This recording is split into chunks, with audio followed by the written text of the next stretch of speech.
Ask your doctor about Skyrizi, the #1 dermatologist-prescribed biologic in psoriasis. Visit Skyrizi.com or call 1-866-SKYRIZI to learn more. Experience the future of primary care right in the palm of your hand. With Hartford Healthcare's HHC 24/7 app, you'll get expert primary care anytime from the comfort of home. Connect with a virtual provider and concierge team who know your medical history. Use HHC 24/7 for acute illnesses to manage your medications, chronic conditions, specialty referrals, and more. All major insurance plans are accepted. Text HHC 247 to 85209 to download the app and never wait again for care with Hartford Healthcare. This is WICC 695.9, the voice of Connecticut. A famous bear was on hand for an arrest in Florida.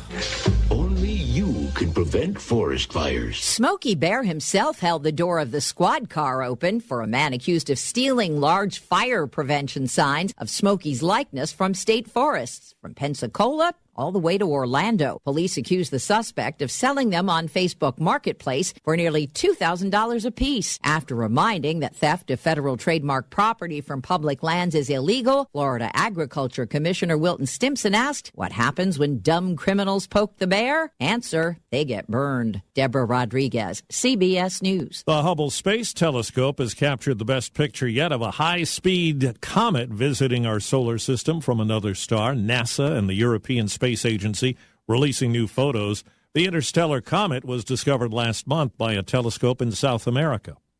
Steve Kathan, CBS News. WICC 695.9, the voice of Connecticut. Weather update. Sunny this afternoon with a high near 80. Clear this evening and overnight with a low in the low 60s. Friday sunny with a high in the low 80s. Saturday sunny with a high in the mid 80s. I'm meteorologist Paul Piorek on WICC. You're listening to The Download on WICC 695.9, the voice of Connecticut. Now, another in-depth interview with Lisa Wexler. We were all very excited when the first American Pope, which we refer to as Pope Leo, was selected as Pope after the death of Pope Francis not too long ago. It didn't take them too long to agree on Pope Leo, and it was pretty thrilling, if you happen to pay attention to this, that just in the last week or so in St. Peter's Square, there were at least 1 million Catholics gathered, and they were singing, and there were a lot of videos of this with tremendous enthusiasm for the hope and promise of the Catholic Church. Joining us now is our former ambassador to the Vatican, Francis Rooney. He served as a congressman from Florida for 2 terms. He says that he is very close to Pope Leo XIV, Leo XIV. He says he's been very close to him for many, many years. And joining us, former Ambassador Rooney right now. Hello, Mr. Rooney. Thank you so much for coming on the show today. Hi. Hello. Hi, thanks for having me on.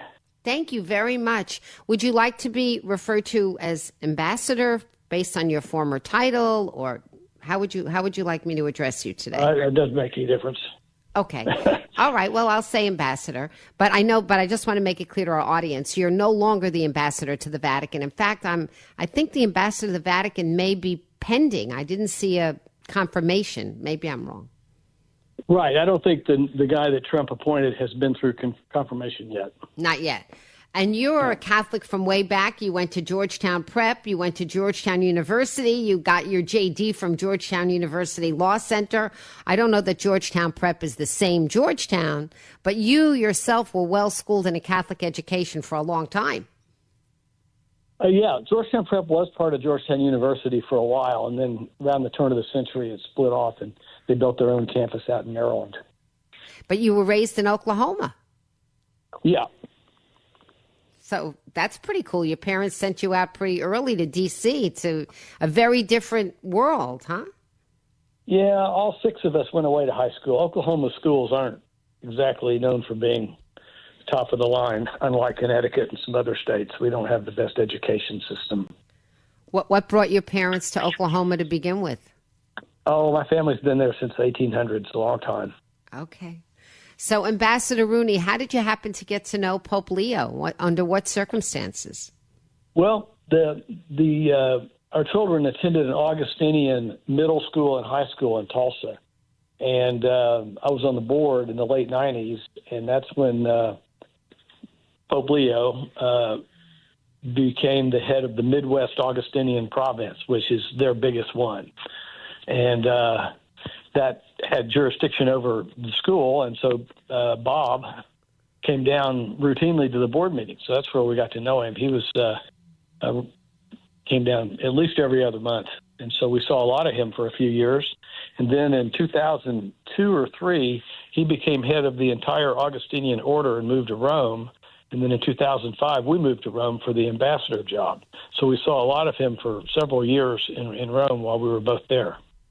That is so cool. Can you tell me when, because I'm a non-Catholic, Augustinian, is that a particular direction of scholarship? What does that mean to be Augustinian? Well, it's an order, like the Jesuits or the Franciscans or the Dominicans. They're different religious orders that each one has their own kind of culture and approach to religion and teaching. What's the Augustinian approach? If you had to tell me. They're like the Jesuits in that they're teachers. They run a lot of schools, including Villanova.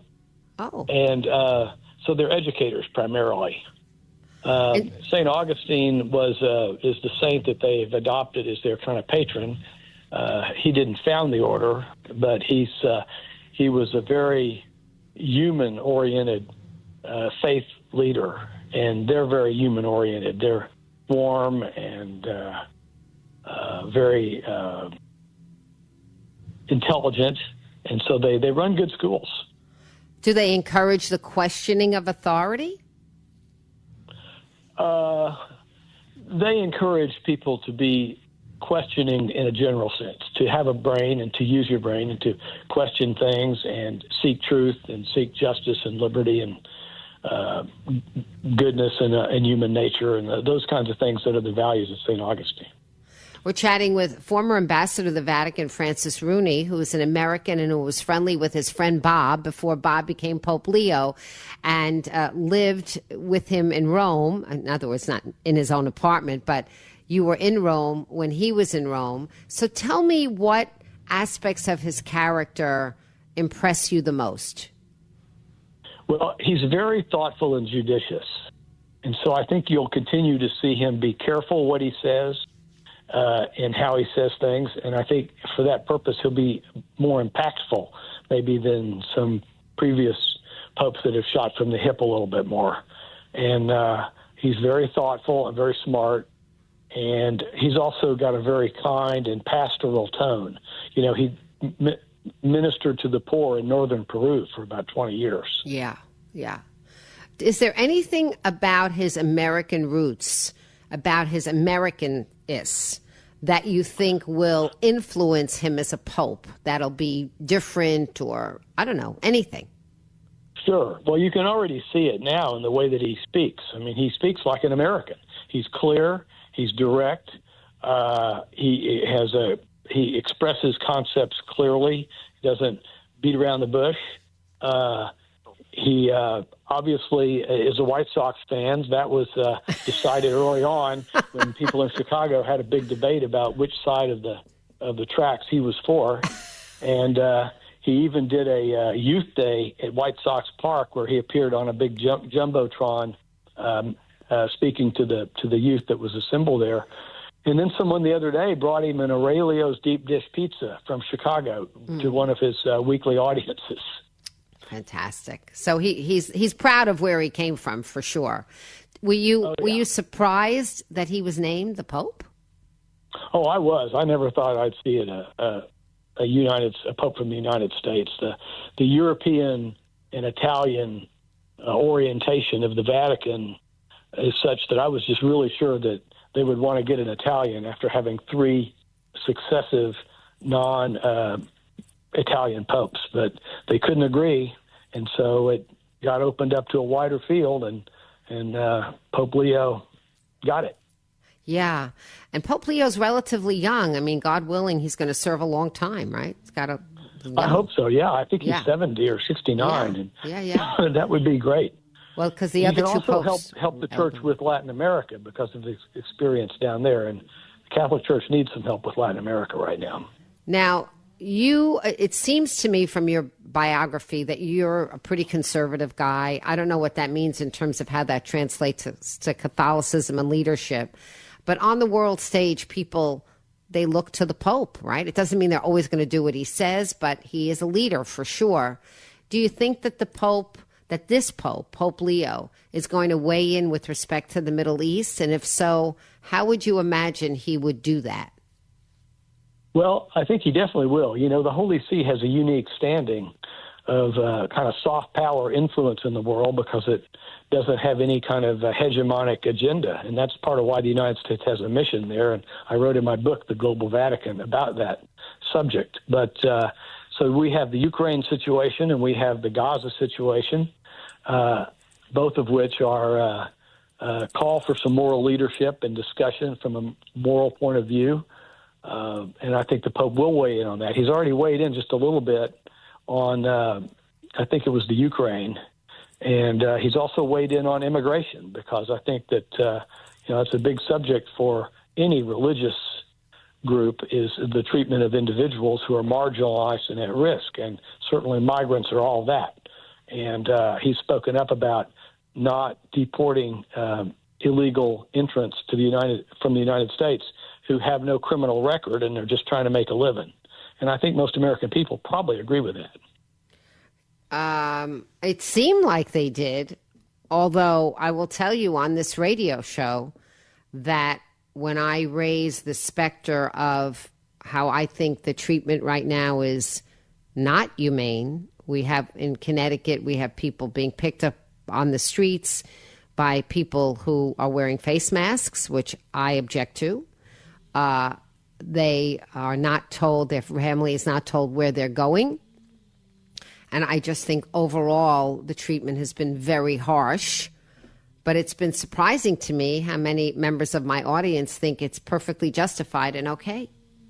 I don't, by the way. Well, yeah, I think it's growing, the reluctance to deport people who have no criminal record. The basic humanity of that, combined with the economic necessity of having the workforce that they provide, is starting to sink in more and more people. But yeah, you're right. There's still a lot of people that kind of put their head in the sand and do whatever Trump tells them to do. So if I was sitting now with Pope Leo named Bob and you were, what is it that he would be likely to order at a dinner table? What does he eat? Like, tell me about him as a human. Well, we know he likes deep dish pizza because somebody from Chicago sent him one. Yeah, but that could also be, sort of a nice marketing ploy for deep dish pizza from Chicago. What does he really like? Yeah. Well, I'm sure he likes Italian food. I know my wife Kathleen and I had Italian food with him a lot when we were in Rome. He would. He's. I don't know what else. I mean, I'm sure he likes down home Chicago food. Does he have a good sense of humor? He has a great sense of humor, and he's very calm and calm with people, and great conversant. And I think that he will have those qualities in a positive way as Pope. So you were pretty happy and excited about it. Is there any kind of an anecdote or a story that you want to tell us that, I don't know, that you just, when you think about him, you think, oh, this illuminates him, or this is what I remember in spending personal time with him? Well, there are a lot of things that both me and my family all remember about him from the days of high school and middle school, as well as from the time in Rome, where we saw an awful lot of him. He came to our residence quite often for official functions. And in fact, I went up to Pavia one time for a diplomatic event that he organized, where he had the entire diplomatic corps all went up to Pavia and had a mass for St. Augustine. And, of course, we used to go up to Cascia, which is kind of the home of the Augustinians in Italy, and that's where St. Rita is there. And we'd go up and do official events representing the United States there. I'm trying to, it's quite wonderful for you. When he became Pope, did he take your phone call when you called to congratulate him? Did you get to speak to him on the phone? No, I haven't spoken to him. But at some point, when everything's settled down and he's into a routine, I think that we would like to take our kids and grandkids over to Rome to meet him. Yeah, that would be a real thrill. Are you feeling good about the Catholic Church in the world right now, and in the United States in particular? How do you feel about the Church? Well, I feel a lot better with Pope Leo than I did with Pope Francis. I thought he was kind of off the reservation a few times and was hostile to the United States. He bought into that Latin American liberation theology doctrine, which has really driven a lot of Catholics to become evangelicals in Latin America. 6 Latin American countries no longer have a Catholic majority. That used to have a Catholic majority. What is this liberation theology? What is that? It's a socioeconomic doctrine that's become politicized, that basically takes the position that the developed world never does enough for the undeveloped world, and that the governments of the developed world should be doing more to support the governments in the poor countries like in Latin America. And it doesn't really speak to responsibility of individuals for their own life. It doesn't really speak to individual economic and family development. It's more of a statist-oriented doctrine. That's interesting. And you're saying that you think as individuals, a lot of individuals in Latin America don't buy it, and that switching to a different theology, which is more based in individual responsibility, has become more attractive for them? Yes, I do. I think that a lot of the evangelicals preach that it's good to get ahead. It's good to provide for your family. It's good to have wealth if you accumulate it, as long as you use it for good purposes. And that self-development and family development is, on a personal basis, individual basis, is meritorious, where sometimes the statist notion of the church architecture is more about it than the individuals. That's fascinating. And you think Pope Francis was leading in the direction of that thinking? In other words, that these people in Latin American countries should be expecting more from other places rather than expecting more from themselves? That's about says it very well. Yeah, of course. He was a lifelong Argentine Jesuit who spent his life with the poor, and that's great. But that doesn't mean he's got to be hostile to the developed nations, which provide a lot of resources for those people. Interesting. Okay. Wow. Well, former Ambassador Francis Rooney, thank you so much for joining us today. Thanks for sharing your friendship with Pope Leo, who you knew as Bob. And my whole family, quite frankly, like I said, from the days of high school and middle school. Wow. You do go back a really long way. Thank you so much for joining us today on the show. Pleasure. Thank you. Pleasure. WICC 695.9, the voice of Connecticut. Weather update. Sunny this afternoon with a high near 80. Clear this evening and overnight with a low in the low 60s. Friday sunny with a high in the low 80s. Saturday sunny with a high in the mid 80s. I'm meteorologist Paul Piorek on WICC. Now, let's take a look back with Norman. Let's hear what happened today in WICC history. It's August 7th. On this day in 1974, French high-wire artist Philippe Petit walked between the twin towers of the World Trade Center. He's not only walking across that tightrope, but he's also occasionally sitting down. In 1990, U.S. troops are deployed to Saudi Arabia, marking the commencement of Operation Desert Shield. Just 2 hours ago, Allied air forces began an attack on military targets in Iraq and Kuwait. President George H.W. Bush gave the orders for U.S. forces to lead an attack on Saddam Hussein's army. Wayne Knight is celebrating his 70th birthday today. Jerry's arch enemy Newman on Seinfeld. Hello, Jerry. Hello, Newman. What gift? August 7th. That was today in WICC history. Every day just before 2 on the voice of Connecticut, WICC 600 and 95.9. You're listening to WICC 600 and 95.9, the voice of Connecticut. WICC Bridgeport, WFOX Southport, WEBE HD2 Westport, WPLR HD2 New Haven, locally owned by Connoisseur Media.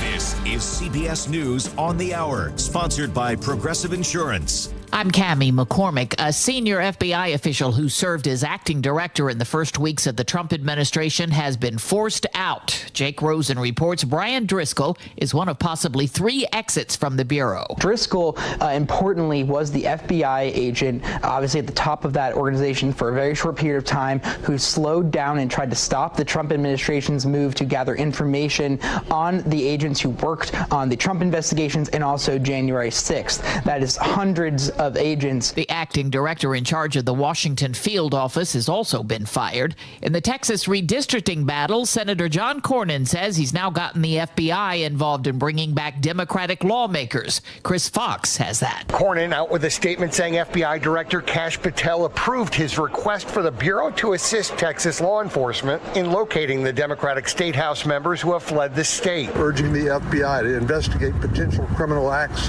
and hold these supposed legislators accountable for fleeing Texas. It's not exactly clear what the FBI can do and what federal laws have been broken by the Democrats. Russian President Vladimir Putin says he hopes to meet next week with President Trump, possibly in the United Arab Emirates. The White House is indicating that may depend on Putin also meeting with Ukraine's president. CBS's Natalie Brand. The White House had given Russia until Friday to make a ceasefire deal with Ukraine. The Kremlin overnight said plans are in the works for a meeting between President Trump and Russian President Vladimir Putin. There's a good chance that there will be a meeting very soon. The White House has said President Trump is open to a meeting with both Russia and Ukraine's leaders. In Israel, the security cabinet's weighing a possible expansion of the war. Prime Minister Netanyahu said on Fox today Israel would take control of Gaza. We intend to, in order to assure our security, remove Hamas there, enable the population to be free of Gaza, and to pass it to civilian governance. 3 children injured in the fighting in Gaza have arrived in the U.S. for medical care, as Michael Wallace reports. The kids will be treated in San Francisco. The 14-year-old suffered severe burns in a bombing. The others, ages 6 and 8, have serious leg injuries. Tala Bakar is with the group Heal Palestine, which helped get the children to the U.S. The number of children in Gaza that currently need significant medical care is in the tens of thousands. Bay Area doctor Mohammed Subeh met the 3 injured kids while he was volunteering in Gaza. Our goal really is to provide them with the best care we can to give them, the best opportunity at healing. On Wall Street at this hour, stocks are lower. The Dow is off 315 points. This is CBS News. Sponsored by Progressive Insurance. We offer auto, home, and commercial auto insurance, plus a variety of business insurance options. Visit Progressive.com today. Hey, it's Mike Rohn. If I have a choice, I like to do business with companies that actually stand for something. That's why I switched from Verizon to Pure Talk. No offense to Verizon, I'm sure they stand for something. I just don't know what it is. Pure Talk, on the other hand, is a veteran-owned company that supports our military in a big way, and I appreciate that. Yeah, I also appreciate unlimited talk and text and plenty of data for half the cost of the big guys, and I do like being on America's most dependable 5G network for just $20 a month, but what I really appreciate is no contract, no cancellation fees, and Pure Talk's commitment to handle all their customer service in this country. I saw it for myself. I went to Georgia, I got a tour of their headquarters, I met their CEO, and I talked to the same customer service folks that you'll talk to when you dial pound 250 and say keyword micro. Switch today and save 50% off your first month when you dial pound 250 and say keyword micro. Pure Talk, a wireless company that actually stands for something. WICC 695.9, Voice of Connecticut Local News Update.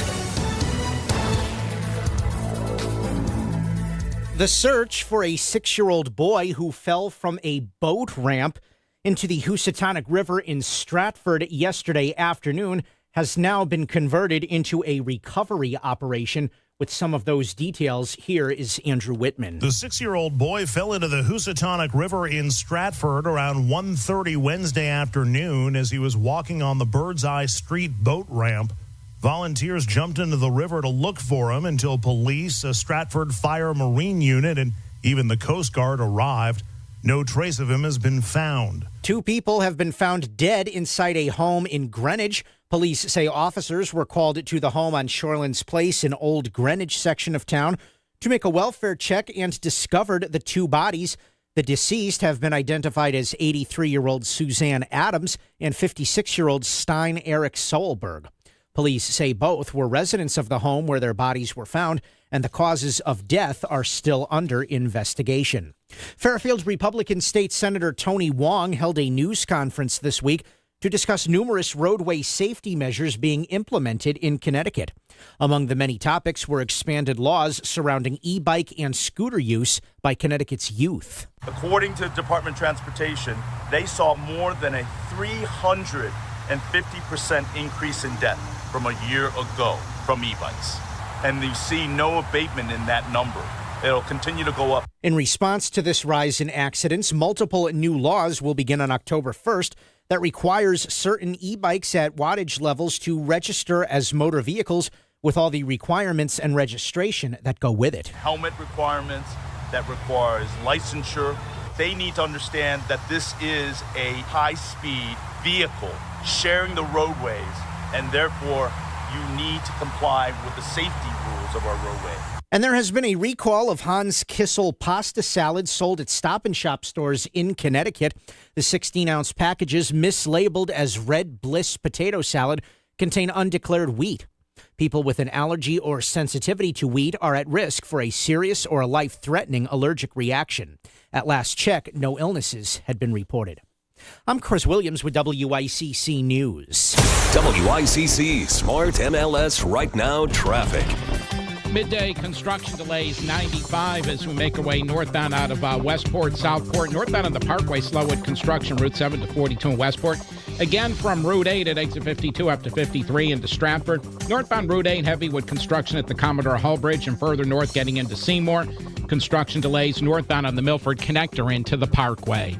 Tom Colangelo, WICC Traffic. Sunny this afternoon with a high near 80. Clear this evening and overnight with a low in the low 60s.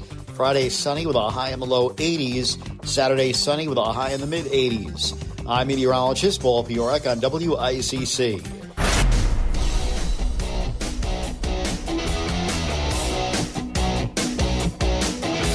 You're listening to Connecticut Today with Paul Piselli on WICC 600 and 95.9, the voice of Connecticut.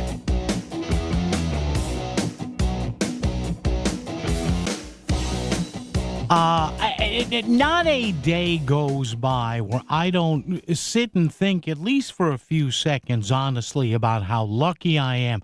Lucky I am to be doing this. Lucky I am that I am working. I'm relatively, knock on wood, healthy. And I've got a couple of bucks put away, and I've got, enough money to pay my bills. Not that they're all paid off, but you know what I mean. So honestly, but for the grace of God go I. I talk about that all the time. And I understand there are people in this state, through no fault of their own, that need public assistance. We should have safety nets. I'm a big believer in safety nets, especially if those safety nets tend to provide less of an outlay later on. You know what I mean? Let's nip it in the bud early. Okay, I got that. You and I have that. I think we can be in agreement on that. But, something occurred to me that I mentioned on this program numerous times, and I will continue to, because, again, it's one of those tough questions that no one simply wants to answer. And I started thinking about that when I saw this story. And it's a very long and convoluted story. Legislators mull how Connecticut should react to the One Big Beautiful Bill, because, this Trump bill that he signed into law last month, I think on July 4th, they jammed it through Congress, a lot of spending rescissions and reductions and changes here. And people are saying, oh, this is going to be the worst for certain kinds of people, whatever. Okay, I get that. But again, they talk about people that are going to be hurt that won't be able to get further subsidies for Obamacare and Medicaid cuts, which are not really cuts, they're reductions in increases, but that's minutia. But the real question to me is this. It's a simple question. Why in a state like Connecticut? And I ask this, you may say, well, that's an obvious question, Paul, but yet nobody in Hartford, no one in the federal government, no one wants to ever say anything or things that have to be said about why. And again, I understand some people have no control over their situations. We don't pick our parents. We don't sometimes get to rein in all the bad stuff around us. But why is the discussion in Hartford, instead of what it is at now, again, to raise taxes on the wealthy, just 1% there, just 1.5% there, why doesn't anybody in Hartford ever speak up, or even locally, about saying, hey, people have to make better choices? People have to not be violent. People have to not commit gun crime. People have to not have kids. And I'm not aiming this at one particular group or anything, but think before you have a kid. Think how you spend your money. Think what situations in life that you put yourselves in. And again, this is nothing against safety nets. It is nothing against making sure people are fed. It is nothing against making sure that people are housed and are warm in the winter and cool in the summer and have a place to take a shower. Obviously, there will always be those amongst us that are less fortunate. And yeah, I've collected unemployment several times. I've had to make some tough choices. Was down to a few bucks. Now, thankfully, over the past 10, 15 years, things have gotten a lot better. But I look back and I said, well, wait a minute, Ace. You're in this situation because of decisions you made, things you did, decisions you didn't make, and things you shouldn't have done. Or you could have done and done better. So I guess I'm asking here to kick us off today at 203-333-9422, 333-WICC. Why are we constantly playing catch up? Not particularly in the nation I'm talking about here, but in Connecticut. I mean, I'm looking at this story.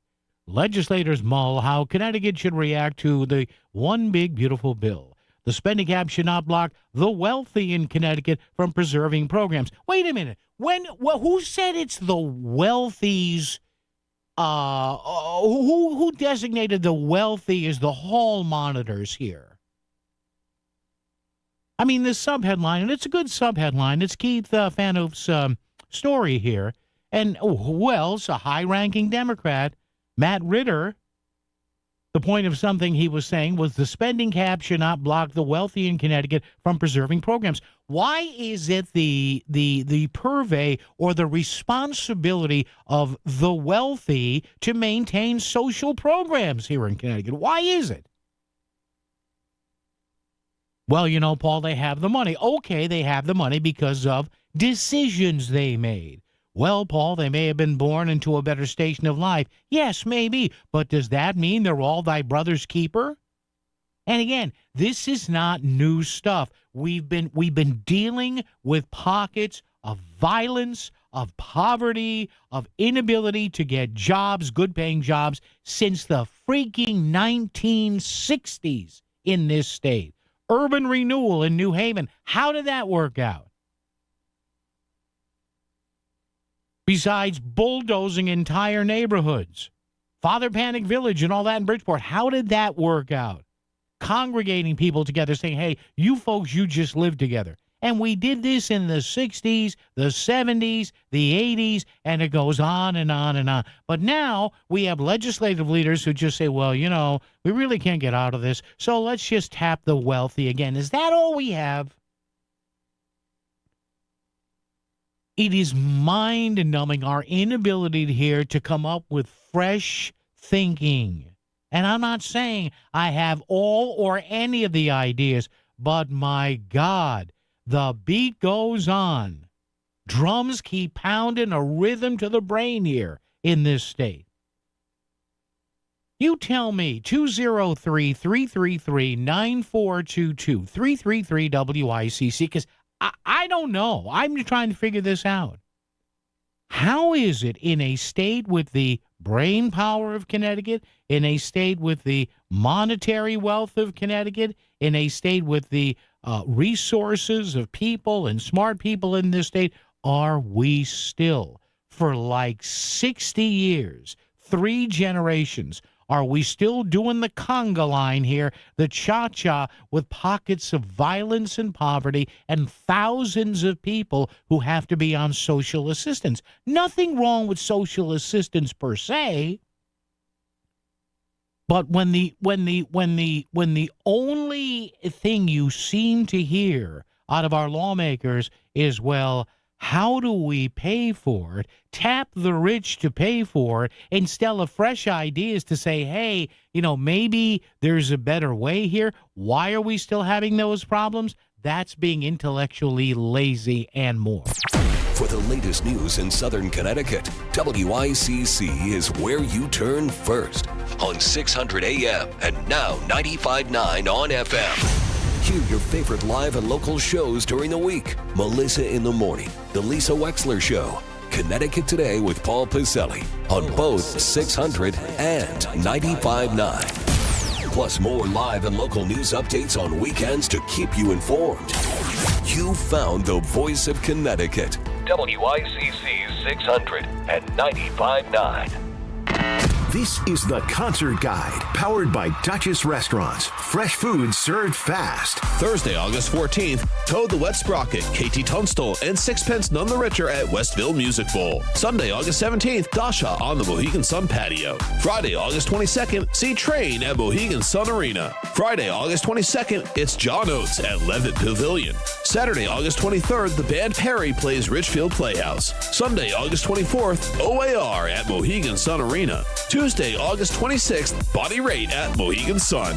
Friday, August 26th, James Taylor at the Hartford Healthcare Amphitheater. Saturday, August 30th, it's Extreme on the Mohegan Sun patio. Tuesday, September 2nd, see UB40 at Richfield Playhouse. And Tuesday, September 9th, Haim is at Westfield Music Bowl. The Concert Guide. Whether it's breakfast, lunch, or dinner, get fresh food served fast at any one of 12 Duchess restaurants located throughout Connecticut. Duchess Restaurants. Fresh food served fast. Hey, what's up? I'm Bumper Christoph. It doesn't get better than spending a day fishing and boating on the Sound. If you're like me, love the fish, and you're 18 or younger, get on the action. Sign up for the WICC Surfside Hotel Greatest Bluefish Tournament on Earth. Bridgeport Harbor Marina is proud to offer a $1,000 cash prize for the heaviest blue caught by an 18 and under angler. Register your kids today at bluefishtournament.com. The Bridgeport Harbor Marina, your destination for dining and boating. Columbia Dental in Norwalk is part of a trusted integrated network, offering comprehensive dental services from A to Z, all in one convenient location. From routine cleanings to advanced procedures, their expert team is ready to care for your smile. Call Columbia Dental in Norwalk today at 203-299-0111 or visit columbiadental.com. Complete dental care all under one roof. Who picks Post University? People who pick Post are people who believe in themselves and their potential. Post people want a school that helps them succeed on their terms, on their budget, and on their schedule. They want on-campus activities and online flexibility. Most of all, they want an education that could help prepare them for success in over 50 fields. Because when you're an Eagle, the sky's the limit. Are you a Post person? Find out now at post.edu. You're listening to WICC 600 and 95.9, the voice of Connecticut, broadcasting from Cadillac of Greenwich Studios, CadillacofGreenwich.com. WICC Smart MLS Right Now Traffic. Construction really slowing us down northbound on the Parkway from just prior to Route 7 up to 41 at Westport. Fairfield-Trumbull side not too bad, but you're slow again from Route 8 getting up to 53 into Stratford. 95's heavy as Sherwood Island into Southport, Fairfield. Northbound Route 8 very heavy out of Ansonia into Seymour with midday roadwork continuing. Traffic brought to you by M.J. Thomas Jewelers. Celebrate 49 years with M.J. Thomas Jewelers on Main Street in Stratford, August 8th through the 10th for their annual anniversary sale. Discover deals store-wide. M.J. Thomas Jewelers, helping Stratford sparkle since 1976. Tom Colangelo, WICC Traffic. For this evening and overnight, mainly clear with a low in the low 60s. Friday, sunny with a high in the low 80s. Saturday, sunny with a high in the mid-80s. Sunday, sunny and hot with a high of 90. I'm meteorologist Paul Piorek on WICC. You found where Connecticut comes to talk.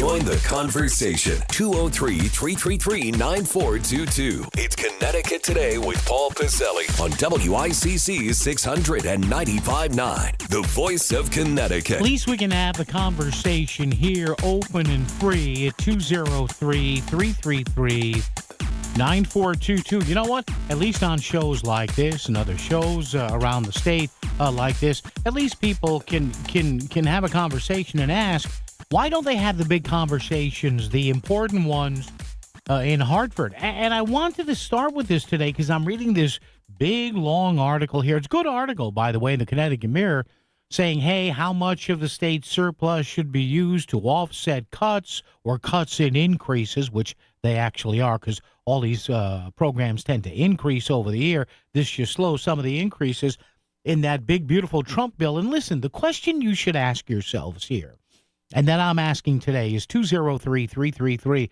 or rather at 203-333-9422, 333-WICC.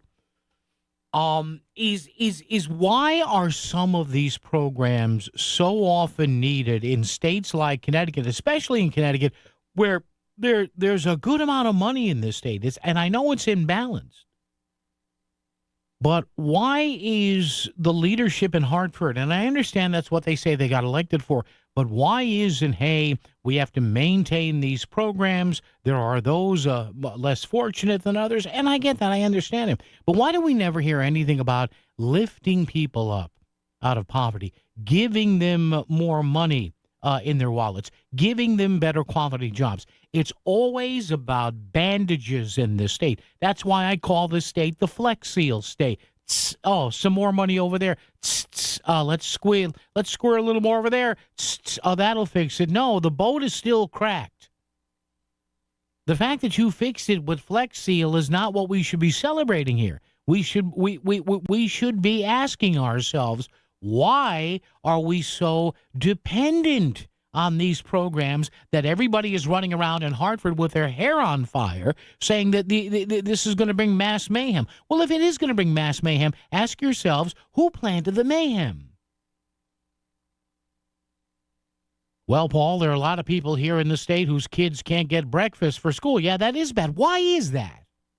Why is that? Well, a lot of these mothers can't give their kids breakfast. Again, let me ask the question. I don't care about the money. I don't care about the funding per se. Why is that?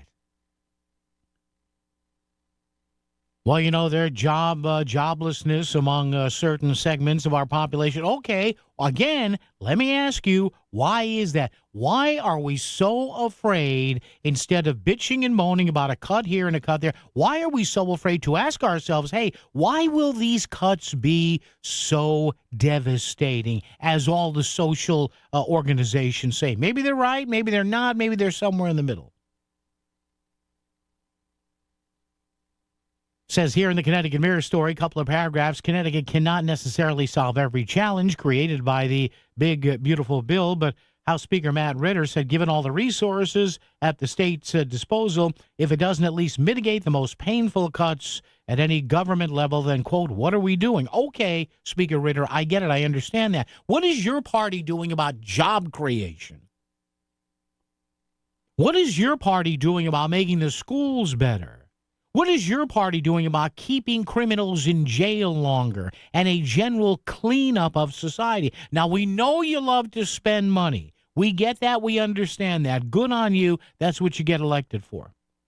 But my God, the older I get, I'm getting sick and tired of we need money for this, we need money for that, we need money for this, which is fine. I understand that. Again, keep people dry, keep them warm in the winter, cool in the summer, get them away from the ne'er-do-wells and the criminal thugs out there. I get that. But again, no one will ask the question, why are so many people on these programs? You never notice that never, ever, ever, ever gets asked, at least in an open forum in Hartford. Because people don't want to, well, we can't go there. Really? Why not? Why are so many of our kids, especially in some of our cities, despite some successes, why do our test scores suck? Is it families? Is it something else going on? I don't know. 203-333-9422, 333-WICC. Why don't we want to ask the tough questions in society? We've been battling the same stuff in many areas of this state and the country since the 1960s. I swear I was watching an old newscast. I have no life, you know that. So when I get home and I'm watching, something from Cronkite and the CBS Evening News or ABC or NBC from the late 60s or early 70s, and I closed my eye, I said, this sounds like a news conference now about funding for this program and that program. And again, I'm not against having these programs. As a compassionate society, we don't leave people to flop around like a fish out of water and die on the streets. I understand that. But if you go to the doctor and the doctor looks and says, well, you have high blood pressure, and I'm going to give you lisinopril or something for your blood pressure, the doctor also says, right, get some exercise. Stop being a lard ass. Have a salad every so often. So we love as a society here in Connecticut to say, oh, we need money for this and Medicare and Obamacare and this, but we stop the discussion there. Instead, we say, well, the rich, Mart Looney again with the rich, and Matt Ritter again with the rich. Now, okay, you can say that, part of your job. Why don't you say anything about making it better for businesses in this state? Have you seen the crappy scores we get on all these different organizations rating us for business? Maybe that's a reason we still have pockets of poverty in this state? Maybe years ago it was better when we had manufacturing here. Maybe you folks, instead of figuring out every waking minute in Hartford how to spend money, geez, I don't know, how can you maybe figure out how to create more taxpayers and employees? WICC Smart MLS Right Now Traffic. Accident reported Parkway northbound near exit 38 with delays out of New Canaan into Norwalk, and then your Heavywood construction still working into 41, 42 in Westport. Looks like they picked up the road work further north just past the Route 8 ramps getting up into Stratford. Northbound Route 8 still working the construction, Ansonia up to the bridge into Seymour, and the Milford Connector getting better. They cleared that road work. Tom Colangelo, WICC Traffic. Clear this evening and overnight with a low in the low 60s. Tomorrow is sunny with a high in the low 80s. Saturday sunny and warmer with a high in the mid 80s. I'm meteorologist Paul Piorek on WICC. Selling your home is a numbers game. The more potential buyers who see it, the greater the opportunity to sell. And when your home is listed on Smart MLS, more than 21,000 realtors see it, and so do all their buyers. Suddenly, the number of people looking at your home starts to grow by a lot. More realtors sharing your listing, more people seeing your home, more offers coming in, and maybe even more cash in your pocket. Smart move, right? Ask your realtor. Is my house on Smart MLS? Smart MLS, the smart way to sell your home. At Maritime Chevrolet of Fairfield, you have more choices. Opt for a courtesy loaner vehicle or have us pick up, transport, and redeliver your car. And now, Mobile Service Plus. You can now request service from your home or office. Think of us as the DoorDash of service for your vehicle maintenance needs. Brakes, tires, oil changes, even diagnostic and software updates, all without leaving your home or work. We meet you on your terms at MaritimeChevy.com, where superior hospitality comes standard. Texting enrolls you into recurring automated text messages. Consent not required to purchase. Message and data rates may apply. Hey, Dan, how you doing? Haven't seen you around the gym for a while. Yeah, I've really fallen off. Since I turned 40, I just don't get the results I used to get. Could be lower testosterone. Lower T? Yeah, I went through it a while back. Once you hit 40, your body has less free testosterone. I got Nugenix Total T, and it's made a huge difference for me. I've seen that ad on TV. Is it for real? Oh, yeah. The key ingredient is something called Tesnor, which helps boost free and total testosterone levels to help you trim up and stay lean. And it's made a difference for you? Man, I feel like I'm in my 20s again, at work, in the gym, and in the bedroom. Are they still giving out complimentary bottles for people to try it for themselves? Yeah, you just need to send them a text. Text ALL to 321-321 right now for your complimentary bottle of Nugenix Total T, the #1 selling testosterone booster at GNC. Plus, text now and we'll include a bottle of Nugenix Thermo, our most powerful fat incinerator ever, to help you get back into shape fast. Absolutely free. Text ALL to 321-321. That's ALL to 321-321. We all have the ability to make a difference, to come together, to change a life, to make a wish come true. By supporting Make-A-Wish Connecticut, you are bringing hope and joy to children fighting critical illnesses. Children like me. Visit ct.wish.org to learn how you can become a wishmaker and be part of a journey that changes lives. Just imagine what you can do. Visit ct.wish.org today to learn more. That's ct.wish.org. Now you can find out who's under the helmet and behind the jersey with the Root and Report Athlete Profile. High school sports are made great by the student athletes who play them. Check out the High School Athlete Profile, sponsored by BMW of Darien at therootandreport.com. This is WICC 695.9, the voice of Connecticut.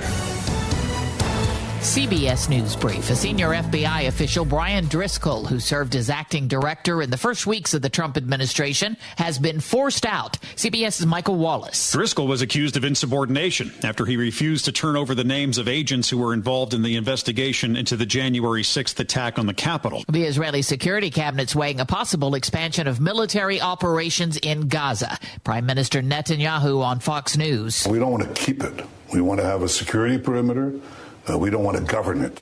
The plan has drawn fierce opposition from many, including families of the hostages. 6 soldiers at Fort Stewart in Georgia are being hailed as heroes for tackling an armed assailant accused of shooting 5 people yesterday. Some of the soldiers described the events. And I saw the smoke at the end of the hallway, and I noticed there was a soldier laying on the ground, so I immediately sprinted over to the soldier and started rendering aid.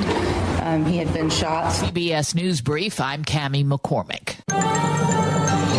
WICC 695.9, Voice of Connecticut Local News Update. The search for a 6-year-old boy who fell from a boat ramp into the Housatonic River in Stratford yesterday afternoon is now a recovery operation. Here's Andrew Whitman with some of those details. The 6-year-old boy fell into the Housatonic River in Stratford around 1:30 Wednesday afternoon as he was walking on the Birdseye Street boat ramp. Volunteers jumped into the river to look for him until police, a Stratford Fire Marine unit, and even the Coast Guard arrived. No trace of him has been found. Boats, jet skis, drones, and a helicopter have been involved. The search area extends about 20 miles close to where the river meets Long Island Sound. A police investigation is underway after a Bridgeport man arrived at Yale New Haven Hospital for treatment of a gunshot wound. The 36-year-old man was suffering from a leg wound that is not considered life-threatening. Police say the victim and his companion gave conflicting accounts of how he was shot, and it's still not clear where it happened. Anyone with information about the shooting is asked to contact New Haven police. A judge has ordered a Bridgeport man accused of killing a child with a baseball bat to provide a DNA sample to the state. Abdul Rahim Suleiman is charged with murder and other offenses in the killing of 6-year-old Jathan Escobar. The boy's mother and sibling were also seriously injured in the attack in September of last year. Escobar died a week after the attack. Suleiman remains in custody on $10 million bond. Senator Richard Blumenthal says he is ashamed and angry after a meeting with an Afghan translator who is detained by ICE. Blumenthal met with the man named Zia yesterday at an ICE detention facility in Massachusetts and told WTNH-TV News 8 that him being in a prison right now is an outrage. He is happy to be in America, and he wants to stay here, and he deserves to stay here because this country promised him he could come here when he put his life on the line as an interpreter for our troops in Afghanistan. 6 masked ICE agents took Zia into custody last month as he was leaving a routine meeting with immigration officials in East Hartford. ICE indicates that Zia is under investigation for a serious criminal allegation. Hundreds of Yale New Haven health employees have applied for early retirement. The health system announced the early retirement program offer to its 31,000 workers last month. The offer comes after Yale New Haven Health announced the layoffs of some administrative staff in March. The health system is Connecticut's second largest employer outside of state government. A 700-pound shark was caught off the Connecticut coastline yesterday. The 16-and-a-half-foot shark was caught near Stonington by 2 men who had just planned on a quiet afternoon fishing for tuna. Ed Lovely, the man who caught the shark, told WTNH-TV News 8 that the fight to reel it in lasted for hours. A few hours later, I finally see the shark way out, and it was just ginormous. It was huge. I was just like, this is crazy. Even Mo was like, this is the biggest fish I've ever seen. The Tunnel to Towers 9/11 Never Forget mobile exhibit will be arriving in Easton today. The Memorial on Wheels provides interactive education, including artifacts such as steel beams from the towers, documentary videos, and recordings of first responder radio transmissions. Don Boyce from the Easton Congregational Church spoke about what visitors can expect. It's a tractor trailer that rolls in. It's about 83 feet long. And then when it gets here, it expands into an 1,100 square foot exhibit. And the docents are retired New York City firefighters, officers actually, who were either there at 9/11 or were there as part of the cleanup. But they have the experience to talk about it. The museum is being sponsored by the church and will be available to the public there tomorrow and Saturday afternoon. This is the first time since 2017 that the Mobile Museum has been in Connecticut. And the Fairfield National Little League team has kept their World Series hopes alive with a win against New Jersey last night in the Metro Regional Tournament. Team manager Brian Palazzolo shared his excitement with WFSB Channel 3. The heart is still pounding. It feels great to get the W. Came out on top, got some clutch hits in the bottom of the top of the seventh. And, we're excited for Friday. The game Friday will be against New York, and the winner will advance for a shot at the Little League World Series. I'm Chris Williams with WICC News. WICC Smart MLS Right Now Traffic. Accident reported Parkway northbound near exit 38 with delays out of New Canaan into Norwalk, and then your Heavywood construction still working into 41, 42 in Westport. Looks like they picked up the road work further north just past the Route 8 ramps getting up into Stratford. Northbound Route 8 still working the construction and Sonia up to the bridge into Seymour, and the Milford Connector getting better. They cleared that road work. Tom Colangelo, WICC Traffic. For this evening and overnight, mainly clear with a low in the low 60s. Friday sunny with a high in the low 80s. Saturday sunny with a high in the mid 80s. Sunday sunny and hot with a high of 90. I'm meteorologist Paul Piorek on WICC. If Trumbull is talking about it, so is Paul. Connecticut Today with Paul Pizzelli on WICC 600 and 95.9, the voice of Connecticut. Big story today in the Connecticut Mirror about how Democrats in Hartford want to make up for some Trump White House cuts and things like the Obamacare health exchange and about Medicaid and all that, and saying they will devastate those among us in fragile positions. Okay, I can grant them that. But again, why do we never hear? And it's always about, well, the rich have to pay more. They're back on this kick of the rich have to pay more. And Matt Ritter and Martin Looney and Bob Duff saying the rich have to pay more. The rich are the ATM in Connecticut. Hey, the rich are the ATM. Hey, we keep getting these water leaks in the living room. Well, let's keep spending money fixing the drop ceiling and fixing the rug and the tile and everything. Yeah, but where's the water coming from? No, we don't want to talk about that. Why does the Democratic majority in Hartford, why are they always so quick to talk about we have to spend more, spend more, spend more, and instead they never ask, why are we spending more? Why? Why does this state still, and I know these things because of human nature, will never get eliminated completely. I get that. I understand that. There will always, in any society, unless you hand people money, there are going to be pockets of poverty. I get that. And there will always be some violence against humans. And there will always be people who are substance abusers. And I get it. I understand that. But between this story and the story we're hearing about, well, there could have been some graft here with millions of dollars and all that with Doug McCrory. Again, it never answers the basic question as to why are these funds constantly needed. And again, I'm not going to sit here and say eliminate all these funds. I'm not going to do that because that's ridiculous. That would make me sound like an idiot. I'm an idiot enough already without digging the trench even deeper. Stop digging, Paul. Thank you. I get that. But everything you hear from the majority in Hartford is always spend more money, get rid of the guardrails, do this, grants for this, donations for that. Okay, I get it. Why have you ever seen, and if you think I'm just being a partisan jerk about this, let me ask you something. Have you ever seen Matt Ritter, Bob Duff, Jason Rojas, anybody from the Fairfield County delegation, the Bridgeport delegation, Martin Looney from New Haven, have you ever seen them do any number of news conferences, say, the way the Republicans do, and say, hey, we have to lower costs for businesses in this state to hire more people? When was the last time the majority did something like that? Go ahead, think. I'll wait for you. You know what the answer is. They don't. It's about taking money from people and spending money rather than eliminating the vicious circle of dependency here. They don't want to do it. You never hear about that.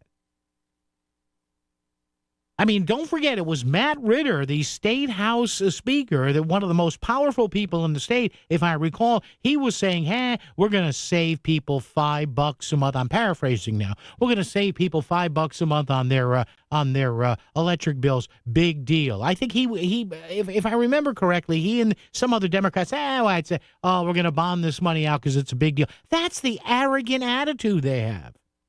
Instead of getting up there and saying, you know what, this public benefits charge hits too many low-income people for stuff they shouldn't pay for, so let's get rid of it. Let's put it in as a single or double line item in the budget and debate it. No, because they don't want to, because they get elected on dependency. If there were no dependencies in this state, how many Democrats do you think would win anything? And I'm not saying they shouldn't look out for those less fortunate than us. I'm not saying that. But there is never any public pronouncement of any great extent from the majority in Hartford saying, hey, let's try this. Let's give businesses tax breaks. Let's say, hey, if you build that new factory on X spot in Bridgeport, you won't pay any Connecticut taxes for 2 years. If you can guarantee X amount of jobs. Well, Paul, those days are gone. I don't know, are they? Is anybody in Hartford trying? Or are they just sitting there, with their thumbs, saying, hey, let's just ask the rich to pay more. Yeah, that'll fix it. When you want the top Connecticut headlines when you wake up, you know to come to one place. That's Melissa in the Morning. Live interviews with local leaders and breaking news. You've got it on Melissa in the Morning. Plus, traffic and weather every 10 minutes. Melissa in the Morning is everything you need on your ride into work. Melissa Sheketoff, every weekday from 5 to 10 on Melissa in the Morning. On the Voice of Connecticut, WICC 600 and 95.9. Discover the freedom of the open water with ConnecticutVotingCertificates.com. Their comprehensive online classes make it easy and convenient for you to earn your Connecticut voting certificate from the comfort of your home. With expert instructors, flexible scheduling, and up-to-date courses, you'll gain the knowledge and skills needed to operate safely and confidently. Embark on your voting adventures today and enjoy the thrill of the waves with confidence. Enroll now and begin your family adventure today. Whoever said all good things must come to an end did not have a Renai tankless water heater. Hi, this is Seamus from Tri-City Home Solutions. Renai tankless water heaters offer unlimited hot water for the most demanding residential and commercial applications. You can save up to $1,000 on the installation of a new water heater now until August 31st with Tri-City and Renai. Visit us at TriCityHomeSolutions.com. Never run out of hot water again. Call 203-877-HEAT Tri-City. Hear that? That's what having fewer hot flashes and night sweats can sound like. Veoza is the #1 prescribed hormone-free treatment FDA approved for moderate to severe vasomotor symptoms, also known as hot flashes and night sweats, due to menopause. Veoza can cause serious side effects, including liver problems. Your doctor will do blood tests before and during treatment.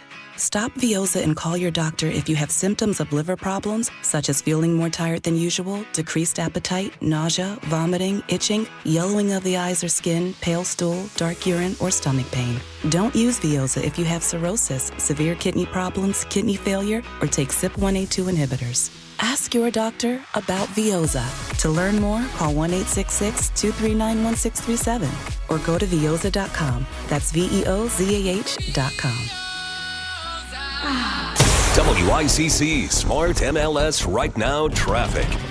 Parkway northbound jammed out of New Canaan from the rest area up to about exit 38. Accident reported by 38. You stay heavy up to 41 at Westport thanks to road work. Fairfield Trumbull side looks good. 95, few slow pockets in through Westport. Route 8 still very busy getting out of Ansonia up towards the bridge in Seymour with construction. 95, New Haven County, hit or miss company making way Milford up to West Haven. Parkway, New Haven County looks good. Tom Colangelo, WICC Traffic. Clear this evening and overnight with a low in the low 60s. Tomorrow is sunny with a high in the low 80s. Saturday sunny and warmer with a high in the mid 80s. I'm meteorologist Paul Piorek on WICC. He's got everything you need to know before you get home. It's Connecticut Today with Paul Piselli on WICC 600 and 95.9, the voice of Connecticut. Yeah, let the rich pay for it. All those rich people, all those Fairfield County rich white guys like Ned Lamont. That's basically the message being uttered by the Democratic leadership in Hartford as to how they will compensate, they say, with some Trump Medicaid and other budget cuts here. Nobody ever talks about creating higher wage earners in this state. Nobody in the leadership ever talks about making the state more accommodating and more attractive to businesses. Nobody in the leadership in Hartford ever talks about, hey, those numbers we just got from Fox Business or Market Watch or the Wall Street Journal or CNBC, they suck. We have to fix those. No, you never hear that from Bob Duff, from Mark Looney, from Matt Ritter, from Jason Rojas. You never hear a peep about them. It's all, how much money can we spend? What's the justification for spending it? And where are we going to get it from? I mean, after a while, they don't even try. Nobody will ask the tough questions about some of these problems Connecticut's had since the 60s. Some of the pockets of violence, the pockets of poverty, the pockets of lousy test scores for 3 generations. Well, tax to the rich guy. Yeah. Francis in Stratford leads us off today. Francis, how are you? What's up? Oh, thank God I waited a while because I wanted to tell you something. Have you ever heard of a poor guy giving a poor guy a job? No. Of course you need the rich people with the businesses, and so they're the ones that give us our jobs. Well, Francis, you and I know that, but apparently the people that get reelected over and over again, they either don't know it or they do know it, Francis, and they don't care. They don't care. Poor advertising. I'm going to tell you another thing that drives me absolutely nuts. Uh-huh. Because as you know, I live in Stratford. Yes. Now, they have building, going on a lot in Stratford by Oronoke and every place else. We're trying to not get the apartment houses up in there and everything. But I wish the newspapers would come up and take some nice pictures. On James Farm Road. They have a house that's built, and I'm not kidding you, maybe 5 foot from the road. Okay, fine. Driveway goes in the front. Fine. The backyard, somebody's going to get killed.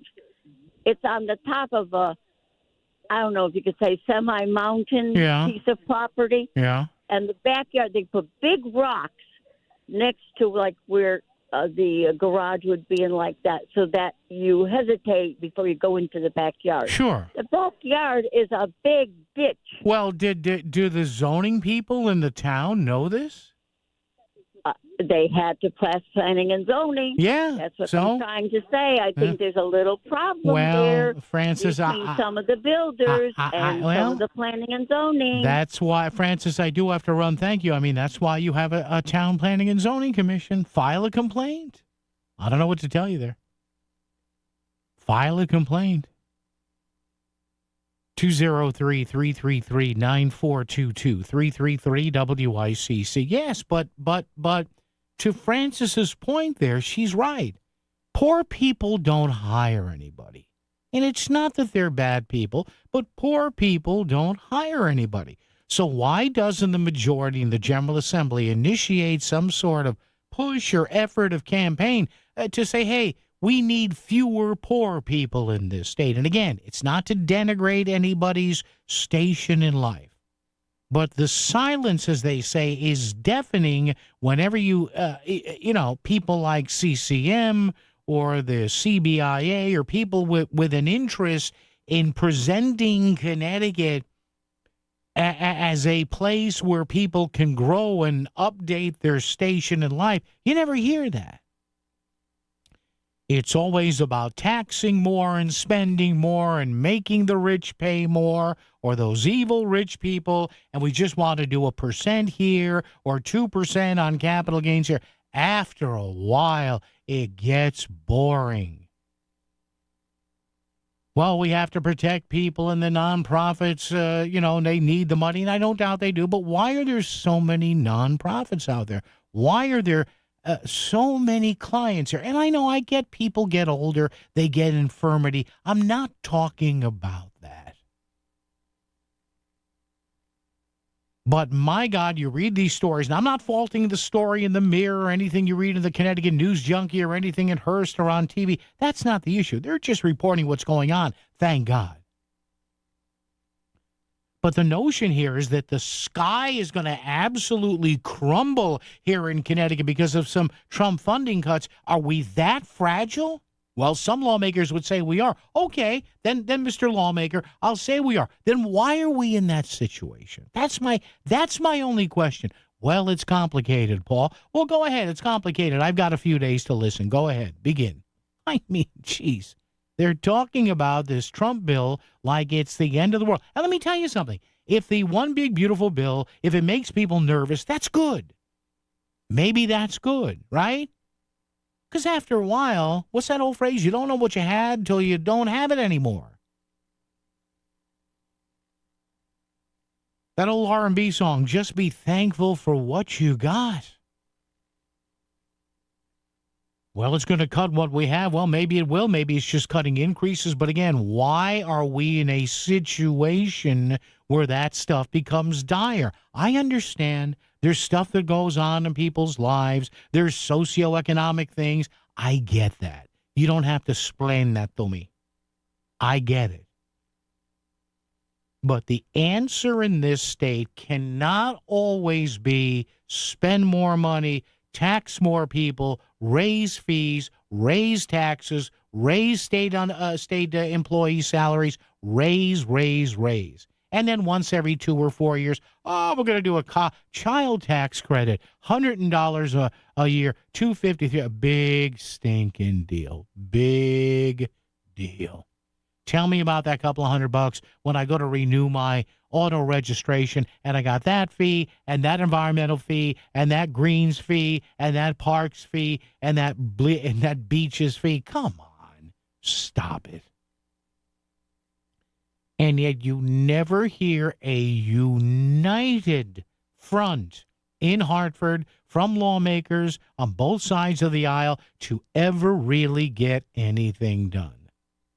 Whether it has to do with jobs or absentee ballot security. Again, we go back to that bill, a ready-made bill, supported supposedly by the do-nothing Democratic majority who wouldn't pass the bill. Well, there was parliamentary procedure. Oh, bull crap.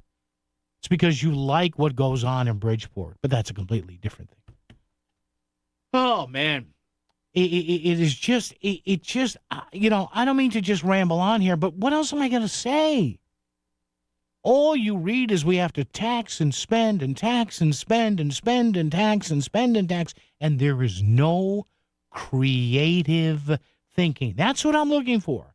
I am not an expert in any of these fields. I'm not. But I'm a guy here who has a microphone for 4 hours a day, and I just ask people, hey, could we try something a little different? Because what we keep doing doesn't seem to be seeding, seeding, seeding any long-term prosperity here. We're always playing catch-up in Connecticut. I told you from my sports broadcasting days, they're chasing the game here. All we do is chase the game here. We never get out to a lead here and then can cruise for a couple of years. Everything is this a disaster, that's a disaster, this crime here, these gangs here, this guy got out of jail here, ICE won't cooperate. It's just maddening that at least it's not half. 2/3 of the lawmakers in Hartford, the Democratic majority, sit here and they subsist. Their electoral lives are based on crises. And it's mind-numbing. It's the same tired index card playbook that we hear over and over again. And you finally get a guy like Ned Lamont who has a little sanity to him, and about half of the Dems want him out. God. Mike in Waterbury is here. Mike, good afternoon. How are you? Hey, good, Paul. How are you? I'm good, Mike. Listen, I don't think they could tax us anymore. Oh, they can. Oh, they can. Oh, I mean, we're already at the brink of economic collapse.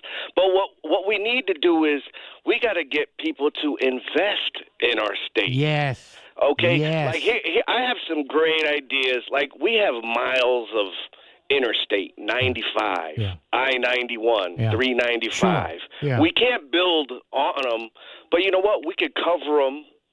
We can cover them with solar panels. You know, we could put in the center lane wind panels because just the cars driving by create centrifugal force. I saw that some area of the country, Mike, is doing that. And Mike, thank you for the call. I appreciate it. Yeah, there are these small windmills that actually generate power. But Mike's point is the great point. And Mike, thank you. What did he say? We need to encourage investment here. And maybe that'll take the edge off the people that need all these social programs. We're always going to need social programs. Don't mistake me. There's nothing wrong with a social program. But what are we doing to lift people up, to make their stage in life better? Instead of everybody once or twice every couple of years, well, we got to raise the taxes on the rich, raise the taxes. And you know what? If you do that, you're just going to do it over and over and over and over again. WICC Smart MLS Right Now Traffic. A tough ride northbound Route 8, getting into the Commodore Hall Bridge and then getting up into Seymour. That's all construction. Northbound Parkway, it's an accident right before the Sikorsky Bridge. Delays back to Route 8. Northbound on the Parkway, very heavy New Canaan Rest up to Route 7. Earlier accident there. 95 building a lot heavier out of Norwalk and in through Westport. Tom Colangelo, WICC Traffic. For this evening and overnight, mainly clear with a low in the low 60s. Friday, sunny with a high in the low 80s. Saturday, sunny with a high in the mid-80s. Sunday, sunny and hot with a high of 90. I'm meteorologist Paul Piorek on WICC. Get to Citi Field when the Mets host the Atlanta Braves and Seattle Mariners. The Braves are in Tuesday, August 12th through Thursday, August 14th. Enjoy select $5 menu items on Tuesday. Restrictions apply. The first 15,000 fans at Wednesday's game will get a Mrs. Met bobblehead from New Balance. And on Thursday, the first 15,000 fans will receive a Pete Alonso replica jersey from Hyundai. The homestand continues against the Mariners August 15th and 16th. Get your tickets now. Mets.com/tickets. Discover the finest flooring in Southern Connecticut at Courtesy Carpet. With over 50 years experience, from intricate area rugs and durable vinyl to elegant stair runners, they have it all. Shop anywhere, but see them before you buy. Visit L&J and their team on Route 111 in Monroe or at courtesycarpet.com. Financing is available, so you can get the floors you love today. Trust the experts in quality flooring, because at Courtesy Carpet, your satisfaction is their courtesy. Back to the news and talk, thanks to Smart MLS. Smart Sellers Ask, is my home on Smart MLS? The voice of Connecticut, WICC's 695.9. It's Connecticut Today with Paul Pacelli. Okay, back to the phones momentarily. James in West Haven, hang on. I want to wait till we're past the news here to give you enough time here. But my basic question is this. Why is it we always hear about raising taxes and raising fees and going after the rich. Why? And I'm going to point it out. Yes, it is partisan. I'm being very partisan here. Why do we never hear from the long-time, multi-time reelected Democrats in Hartford, hey, we're going to get a new push here to invest in Connecticut, bring jobs to Connecticut? They never say that. They just never do. Trust me, I watch this stuff for a living. You never hear that. WICC Bridgeport, WFOX Southport, WEBE HD2 Westport, WPLR HD2 New Haven, locally owned by Connoisseur Media. This is CBS News on the Hour, sponsored by Progressive Insurance. I'm Cammie McCormick. In the Texas redistricting battle, Republican Senator John Cornyn says federal officials will help track down missing Democrats. Trevor Sahaki reports from Dallas. He says that the FBI is now going to get involved with the search for those Texas House Democrats that left the state house earlier this week and are now holed up in places like Illinois, New York, Massachusetts. Earlier this week, Senator Cornyn called on the FBI. He asked the FBI Director Kash Patel to help out with the location and bringing those Texas House Democrats back. There is a shakeup at the FBI. A senior official who was acting director in the first weeks of the Trump administration is out. Brian Driscoll resisted demands to turn over the names of agents who participated in the Capitol riot investigations. He's one of 3 exits, as our Pat Milton reports. The other agents being forced out include Steve Jensen, head of the FBI Washington field office, who worked on January 6 investigations, and Walter Giardino, who played a role in Trump-related probes. No specific reason was given for the terminations. More are expected. The federal government's bringing federal hate crime charges against the suspect accused of killing 2 Israeli embassy staffers in Washington back in May. Jeanine Pirro, the top federal prosecutor in D.C., spoke today about an increased federal law enforcement presence in the nation's capital. Both the Trump administration as well as the Metropolitan Police Department are looking to increase law enforcement efforts because of the violence we're seeing across this country, across this city. President Trump officially began levying higher import taxes on dozens of countries today. When will American consumers feel the pinch? CBS's Kelly O'Grady. It's likely going to take a couple of months because, remember, we're just starting to see the impact of these higher prices on the inflation rate. And these are tariffs going back to March and April. So it takes a little bit of time in terms of how much. It's also going to be how much the companies tried to absorb. 2 people died when a helicopter crashed into a barge on the Mississippi River in Illinois. All you seen was a fiery ball, and it came, across and landed on this Missouri side barge that was staged up here waiting to go through the lock. The 2 killed were aboard the aircraft. There are no other reported injuries. President Trump is recognizing nearly 100 past recipients of the Purple Heart at the White House today. That includes several service members who gave him their own medals following the attempt on his life back in Butler, Pennsylvania. On Wall Street today, investors have been following the developments in the trade war. The Dow currently off 280 points. This is CBS News. Sponsored by Progressive Insurance. Get renter's insurance to protect the things that make your place a home, including coverage for theft or damage. Visit Progressive.com. You still have 40 million plus vehicles globally that are driving around with a potential ticking time bomb, a grenade in either their steering wheel or their dashboard. When we look to what injuries may have transpired from a defective airbag, we generally see loss of vision in an eye, or we see facial lacerations. We also see hearing loss. Unfortunately, we started seeing death after death after death. When that passenger airbag exploded, it basically degloved his entire face. He lost his nose, he lost his right eye. The type of catastrophic injuries that one is more accustomed to seeing in a Hollywood movie, not something from a device in an automobile that's supposed to protect you. Morgan & Morgan has a national reach in terms of handling and prosecuting cases, notwithstanding the team of lawyers that we have collected that focus only on product liability day in and day out. Morgan & Morgan. Visit us at badairbags.com for an office near you. Prior results do not guarantee a similar outcome. WICC 695.9. Voice of Connecticut Local News Update.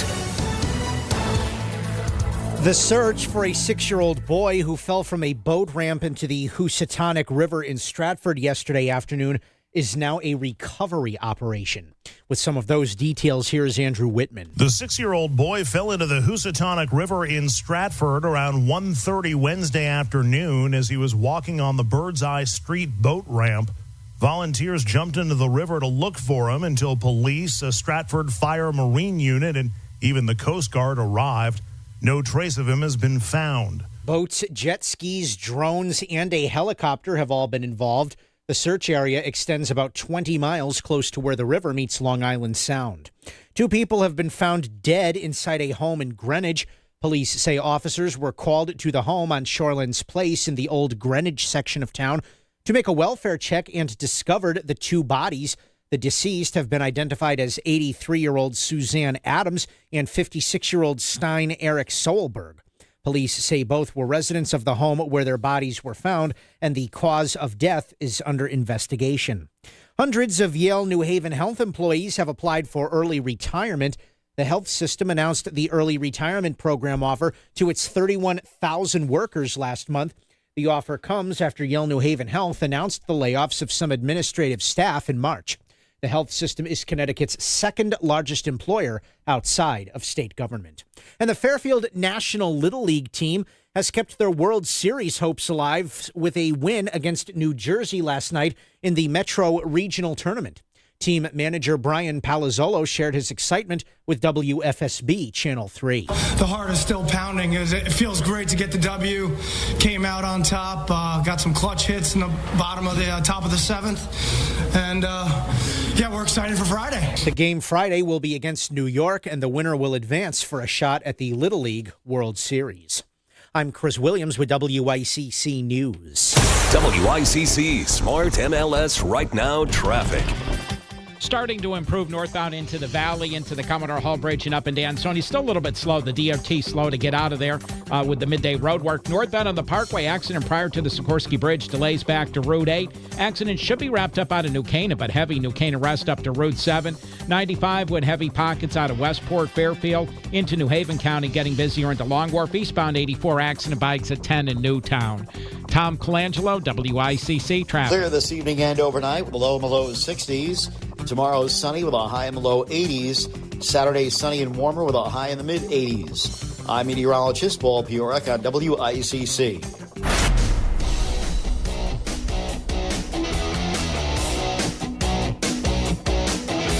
You're listening to Connecticut Today with Paul Piselli on WICC 695.9, the voice of Connecticut. All right, 203-333-9422, 333 WICC. Man, oh man, this is driving me crazy. Again, the majority Democrats in Hartford who keep getting reelected over and over again, going to the same playbook. Let's raise taxes on the rich, the rich, the rich.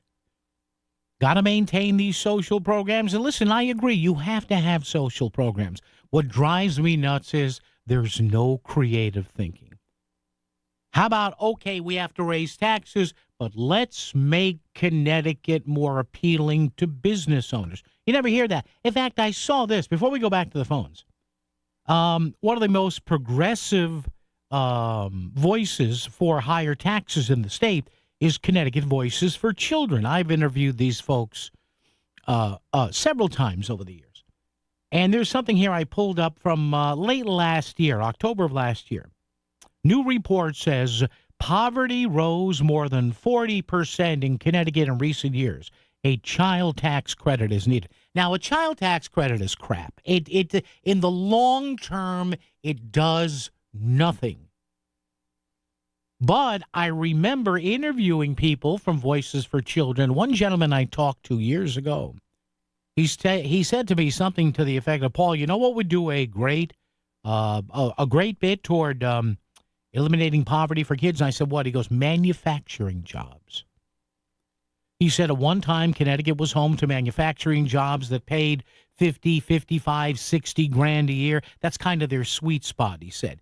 if you have at least a blue-collar job, you're making 50, 55, 60 grand a year in manufacturing, your chances of having kids in poverty goes way down. But again, they will do nothing in Hartford like that. Never. You never hear. Folks, if you think I'm being overtly partisan here, you let me know. And let me know when the last time the Democratic majority in Hartford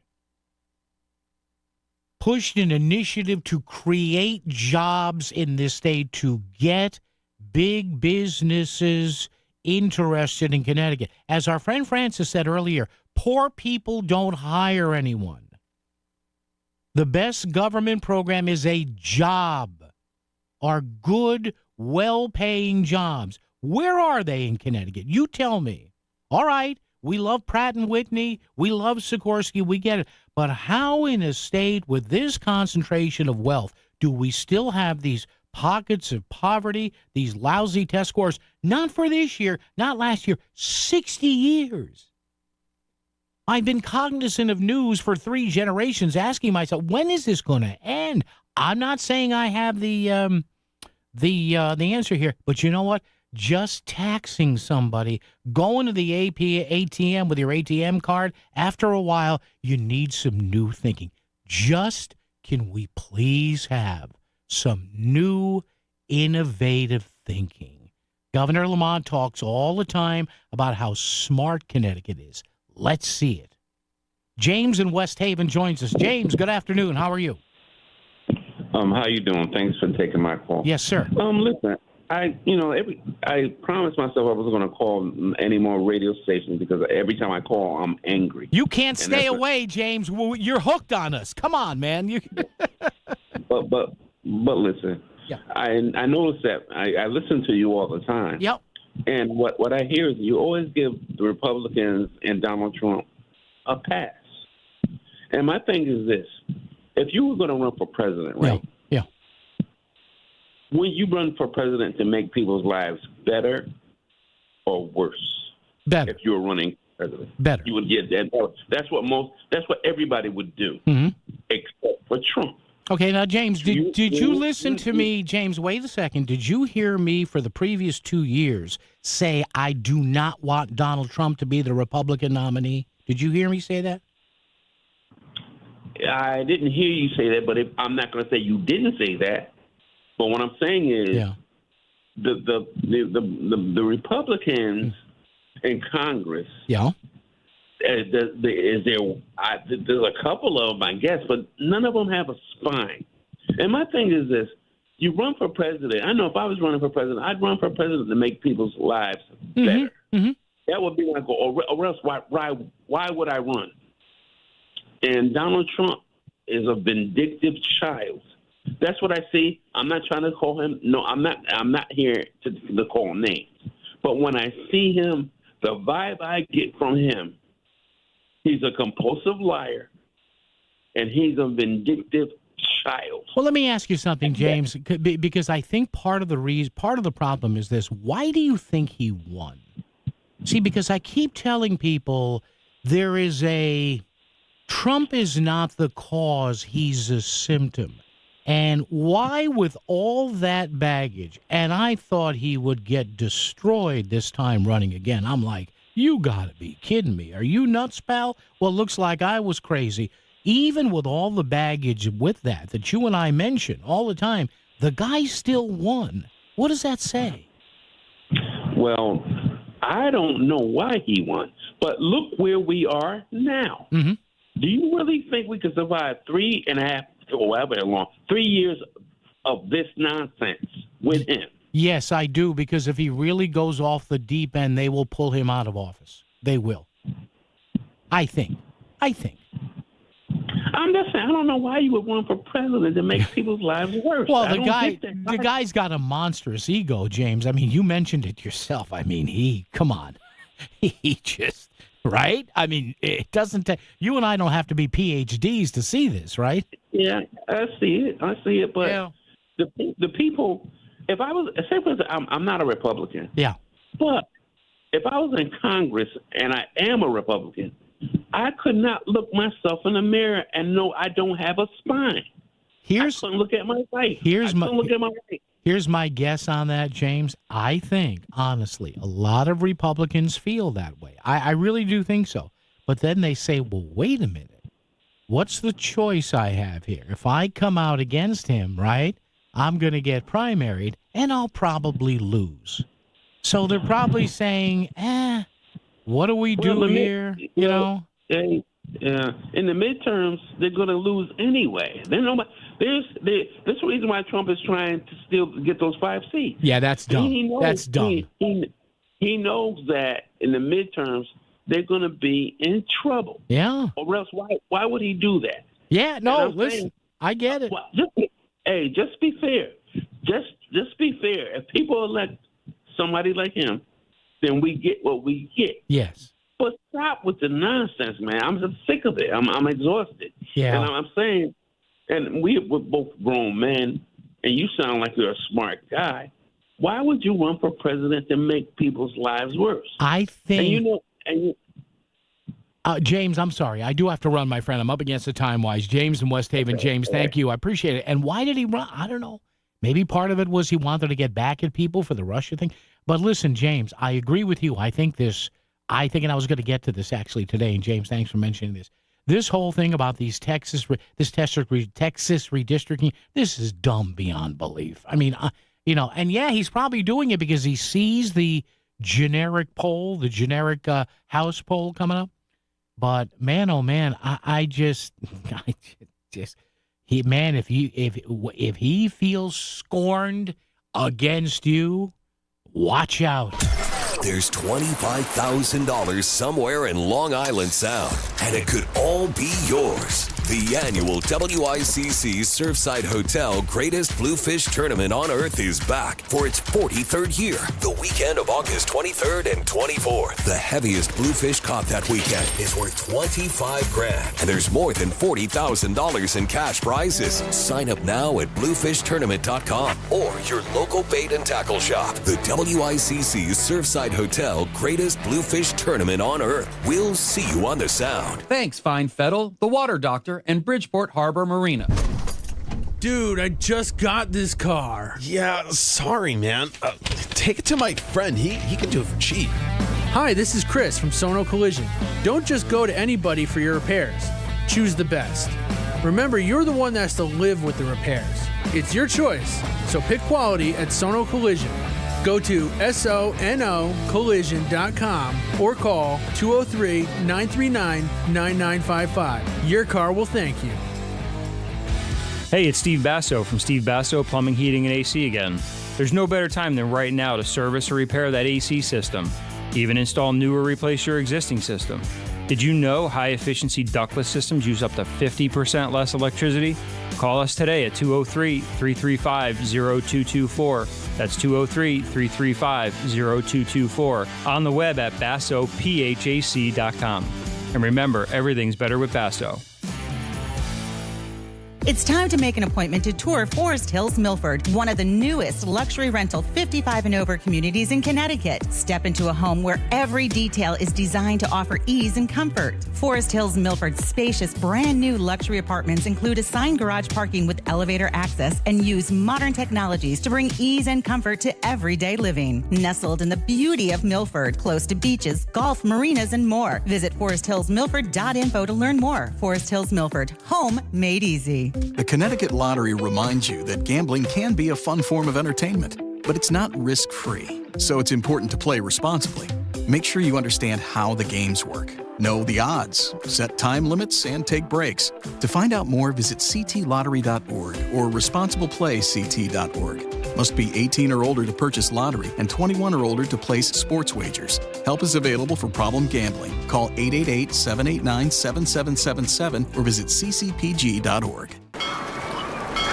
This summer, cruise to Norwalk, Sheffield Island and the historic Sheffield Island Lighthouse with the Norwalk Seaport Association. Try the Sunset Cruise Wednesdays to Sundays and enjoy being on the Sound while sipping a glass of wine. Or choose the Sheffield Island Cruise with a tour of the 157-year-old lighthouse. The Seaport's vessel is roomy and comfortable with plenty of space. Make your reservation today at seaport.org. Enjoy all the Sound has to offer. Go to seaport.org. See you on board. You're listening to WICC 600 and 95.9, the voice of Connecticut, broadcasting from Cadillac of Greenwich Studios, CadillacofGreenwich.com. WICC Smart MLS Right Now traffic. Northbound on the Parkway, very heavy New Canaan West getting up to Route 7. The accident should be cleared, but a lot of residual companies starting to build into Westport now. Still have that accident working near the Sikorsky Bridge. Heavy stop and go all the way back to Route 8. 95 patchy volume out of Stamford and again through Westport, Southport.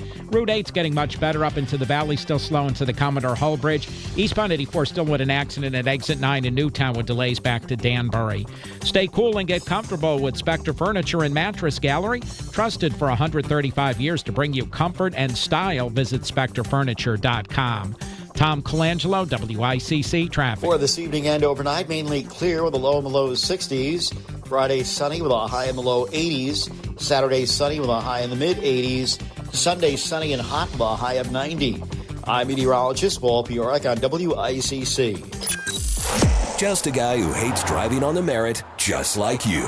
Connecticut Today with Paul Piselli. WICC 695.9, the voice of Connecticut. How come the legislative Democrats in Hartford, it's always raise taxes, percent here on the rich, a percent here on these capital gains, unrealized or realized capital gains. Okay, you're going to do that. But how about joining with the Republican Party in the state, say, hey, let's loosen up business costs in this state. So maybe if we get more businesses to come in Connecticut, what's the old phrase? Ronald Reagan used to love this all the time, right? The best social program is a job. And you get jobs in that sweet spot, 50, 55, 60 grand a year, you lower poverty. You get kids to have more food in their stomachs. You lower the need for some of these social programs. But it's always the one side of the road and not the other. And always, every one of these surveys that me and all the other hosts in the state talk about, whether they're from CNBC or Market Watch or the Wall Street Journal or Wallet Hub or Fox Business, Barron's, they all say the same thing. Hey, Connecticut, nice place to raise a family. Really good potential workers, rotten for business. The costs, the administrative delays, the regulations. And we wonder why we need all the funding for these social programs. There is no real effort to lift people out of dependency here. Okay, stacked call board here. Joe in Bridgeport. Hello, Joe. Paul, you keep beating yourself up. I don't get it. Oh, it's fun. It's fun. It's the Italian thing, right? That's right. It all worked out. It's all my fault, Joe. Why won't people leave me alone? But ask yourself, yes. But ask yourself a question. Yes, Joe. And this will stop you from beating yourself up. Okay. Do criminals victimize society or build up society? Oh, they victimize it, of course. Okay. Yeah. We are a state run by criminal, corrupt, do-nothing Democrats. Mm-hmm. Do you really think that criminal, corrupt, do-nothing Democrats are going to build up society? No, they just take. They're criminals. The mayor of Bridgeport is an ex-convict that keeps winning with absentee ballots, and you're wondering why the other criminal Democrats in Connecticut aren't saying nothing. Why? No. Because criminals stick together. Criminals don't rat each other out. Believe me, I've been in the hood for a long time. Believe me. So, Joe, I can tell you now the stress is leaving me. The stress is I've stopped. Thank you, Joe. Appreciate it. The stress is leaving me. Hold on. Maybe Joe's right. Wait, stop. Wait. What are they? Ladies, remember this in childbirth class? Deep cleansing breath. Hold it in and it's like when I get my kidney x-rays once a year for the kidney stones. Okay, sir. Deep breath in. Hold it in and blow it out. Okay, don't move. There you go. See that? Joe, you were right. You fixed me for the next 5 minutes. Of course I beat myself up. I'm a neurotic Italian. Ron in Trumbull is here. Hello, Ron. Hey, Paul. Hi, Ron. I wanted to continue.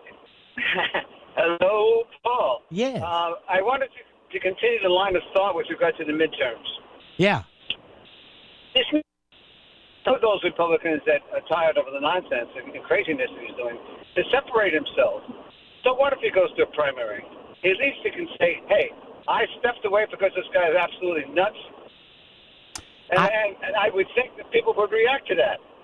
I think, and Ron, you're breaking up a little. I do have to let you go, but I understand what you're saying. Listen, what are we? We're about a year, what are we here? August, September, October, November. We're what, 14 months out? I don't know, Ron, you may see that. I don't know.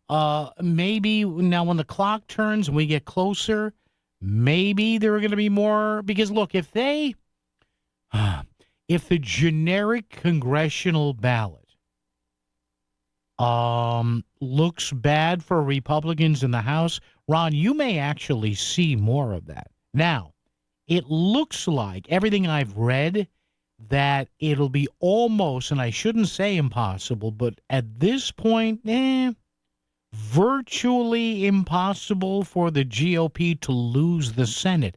However, no party like the Republican Party engages in circular firing squads any better. And I think sometimes they don't understand that, as they may laugh at Democrats don't do it. They generally stick together, although there is some cracks in the foundation here. But, yeah, we'll see what happens with the midterms. So, again, I think if they were held today, I thought I saw a projection that the GOP may gain a seat or two in the Senate but lose 10 to 15 in the House. And you know what that means? Means we're in stasis, we're in vapor lock, we're in gridlock for the rest of the final 2 years of the Trump White House, which might not be a bad idea. And then J.D. Vance comes waltzing in, and he takes on Chris Murphy. By the way, there's a little more Chris Murphy news. Somebody on the national scale said, hey, this Murphy guy may be it. Bob in Trumbull is here. Bob, how are you, sir? What's up? Oh, I don't know, Reverend, but a couple calls, all the guy kept saying Trump was making people's lives worse, but not one example, and you didn't even ask him for an example. What I've seen so far, it's better, and basically ended the invaders coming over the border, no tax on Social Security, no tax on overtime and tips, raised the standard deduction for taxes. All that stuff was making people's lives better. The reason the Democrats keep doing what they're doing, they want to keep the people ignorant because then they vote for the communist Democrats.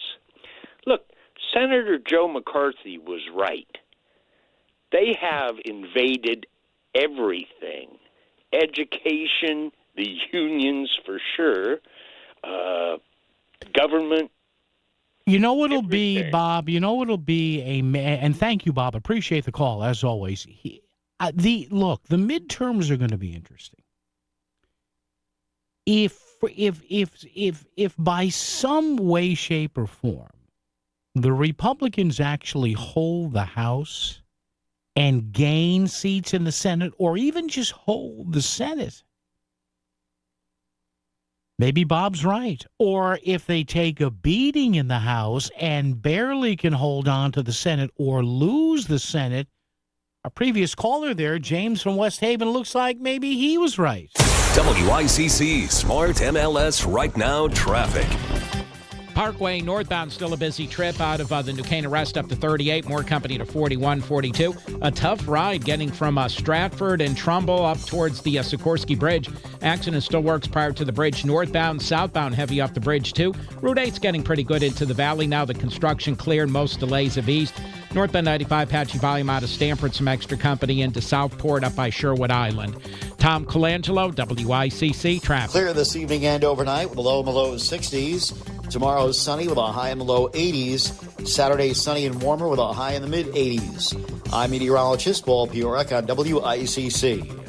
Hey, Bridgeport small business owners, you can apply for a $5,000 grant from Optimum Business and the Bridgeport Regional Business Council. The Lifting Up Bridgeport Small Businesses Grant Program is awarding 25 businesses $5,000 grants to develop their business technology and support their success. And your business can be one of them. But hurry, the application deadline is August 15th. To see grant program requirements and apply today, visit optimum.com/business/Bridgeport. Terms apply. Hi, this is David from Standard Oil. If you use propane to heat your home, now is the right time to sign up for automatic delivery and our award-winning service. We deliver propane for heating your home, propane for your cooktop, propane for your pool heater, and propane for your generator. We can even install a new propane fireplace in time for the holiday festivities. Most importantly, our technicians work 24/7 to provide you with the absolute best service possible. So for all your heating oil, air conditioning, and propane needs, call Standard Oil today or visit us online at standardoil.com. Whether it's day or night, hot flashes due to menopause can be unpredictable. That's why there's Veoza, a prescription treatment proven to reduce the number and severity of hot flashes day and night that can start working in as early as 1 week. Based on clinical studies measuring efficacy at 4 and 12 weeks, individual results may vary. Talk to your healthcare provider about what this may mean for you. For moderate to severe vasomotor symptoms or hot flashes and night sweats due to menopause, Veoza can cause serious side effects, including liver problems. Your doctor will do blood tests before and during treatment. Stop Veoza and call your doctor if you have symptoms of liver problems, such as feeling more tired than usual, decreased appetite, nausea, vomiting, itching, yellowing of the eyes or skin, pale stool, dark urine, or stomach pain. Don't use Veoza if you have cirrhosis, severe kidney problems, kidney failure, or take CYP1A2 inhibitors. Ask your doctor about Veoza. To learn more, call 1-866-239-1637 or go to Veoza.com. That's VEOZAH.com. This is WICC 695.9, the voice of Connecticut.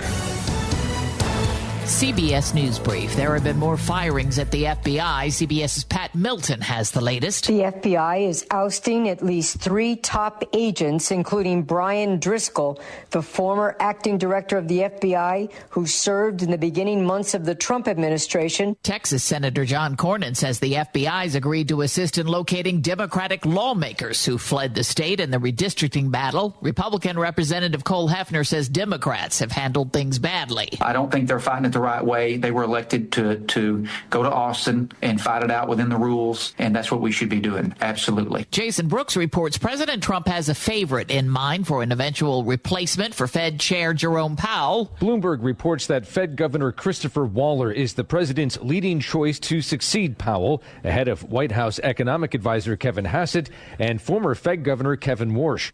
CBS News Brief, I'm Cammie McCormick. WICC 695.9, Voice of Connecticut Local News Update. The search for a 6-year-old boy who fell from a boat ramp into the Housatonic River in Stratford yesterday afternoon is now a recovery operation. Here's Andrew Whitman with some of those details. The 6-year-old boy fell into the Housatonic River in Stratford around 1:30 Wednesday afternoon as he was walking on the Birdseye Street boat ramp. Volunteers jumped into the river to look for him until police, a Stratford Fire Marine unit, and even the Coast Guard arrived. No trace of him has been found. Boats, jet skis, drones, and a helicopter have all been involved. The search area extends about 20 miles close to where the river meets Long Island Sound. A police investigation is underway after a Bridgeport man arrived at Yale New Haven Hospital for treatment of a gunshot wound. The 36-year-old man was suffering from a leg wound that is not considered life-threatening. Police say the victim and his companion gave conflicting accounts of how he was shot, and it's still not clear where it happened. Anyone with information about the shooting is asked to contact New Haven police. A judge has ordered a Bridgeport man accused of killing a child with a baseball bat to provide a DNA sample to the state. Abdul Rahim Suleiman is charged with murder and other offenses in the killing of 6-year-old Jathan Escobar. The boy's mother and sibling were also seriously injured in the attack in September of last year. Escobar died a week after the attack. Suleiman remains in custody on $10 million bond. Fairfield Republican State Senator Tony Wong held a news conference this week to discuss numerous roadway safety measures being implemented in Connecticut. Among the many topics were expanded laws surrounding e-bike and scooter use by Connecticut's youth. According to Department of Transportation, they saw more than a 350% increase in death from a year ago from e-bikes. And you see no abatement in that number. It'll continue to go up. In response to this rise in accidents, multiple new laws will begin on October 1st that requires e-bikes at certain wattage levels to register as motor vehicles with all the requirements and registration that go with it. Helmet requirements, that requires licensure. They need to understand that this is a high-speed vehicle sharing the roadways, and therefore you need to comply with the safety rules of our roadway. Senator Richard Blumenthal says he's ashamed and angry after meeting with an Afghan translator who was detained by ICE. Blumenthal met with the man named Zia yesterday at an ICE detention facility in Massachusetts and told WTNH-TV News 8 that him being in a prison right now is an outrage. He is happy to be in America, and he wants to stay here, and he deserves to stay here because this country promised him he could come here when he put his life on the line as an interpreter for our troops in Afghanistan. 6 masked ICE agents took Zia into custody last month as he was leaving a routine meeting with immigration officials in East Hartford. ICE indicates that Zia is under investigation for a serious criminal allegation.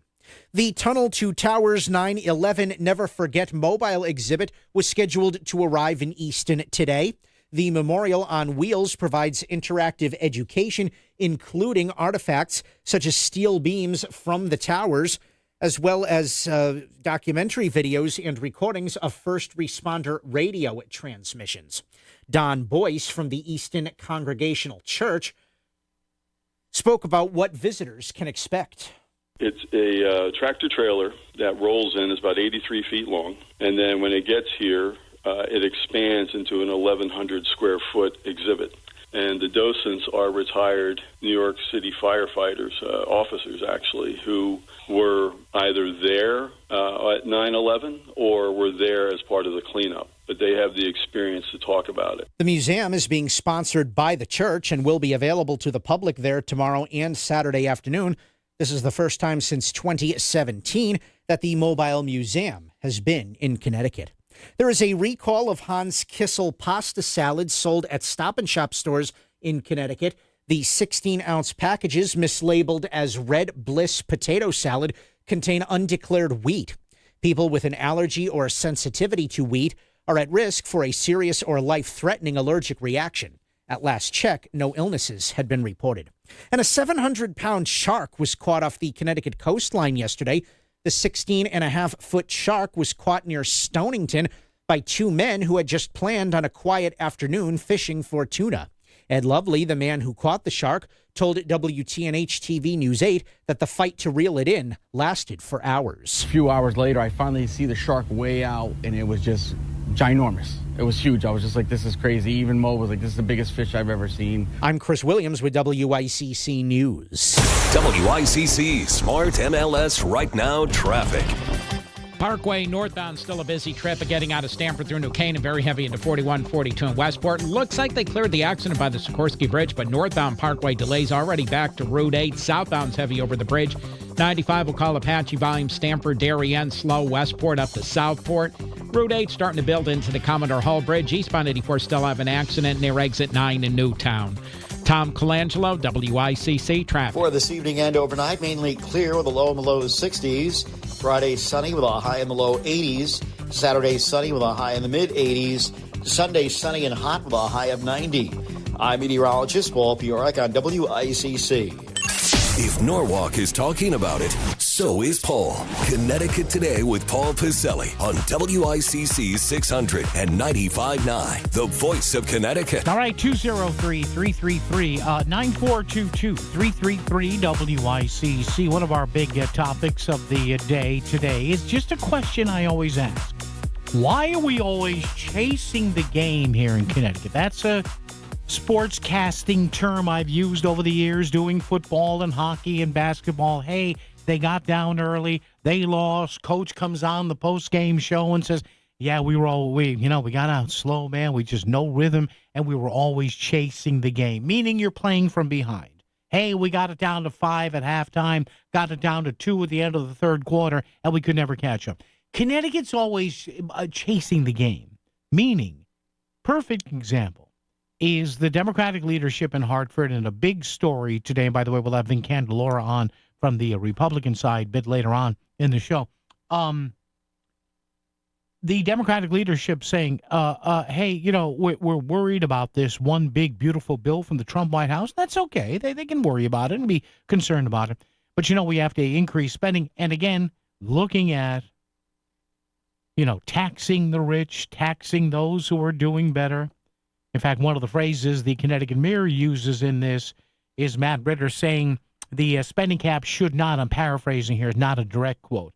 The spending cap shouldn't block wealthy Connecticut from preserving programs. Well, why is it the responsibility of wealthy Connecticut, Speaker Ritter, and anyone else, to help the state keep chasing the game when the state's strategy for all this has been bad for years? Why is that? There have been these hue and cries kept at bay, thankfully, for the last 7 or 8 years by Governor Ned Lamont to raise taxes, just go after the rich, over $400,000, over $1 million, over $750,000. It's a mansion tax. It's a tax on realized capital gains. It's a tax on unrealized capital gains. Blah, blah, blah, blah, blah, blah, blah, wah, wah, wah. Oh, my God. There's no game planning in this state. We have no game plan. We are constantly chasing the game. We are the Flex Seal state. Some people like that, so I keep mentioning it. We're the guy at 2:30 in the morning when you can't sleep or you're hungry, and you get up and you go to the fridge and you're watching the infomercial overnight on the Flatulence channel or whatever, and there's the guy going, hey, I've got a leak in this boat, but little Flex Seal, fix that sucker right up. We're the Flex Seal state. We never build a new boat. We never make major repairs. Crack here, leak here. It's the black sticky stuff, Flex Seal. But wait, there's more. Oh, my God.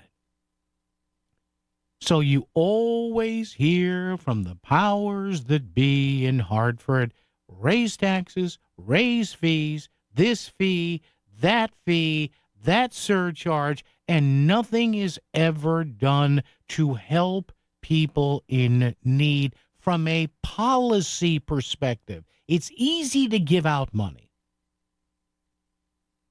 I always say tax increases are the potato chips of politics. Yeah, if you're hungry, they'll satisfy you for a while. But intrinsically, if that's all you do or all you eat, it ain't good for you. It'll catch up to you.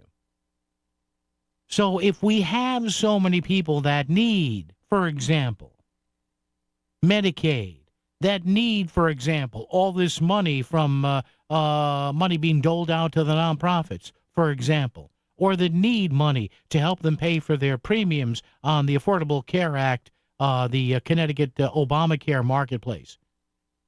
Where is the strategy on the other side of the aisle, my friends, to say, hey, let's bring more jobs here. Let's bring those. Well, Paul, that's hard. Yeah, I know it's hard, but there's no effort on the leadership side in Hartford. There just isn't. If you think I'm exaggerating, I asked you this twice already in the show, and I'll ask you a third time. Where is the effort in Hartford by the people that get reelected over and over and over again to say, hey, we've got to make Connecticut better for business? There is none. There's no effort to lower business taxes. There's no effort to lower the cost of operating. They turn the screws on business every chance they get because they get reelected on a culture of dependency. Mind-numbing, and it's always raise taxes. And here's a perfect example. And I talk about this all the time. association health care plans, right? You've heard of those. A lot of states have them. A lot of blue states have them.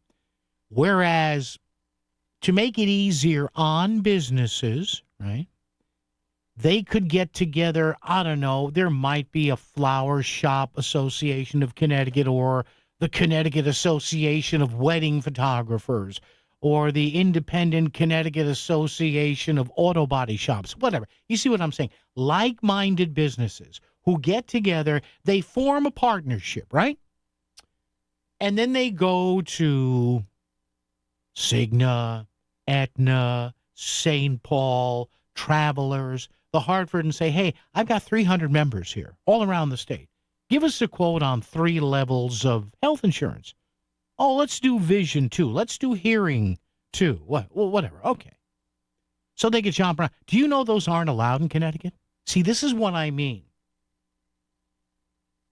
Vis-a-vis making it easier on businesses, and part of the reason they're not allowed in Connecticut is the fear, the policy wonks in Hartford say, well, that could hurt the Obamacare exchange because it'll take healthier people off the exchange and leave just older people, unhealthier people with comorbidities who aren't working. So again, there's something that could help a lot of businesses stay afloat in Connecticut and also reduce a core of dependency. But of course, the majority in Hartford goes, no.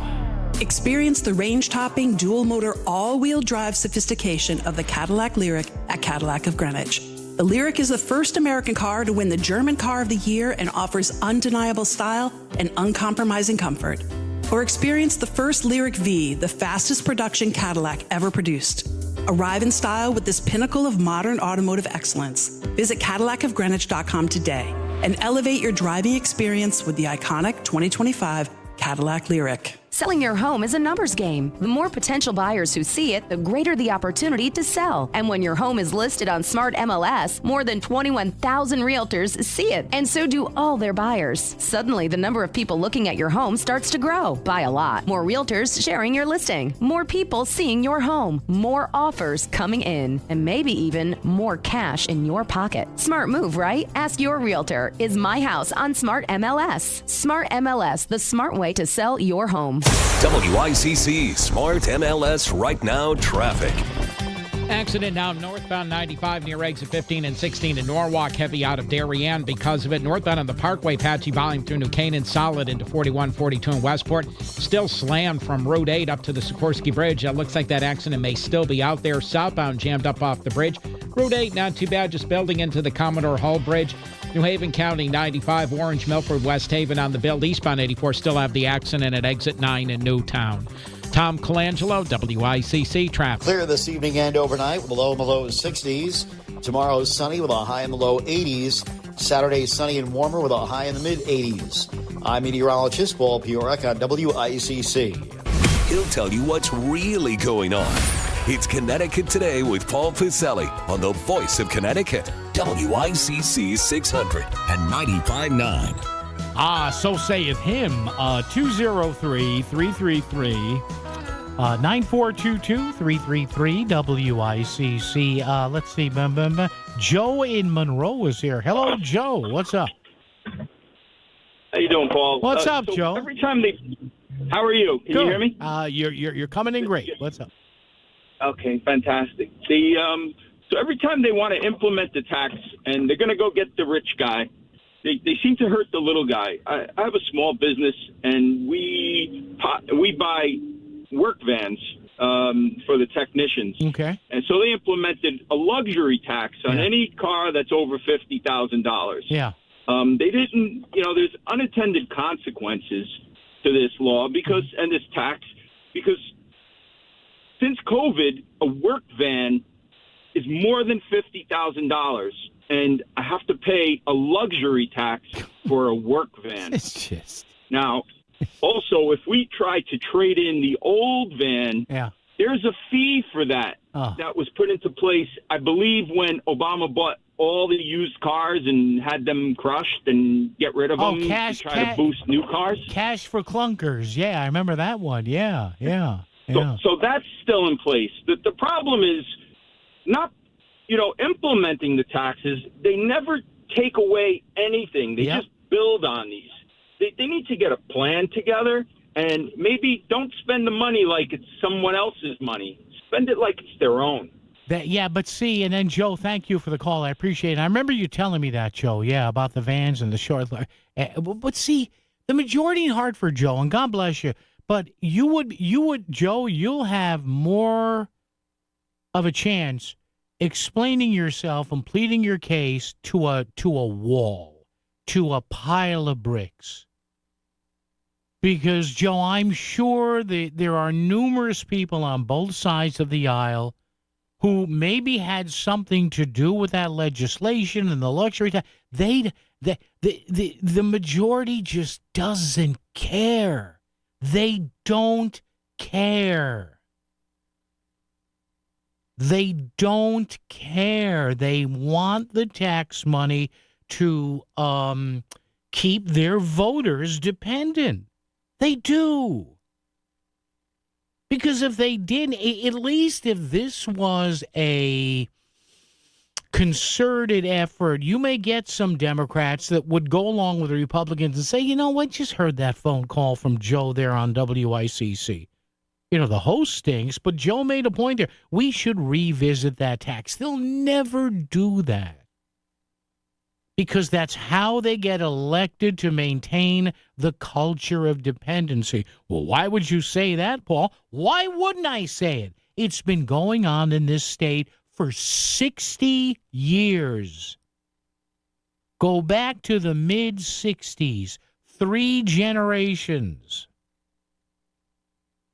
where we've been trying to figure it out and lift everybody up. But in order to lift some people out of poverty, you have to play ball better with the people, as our friend Francis likes to say, the rich people who hire poor people.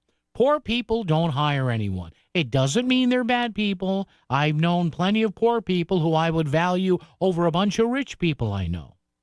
They're better people, but they tend to not hire people. You have to play ball with and be nice to the people who create capital, wealth, and jobs. That is something we never, ever, ever, ever, ever do in this state. You heard Governor Lamont a few weeks ago on this show. I played a cut where the governor was justifying him thankfully not signing that asinine bill that the union butt kissers love there about paying people who go on strike. And the governor even said, when he was at the Paris Air Show, he said he saw southern state governors and legislators and business people trying to woo people like Pratt & Whitney and Sikorsky out of Connecticut. Come to where we are. It's a better place to do business. Your money goes farther, and our taxes are lower. We don't try that here, no, God forbid, because, again, a lot of people could not. Folks, I'm dead serious about this. If you got rid of the culture of dependency that permeates this state, a lot of people wouldn't get reelected. What do I keep telling you? Whether it's poverty, whether it's racism, whether it's a whole bunch of things, if you successfully slay the dragon and to some part eliminate the problem, some people are out of work. And a lot of people can't get reelected and they can't fundraise, right? It's like, how many people own horse and buggy shops anymore? We moved beyond that. Some people don't want to move beyond certain things. Matt in Derby is here. Hello, Matt. How are you? Yeah, I'm okay, Paul. It's like you said, it's dependence. You seem to like Lamont a little more than I like him, but well, the only reason I like him, Matt, hang on, I'll let you finish. The only reason I like him is he's not a psycho, and God forbid if we get another Democrat other than Lamont, it's going to make Ned Lamont look like Ronald Reagan. But go ahead. You're probably right. But I cringe, and I gotta control myself every time I hear the governor say, "Oh, we got a new free program. Yeah. How dare you say that? Free. I know. That's an insult to all the men and women, and I run a small business too, that work in the state. We're being butchered. Yeah. And I worry about the Sun, the Connecticut Sun. They've been losing money for 25 years. Let them go. Let them. I'll help them tax already. That's a joke already. Yeah, That's a joke. I know, and that whole thing about the Sun, Matt, that's kind of a psychological thing with the state. But back to your point, Matt, how often, and I think we know what the answer to this is, you talk about getting the screws turned to you as a small business person. You never hear the polar opposite from the ruling party saying, hey, we got to help guys like Matt in Derby out. His fees are too high. His regulations, this is ridiculous. You never hear that, Matt, do you? You never hear it. I 100% agree. They don't, but they tell me they're for working people all the time. Yeah. No, I don't think so. Have a good day, Paul. Thank you, Matt. Appreciate it. Yeah, they're for the working people who vote for them. That's it. That's it. And again, I don't come on this show with any glee at hammering people. I just look at what's in the news, and I read it, and I say, again with this. My mother, my parents, God bless them, they both had individual phrases when I knew they were done with something. Dad's phrase that he would had enough was, blow it out your, When Dad said, for Christ's sake, blow it out your, that was it, okay? Mom's phrase was, the one I hearkened to today when I saw this story. Mom's phrase was, it was one word, Mom's phrase. Again? Again with this, she used to say, again. Sprinkled in with an oof-ah and a few things I can't remember or mention. But man, oh man, it just, okay. You can be concerned about some of the, and these aren't zero-based cuts. These are Medicaid cuts off of increases. So the increase won't be that high. But having said that, you can be concerned with that. But after a while, there's that old jazz song, Great American Songbook Standard. A lot of people sing the one-note samba. Remember that one?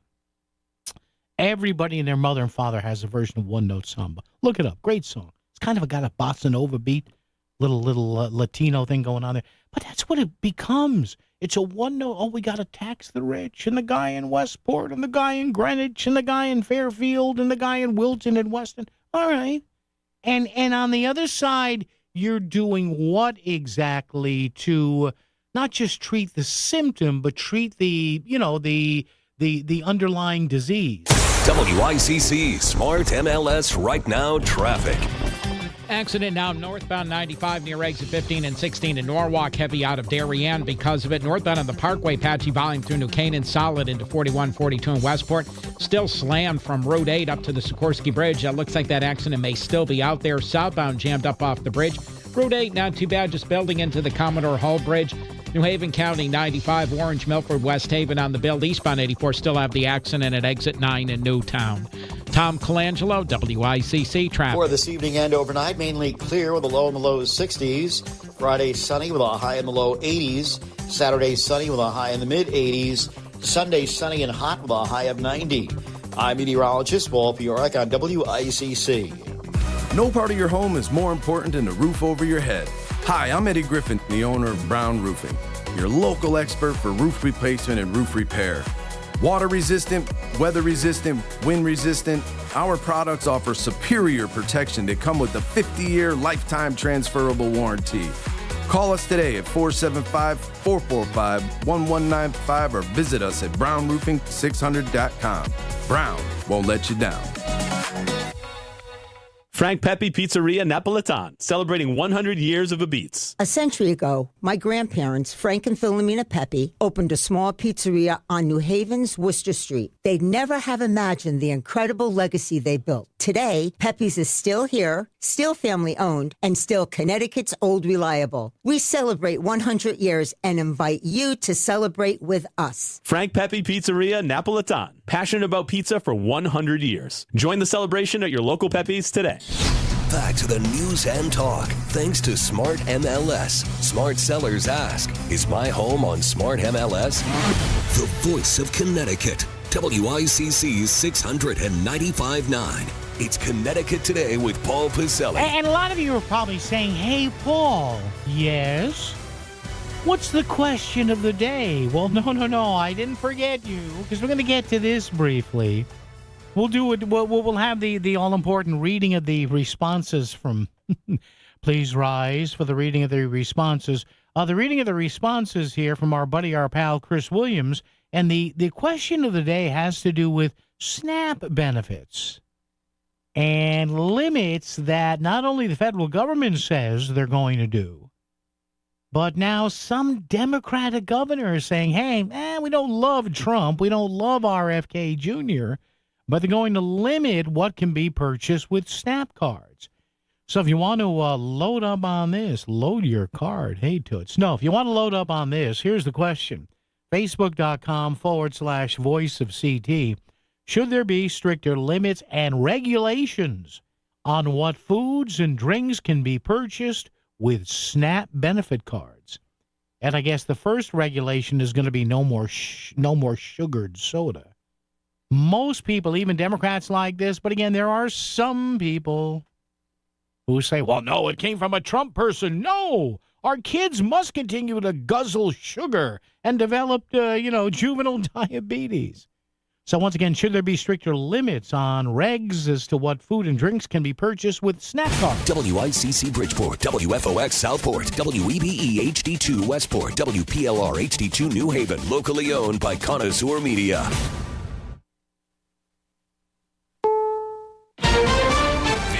CBS News on the Hour, sponsored by Progressive Insurance. I'm Cammie McCormick. There may be a pause in the construction of an immigrant detention center in Florida. CBS's Wendy Gillette reports. A federal judge has ordered construction to be temporarily halted at the immigration detention center in the Florida Everglades, dubbed Alligator Alcatraz. A lawsuit was filed against federal and state officials alleging the violation of environmental laws.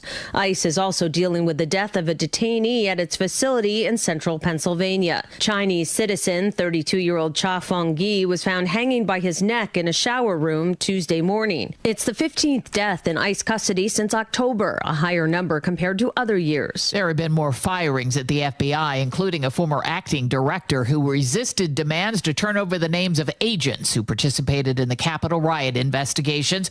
And Jake Rosen reports the Justice Department has hired a January 6th defendant. He was, according to charging documents and body cam footage, yelling at police in that moment in which he called them Nazis and Gestapo for defending the Capitol as thousands of people flooded upon it. In addition to that, he shouted, kill them, about the police officers to the other people in the crowd. He will now be an advisor to the Justice Department. The U.S. Air Force said today it will deny early retirement pay to transgender service members who are being separated from the military. Russia says a meeting could take place between President Trump and Vladimir Putin next week. CBS's Nancy Cortez with White House reaction. The White House has a slightly different message. They say, yes, the president is open to meeting with Putin and that could happen soon, but that no date has been set and no location has been set. Israel's security cabinet's considering a possible expansion of the war in Gaza. Prime Minister Netanyahu says Israel intends to take control and remove Hamas. At the State Department, spokesman Tommy Pigott. There can be no long-term prosperity with Hamas as a governing force or otherwise within Gaza. So that's what our policy is. That's where our focus is. That's what I can speak to. For further details on Israel's policy, I would refer you to the government of Israel. Tariffs went into effect today on dozens of countries. CBS's Kelly O'Grady. You could see clothing go up, electronics, machinery. That's really important for the manufacturing sector. Also food and beverage. Think of our friends in Europe, your wine, your cheese, and then pharmaceuticals from Europe as well as India. The Swiss government says it will pursue more talks with the U.S. over the 39% tariff placed on its goods. The president and economy minister left Washington empty-handed. On Wall Street, stocks are lower. This is CBS News. Progressive Insurance, with insurance for cars, home, boat, motorcycles, RVs, and commercial vehicles at 1-800-PROGRESSIVE and Progressive.com. I'm Matt Morgan of Morgan & Morgan. your car steering wheel could be a ticking time bomb. At least 24 people have died and many more injured because their airbags fired shrapnel at them upon inflating. Tens of millions of cars have been recalled. If you suffered cuts that required stitches, hearing or vision loss, or broken bones, please contact us today. You could be owed money for medical bills and other damages. Morgan & Morgan. Visit us at badairbags.com for an office near you. Prior results do not guarantee a similar outcome. Are you having trouble hearing? Hearing loss can devastate the quality of your life. Now, there's an affordable fix for you or your loved one. Rated the best hearing aids of 2025 by Forbes Health, Audion Hearing has the highest quality hearing aids at the lowest prices, starting at just $98 a pair. I actually like them better than my old $5,000 hearing aid. I could not believe how my hearing and life changed. Join over 1 million happy customers by going to audionhearing.com. That's AUDIEN hearing.com. WICC 695.9, Voice of Connecticut Local News Update. The search for a 6-year-old boy who fell from a boat ramp into the Housatonic River in Stratford yesterday afternoon is now a recovery operation. Here's Andrew Whitman with some of the details. The 6-year-old boy fell into the Housatonic River in Stratford around 1:30 Wednesday afternoon as he was walking on the Birdseye Street boat ramp. Volunteers jumped into the river to look for him until police, a Stratford Fire Marine unit, and even the Coast Guard arrived. No trace of him has been found. Boats, jet skis, drones, and a helicopter have been involved. The search area extends about 20 miles close to where the river meets Long Island Sound. A police investigation is underway after a Bridgeport man arrived at Yale New Haven Hospital for treatment of a gunshot wound. The 36-year-old man was suffering from a leg wound that is not considered life-threatening. Police say the victim and his companion gave conflicting accounts of how he was shot, and it's still not clear where it happened. Anyone with information about the shooting is asked to contact New Haven police. There's a recall of Hans Kissel pasta salad sold at Stop & Shop stores in Connecticut. The 16-ounce packages, mislabeled as Red Bliss potato salad, contain undeclared wheat. People with an allergy or sensitivity to wheat are at risk for a serious or life-threatening allergic reaction. At last check, no illnesses had been reported. And the Tunnel to Towers 9/11 Never Forget mobile exhibit arrived in Easton today. The Memorial on Wheels provides interactive education, including artifacts such as steel beams from the towers, documentary videos, and recordings of first responder radio transmissions. Don Boyce from the Easton Congregational Church spoke about what visitors can expect. It's a tractor trailer that rolls in, is about 83 feet long, and then when it gets here, it expands into an 1,100 square foot exhibit. And the docents are retired New York City firefighters, officers actually, who were either there at 9/11 or were there as part of the cleanup. But they have the experience to talk about it. The museum is being sponsored by the church and will be available to the public there tomorrow and Saturday afternoon. This is the first time since 2017 that the Mobile Museum has been in Connecticut. I'm Chris Williams with WICC News. WICC Smart MLS Right Now Traffic. Northbound 95 jammed pretty solid up through Darien into Norwalk. We had an accident working by exit 16 further north, company up by Sherwood Island. Parkway's a better ride. Stamford and Norwalk very slow getting into Westport. Jammed solid from Route 8 up to the Sikorsky Bridge. Reports that accident still working. Northbound Route 8 heavy now into the Commodore Hall Bridge. Eastbound 84 accident still works. Exit 9 in Newtown. Delays back to the state line. It's an hour to go Danbury into Newtown. Tom Colangelo, WICC Traffic. Clear this evening and overnight with a low in the low 60s. Tomorrow is sunny with a high in the low 80s. Saturday sunny and warmer with a high in the mid 80s. I'm meteorologist Paul Piorek on WICC.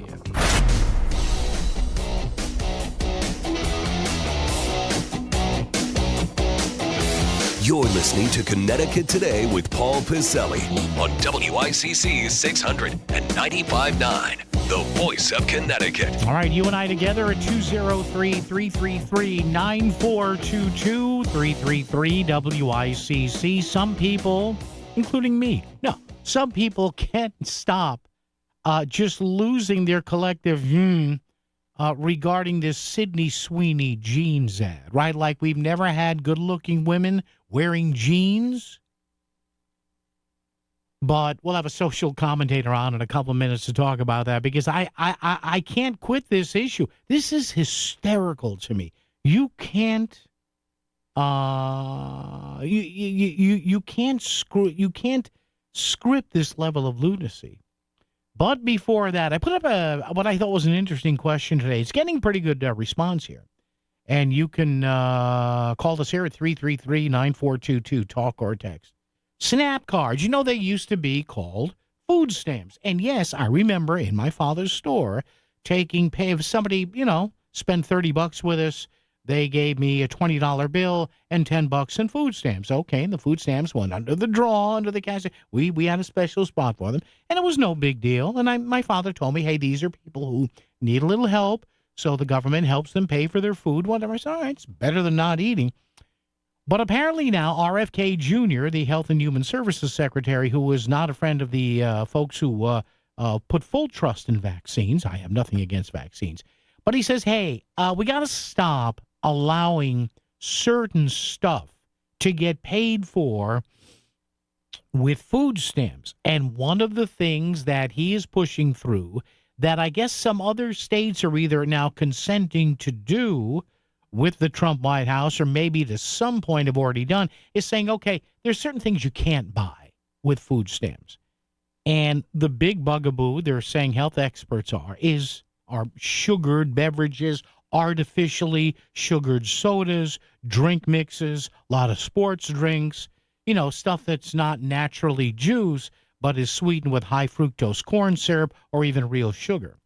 So now apparently even some blue states are saying, hey, this is a good idea. We're going to do this. So if you want to buy a beverage with your SNAP card, it's got to be water, or it could be a juice, but it's got to be 50% or more juice or whatever. So the question I'm posing today, and a lot of people are responding here at 333-9422 and on Facebook, what do you think about this whole thing? Should there be stricter limits and regulations on what foods and drinks can be purchased with SNAP benefit cards? A lot of people are saying, hey, even though it's a Trump policy, maybe this is a good idea. Some people don't like it, though, because they say, hey, a lot of the better food is more expensive, and you're putting a burden on some store owners. So this is the time of the show I know millions of people worldwide wait for. Chris Williams reads the answers to the Facebook questions, carefully sifting out and weeding out all obscenities. Chris, what do we have today? Well, from Paul, he says no, enforcement would turn counter clerks into SNAP czars and make them open to retribution. Poor idea. Willie said only if it's clearly stated and posted where consumers can see it so that store clerks are not tasked with deciding what is or isn't acceptable. It worked for cigarettes and alcohol. Debbie said SNAP does stand for Supplemental Nutritional Assistance Program, so ... Helene said yes, and maybe certain foods should be discounted for people using it. And Mark said, well, let's hope common sense would tell us. I know Corrupticate is challenged in the common sense department, but alcohol and tobacco, hot foods and vitamins, and non-food items. Yeah, there you go. All right, good range there. And I like one of those early answers there. Yeah, I mean, I can imagine... Look, you get somebody in a store with an attitude, and he or she brings up a bottle of Coke or Pepsi or whatever, and then a store owner has to say, sorry, it's got to be water or juice. Like, you know the way things are. I'm sure 90% of the people will say, all right, what can I get with this? But again, the store owners, you want them policing this? Paved with good intentions, right? So, again, we'll take more on this question, 203-333-9422, 333-WICC. Should there be stricter limits and or regulations on what foods and drinks you can buy with a SNAP benefit card in the future? There's $25,000 somewhere in Long Island Sound, and it could all be yours. The annual WICC Surfside Hotel Greatest Bluefish Tournament on Earth is back for its 43rd year, the weekend of August 23rd and 24th. The heaviest bluefish caught that weekend is worth $25,000, and there's more than $40,000 in cash prizes. Sign up now at bluefishtournament.com or your local bait and tackle shop. The WICC Surfside Hotel Greatest Bluefish Tournament on Earth. We'll see you on the Sound. Thanks, Tri-City Home Solutions and Rinnai and Xfinity. Do you truly understand the impact of taxes on your retirement savings? Would you like to keep more of your hard-earned money? Attend Bridgelight Financial's Taxes in Retirement event, August 12th and 14th at El Palio in Shelton. It's a free workshop discussing real tax saving strategies. Click bridgelightadvisors.com and register. This is Bill Levitt, president of Bridgelight Financial Advisors. We'll show you real tax savings on your savings. Come to our next event at El Palio in Shelton. Register today at bridgelightadvisors.com. bridgelightadvisors.com. Who picks Post University? People who pick Post are people who believe in themselves and their potential. Post people want a school that helps them succeed on their terms, on their budget, and on their schedule. They want on-campus activities and online flexibility. Most of all, they want an education that could help prepare them for success in over 50 fields. Because when you're an Eagle, the sky's the limit. Are you a Post person? Find out now at post.edu. Twice in the last week, Connecticut has had some kind of localized flash flooding events happen. And I've heard from a lot of you that trees have come down, you lost power. And it's just a reminder that we are in hurricane season. I know a lot of times we want to focus on obviously the good of the summertime, but the reality is we are in a very heightened storm season. And if you are not prepared for it, destruction, damage, and certainly tragedy could follow. I want to introduce you to my friends at K&J Tree Service. I work with them, and I have such peace of mind working with them. In fact, I've had their team come out to my house so many times. Mark came out a couple months ago and did a tree assessment, as I've talked about on the show before, and he was able to identify some troubled trees that needed to be addressed and partially removed just to make sure there was no damage to our home, our property, and certainly wasn't going to hurt me and my family. Don't wait for the next storm to see what happens next. Go to kjtreeservice.com. Book a free assessment today. That's kjtreeservice.com. For over a century, Abriola Parkview Funeral Home in Trumbull has been a beacon of support and compassion for families navigating the profound challenges of grief and loss. Family owned since 1906, we are dedicated to helping you honor your loved ones with dignity and respect. Trust our experienced team to guide you through this difficult time, allowing you to celebrate a life well lived. Abriola.com, your legacy, our commitment. You're listening to WICC 600 and 95.9, the voice of Connecticut, broadcasting from Cadillac of Greenwich Studios, CadillacofGreenwich.com. WICC Smart MLS Right Now traffic. Northbound 95 still jammed solid. Stamford up to Norwalk thanks to that earlier crash by 16. Parkway's the better ride. Stamford to Norwalk. Into Westport, 95 slow. Sherwood Island up to Southport and the Fairfield Rest. Parkway's heavy into 41, 42. Still very busy northbound on the Parkway from Route 8 up to the Sikorsky Bridge thanks to that earlier crash. Northbound on Route 8 busy into the Commodore Hall Bridge. Still jammed solid. Eastbound 84 Danbury into Newtown again thanks to that earlier crash. Sponsored by the Fairfield Law Office of Eliafson and Tenor. Give your family and yourself the most important gift you can give, peace of mind. Visit ConnecticutElderLaw.com. Tom Colangelo, WICC Traffic. For this evening and overnight, mainly clear with a low in the low 60s. Friday, sunny with a high in the low 80s. Saturday, sunny with a high in the mid 80s. Sunday, sunny and hot with a high of 90. I'm meteorologist Paul Fiorek on WICC. Paul wants to hear from you. Call 203-333-9422. It's Connecticut Today with Paul Pacelli on WICC 600 and 95.9, the voice of Connecticut. So I get up this morning and I stretch and make sure all my limbs work, and I shovel to the bathroom and okay. And then I go to my home studio, which is my son's old bedroom, but hey, the tax laws say it's good there. And I open my email and I see, I'm scrolling down going, and I see 1 and I see 2 and 3 and more stuff about this Sydney Sweeney blue jeans ad. It's like it's a jeans ad, and she's good looking and she's young and she's popular and she was in the Rolling Stones video. And I'm like, all right, are we going to stop this? But hey, if you want to give your local talk show host stuff to talk about, whatever. And even right here, as I got to work after that, before we talk to our guest, I'm seeing yet another story about this on a major publication on the Hill. Sydney Sweeney in politics. Ooh, how the right became infatuated. Yes, like the left doesn't like hot chicks in jeans. Come on. Stop this. You can't script this comedy. Hey, joining us right now is filmmaker, author. He's a social commentary guy, too. Greg Rabideau is the guest. Now, Greg's also a filmmaker of some import. You can check his stuff out at gregthefilmmaker.com. That's gregthefilmmaker.com. And Greg Rabideau, hi, it's Paul at WICC. How are you? I'm outstanding, Paul. How are you doing? I'm good, Greg, but I wake up this morning and God almighty, it's a girl in blue jeans. Can some people get over this, Greg? But I guess not, because, of course, prior to Trump, we never saw chicks in blue jeans. What in the heck is going on here? Well, you're right, and I'll just add this. The last 4 years, we saw Beyonce in blue jeans. We saw Lizzo in blue jeans, Zendaya, Halle Berry.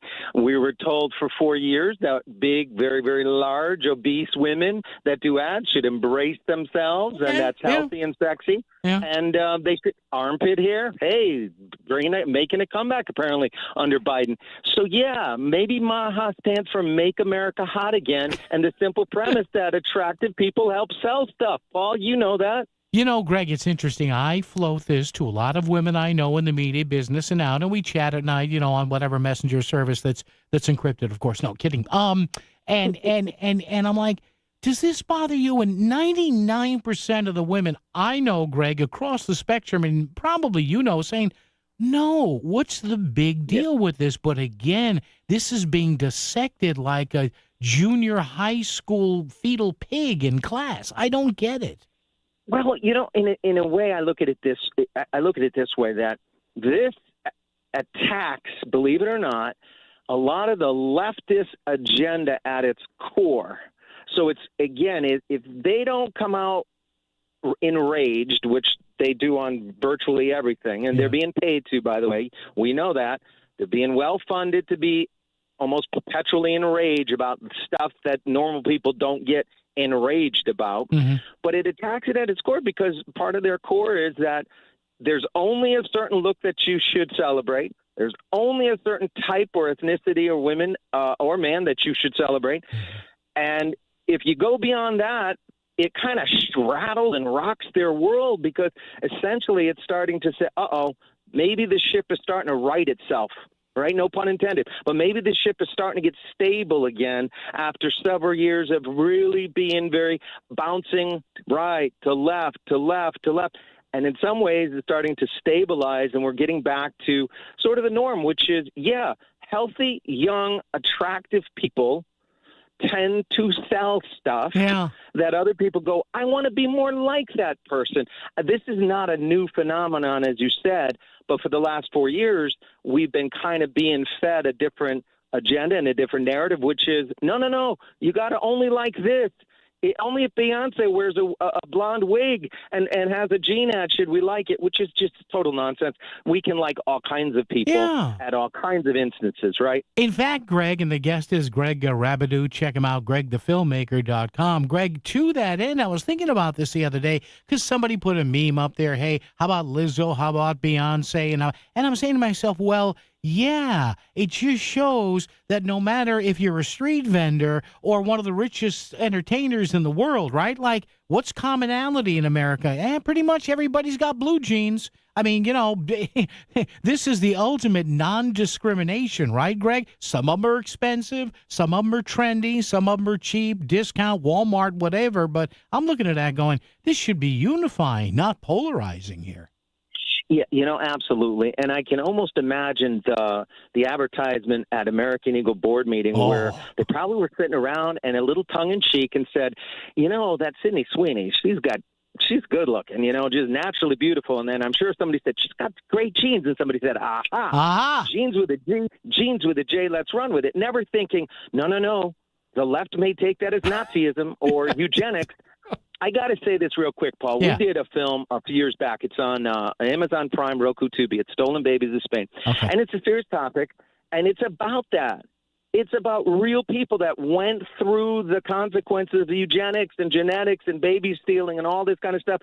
So when I hear the left prattle on and whine about something that they fabricate having to do with genes and genes, G with a G and genes with a J, it is just ludicrous. So they got to get out of their bubble when they start doing this narrative stuff and just go walk around and interact with real people. Do what you did. Ask people across all kinds of walks of life, hey, what do you think? And then the next time, hopefully, they go, let's get outraged about this, and they start posting and backlash. Hopefully somebody will say, nah, it's not really a bad thing. She's kind of hot. I like the jeans. Yeah. Before we let you go, Greg, tell us about, you alluded to one of your films, and I read some info about that. What else are you doing? What have you worked on? Where can people see and buy your stuff? Thanks, Paul. I appreciate it. We're Letters to the Pope, which is one man's struggle to find out his true biological origin. And there's secrets in the Vatican that we went to Rome and filled him with the prior Pope. Wow. And we did that, and that just finished festivals, did great, and that's coming to, I think it's Fossum TV, and I think it'll be on Amazon Prime soon. Cool. We're working on a charismatic pastor, which is about a suspicious death of a young wife of a pastor where we are, which is in South Carolina, and we're working on a documentary called This Land is Your Land, This Land is My Land, This Land is China's Land, about the roughly 300,000 acres of land China's bought, and Paul, they're trying to find more right near military bases. Please dive into that. Greg, that is one thing that, oh my God, it just happens to be near a military base, Greg. I'm shocked. Oh, they want to grow, let me guess. No, Greg, they want to grow soybeans there or something like that. Yeah, that's what right? it is. Soybeans. And it's got to be near a military base. I don't know why, but it tastes better. The soys come out better. Yeah. You're absolutely right. So we're trying to do that. And hopefully in about, we'll have that finished in about, well, maybe for Christmas or the beginning of New Year, because that's something a lot of people need to know more about. And that's at www.Valmar Films. That's the film company I'm partnered with. VALMAR Films, ValmarFilms.com. And then the one you mentioned, Greg, the filmmaker. Either one, people can go on it. Shout out to me. We'll get back to them. We'd love to hear from our folks. Nice. Finally, Greg, here's what you got to do. Once this all kind of dies down, you got to call the people. You got to call the people at American Eagle. You got to say, hey, want to do a little documentary about this? Like, just, Greg, you got to sit down with the guys and now let it die down, right? And just say, hey, you want to, like, how did this come up? Like, were you just like playing like newspaper football on a desk somewhere and said, hey, I got it, Sydney Sweeney. Greg, I'm telling you, people will download this sucker like crazy. All right. I like that idea, Paul. I like it. I'm going to be honest with you. Yeah. Yeah. Thanks so much, man. All right, Greg, you like it? Good. Now, my people will be in contact for the percentage, but that's okay. I understand. Hey, Greg Rabideau, check it out. Valmar Films, GregTheFilmmaker.com. Greg, be good. Hopefully, we can talk down the road. Thanks, man. You too, sir. Thanks for all the good work you're doing. Appreciate it. Greg Rabideau. It's R-A-B as in boy, I-D as in David, O-U-X. It's got that French spelling there. Sounds kind of like Scooby-Doo. Greg Rabideau, GregTheFilmmaker.com, and Valmar Films. WICC Smart MLS Right Now Traffic. Northbound 95 still holding it over an hour to go from Stamford up to Norwalk thanks to an earlier crash by exit 16. And beyond that, you got company up by Sherwood Island, Southport to the Fairfield Rest. Parkway, a much better ride. Stamford to Norwalk, that's about a half hour. Delays pretty heavy into 41, 42. Still heavy once you get north of Route 8 on the Parkway thanks to that earlier crash. Busy Route 8 northbound into the Commodore Hull Bridge. Tom Colangelo, WICC Traffic. Clear this evening and overnight with a low in the low 60s. Tomorrow is sunny with a high in the low 80s. Saturday sunny and warmer with a high in the mid 80s. I'm meteorologist Paul Piorek on WICC. Looking for complete dental care in one convenient location? Visit Columbia Dental in Norwalk. Their expert team includes a general dentist, periodontist, and oral surgeon. So whether you need a routine checkup and cleaning, dental implants, or wisdom teeth extraction, they've got you covered. Quality care all under one roof. Call Columbia Dental in Norwalk today at 203-299-0111 or visit columbiadental.com. Discover the finest flooring in Southern Connecticut at Courtesy Carpet. With over 50 years experience, from intricate area rugs and durable vinyl to elegant stair runners, they have it all. Shop anywhere, but see them before you buy. Visit L&J and their team on Route 111 in Monroe or at courtesycarpet.com. Financing is available, so you can get the floors you love today. Trust the experts in quality flooring, because at Courtesy Carpet, your satisfaction is their courtesy. Whether it's day or night, hot flashes due to menopause can be unpredictable. That's why there's Veoza, a prescription treatment proven to reduce the number and severity of hot flashes day and night that can start working in as early as 1 week. Based on clinical studies measuring efficacy at 4 and 12 weeks, individual results may vary. Talk to your healthcare provider about what this may mean for you. For moderate to severe vasomotor symptoms or hot flashes and night sweats due to menopause, Veoza can cause serious side effects, including liver problems. Your doctor will do blood tests before and during treatment. Stop Veoza and call your doctor if you have symptoms of liver problems, such as feeling more tired than usual, decreased appetite, nausea, vomiting, itching, yellowing of the eyes or skin, pale stool, dark urine, or stomach pain. Don't use Veoza if you have cirrhosis, severe kidney problems, kidney failure, or take CYP1A2 inhibitors. Ask your doctor about Veoza. To learn more, call 1-866-239-1637 or go to Veoza.com. That's VEOZAH.com. Plunge into the vibrant unknown this summer at the Maritime Aquarium. Immerse yourself in wonder and let the joy of discovery color your memories, even as the sun sets on another great day. With a range of experiences that are sure to inspire guests of any age, your visit isn't just an adventure. It's a front row seat to the brilliant show of life on Earth. Visit maritimeaquarium.org to choose your summer adventure today. Get to Citi Field when the Mets host the Atlanta Braves and Seattle Mariners. The Braves are in Tuesday, August 12th through Thursday, August 14th. Enjoy select $5 menu items on Tuesday. Restrictions apply. The first 15,000 fans at Wednesday's game will get a Mrs. Met bobblehead from New Balance. And on Thursday, the first 15,000 fans will receive a Pete Alonso replica jersey from Hyundai. The homestand continues against the Mariners August 15th and 16th. Get your tickets now. Mets.com/tickets.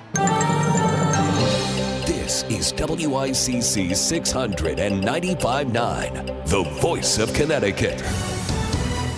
CBS News Brief. Texas Senator John Cornyn says the FBI directors agreed to assist in locating Democrats who have fled the state in the redistricting battle. Republican Representative Cole Hefner. They're not allowed to impede the business of the people. 2 Pennsylvania state troopers have been shot responding to a domestic disturbance call. Governor Josh Shapiro. I just ask all of you to join us in prayer for these brave state troopers. They are both in stable condition. The extreme heat continues in the Southwest. Meteorologist Grant Gilmore. I mean, you know it's hot in the desert in the summertime, but man, Phoenix, 117 degrees this afternoon. That heat is starting to push its way to the east a little bit. Places like Albuquerque, they're approaching 100 degrees. Even Oklahoma City into the upper 90s. Tariffs of 10% or higher kicked in on dozens of countries today.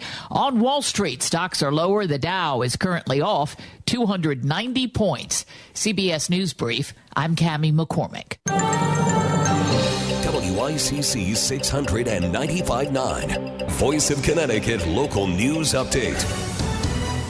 The search for a 6-year-old boy who fell from a boat ramp into the Housatonic River in Stratford yesterday afternoon is now a recovery operation. Here's Andrew Whitman with some of the details. The 6-year-old boy fell into the Housatonic River in Stratford around 1:30 Wednesday afternoon as he was walking on the Birdseye Street boat ramp. Volunteers jumped into the river to look for him until police, a Stratford Fire Marine unit, and even the Coast Guard arrived.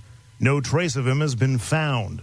Boats, jet skis, drones, and a helicopter have all been involved. The search area extends about 20 miles close to where the river meets Long Island Sound. A judge has ordered a Bridgeport man accused of killing a child with a baseball bat to provide a DNA sample to the state.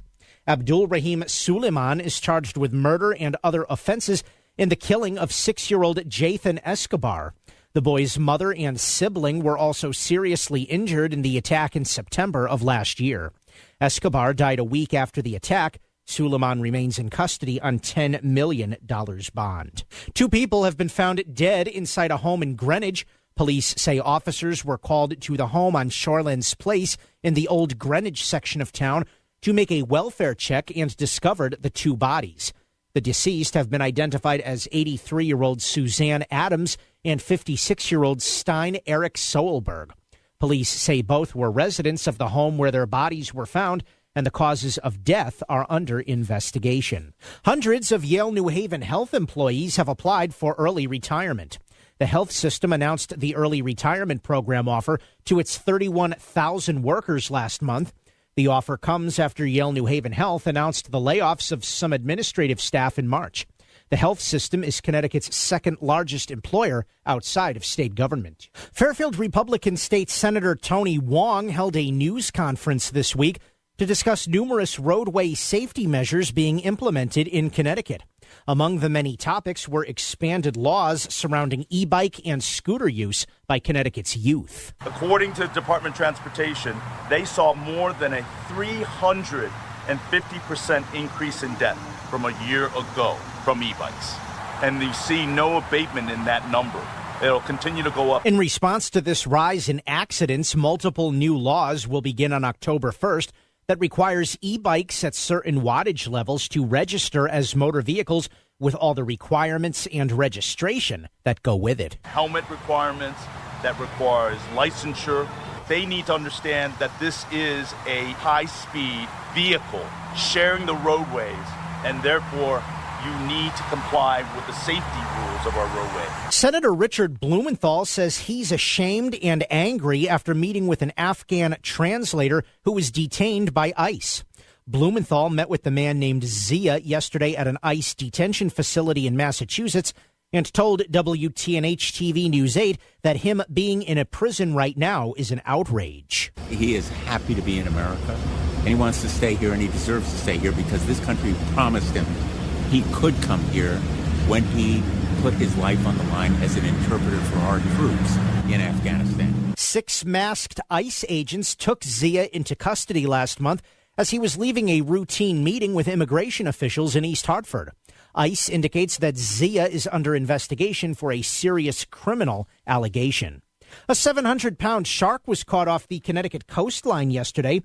The 16.5-foot shark was caught near Stonington by 2 men who had just planned on a quiet afternoon fishing for tuna.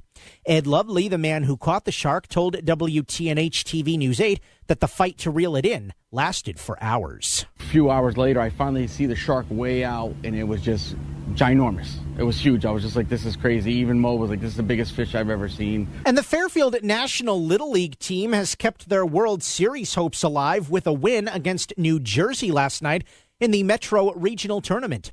Team manager Brian Palazzolo shared his excitement with WFSB Channel 3.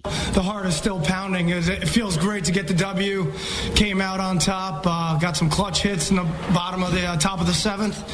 And, we're excited for Friday. The game Friday will be against New York, and the winner will advance for a shot at the Little League World Series.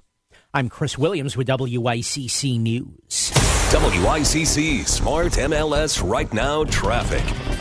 95 still holding pretty solid. Stamford up to Norwalk. Parkway starting to fill in out of Stamford, Greenwich. Both roadways busy in through Westport. Parkway northbound up to the Sikorsky Bridge. That's gotten much better. That accident now long gone. Northbound Route 8 still heavy into the Commodore Hull Bridge. Parkway's busy in through Hamden. South of 95 busy in through Long Wharf. Eastbound 84 still jammed Danbury into Newtown. Tom Colangelo, WICC traffic. For this evening and overnight, mainly clear with a low in the low 60s. Friday, sunny with a high in the low 80s. Saturday, sunny with a high in the mid 80s. Sunday, sunny and hot with a high of 90. I'm meteorologist Paul Piorek on WICC. Phones are busy? Text Paul, 203-333-9422. You're listening to Connecticut Today with Paul Pacelli. Now on WICC 600 and 95.9, the voice of Connecticut. Okay, we'll talk some state spending. We'll talk more SNAP cards. Want to touch base with one of our go-to people here on an interesting story that broke a couple of days ago. The orders by President Trump to move some U.S. military assets, submarines, maybe a bit closer to Russia. Obviously, some saber rattling, but what kind of subs are these, and should people be worried about this? A return visit from one of our go-to people on this, commenting on this, retired U.S. Army Colonel Jeff McCausland, CBS News military analyst. Colonel, good to have you back on with us. And were you surprised a few days ago, Colonel, when you heard Mr. Trump order these movements, or has this been done in the past? No, I was really surprised. I think it was the first time we saw, an escalation, at least in words, coming out over social media, which is where it came from. Of course, it was in response to saber-rattling by the Russians. Former president of the Russian Federation, Medvedev, who's now a deputy head of the Russian National Security Council, had made some comments reminding Mr. Trump that Russia was a nuclear power, that Russia was doing everything right, and even said, we can actually orchestrate a nuclear strike even after we've sustained a strike of our own, so-called dead hand response. And of course, that was in response to Mr. Trump's announcement that if the Russians did not move towards negotiations and a ceasefire in Ukraine, that he would escalate by placing large-scale tariffs not only on Russia, but very importantly, secondary sanctions, particularly on China and India, of 100%, because they continue to import large quantities of Russian oil, and that, in fact, helps to support the Russian economy and the Russian war machine. So a little surprising this occurred, but you're right as well, Paul, that it's unclear to me exactly what this means. Because on the one hand, we have two different types of nuclear submarines. One's an attack submarine that launches torpedoes and cruise missiles, non-nuclear. Then we have, but is nuclear powered. And then we have so-called boomer submarines, Ohio-class nuclear submarines that carry 24 D6 missiles, each of which has got a range of 4,600 miles. But at any given moment, 24/7, 365, 8 to 10 of those particular submarines are on patrol somewhere around the world. And I would imagine the vast majority of them are positioned where their missiles can strike targets in the Russian Federation. So what I'm saying is I don't know what this means when Mr. Trump says position them, and I kind of imagine this is more a escalation of rhetoric than an escalation of military capability. Colonel, the submarine warfare being one of the triad angles of this whole thing in the military here, and that's where they say we still have a distinctive advantage over other countries, including Russia and China. Do we? And is this kind of the major chess board or chess game here, or 3D chess in the modern military, say for air power and ground forces? Does it really come down to how well these subs are hidden for their reliability and usage? Yeah, their invulnerability is one of their key assets of being a deterrent. Don't forget the ultimate purpose of nuclear weapons is to deter war. So people used to say if you use a nuclear weapon, it's failed in what its purpose actually is. Each of the legs of the triad, the submarines, have that particular advantage.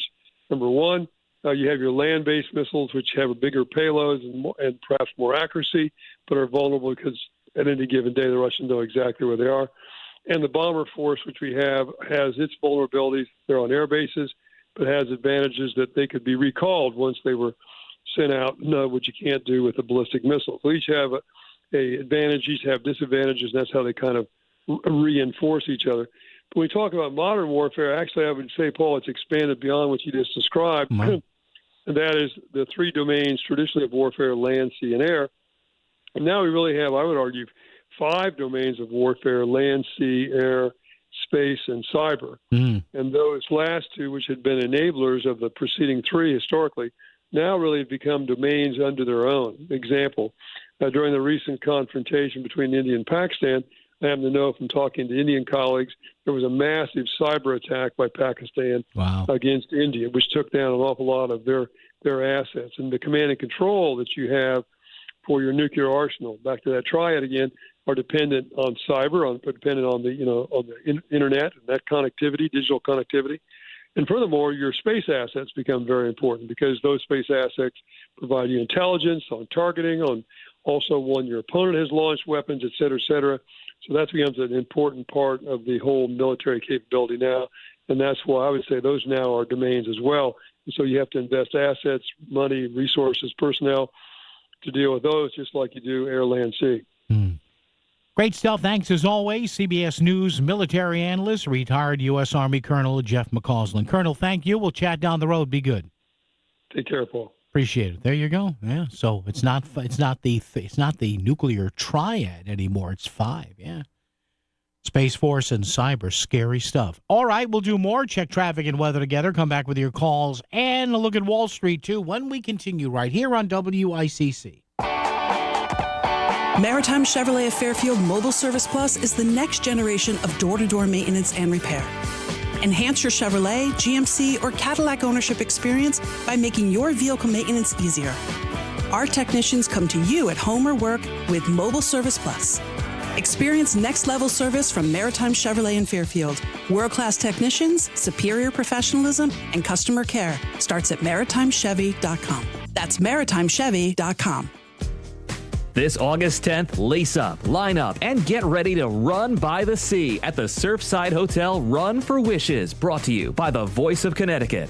Run or walk the stunning shoreline course in Stratford's Lordship neighborhood. Then kick back at Little Pub for food, drinks, prizes, and beachside vibes. The race fee supports Make-A-Wish Connecticut and enters you in a giveaway for a free Surfside hotel stay. Sign up now at runforwishes.com.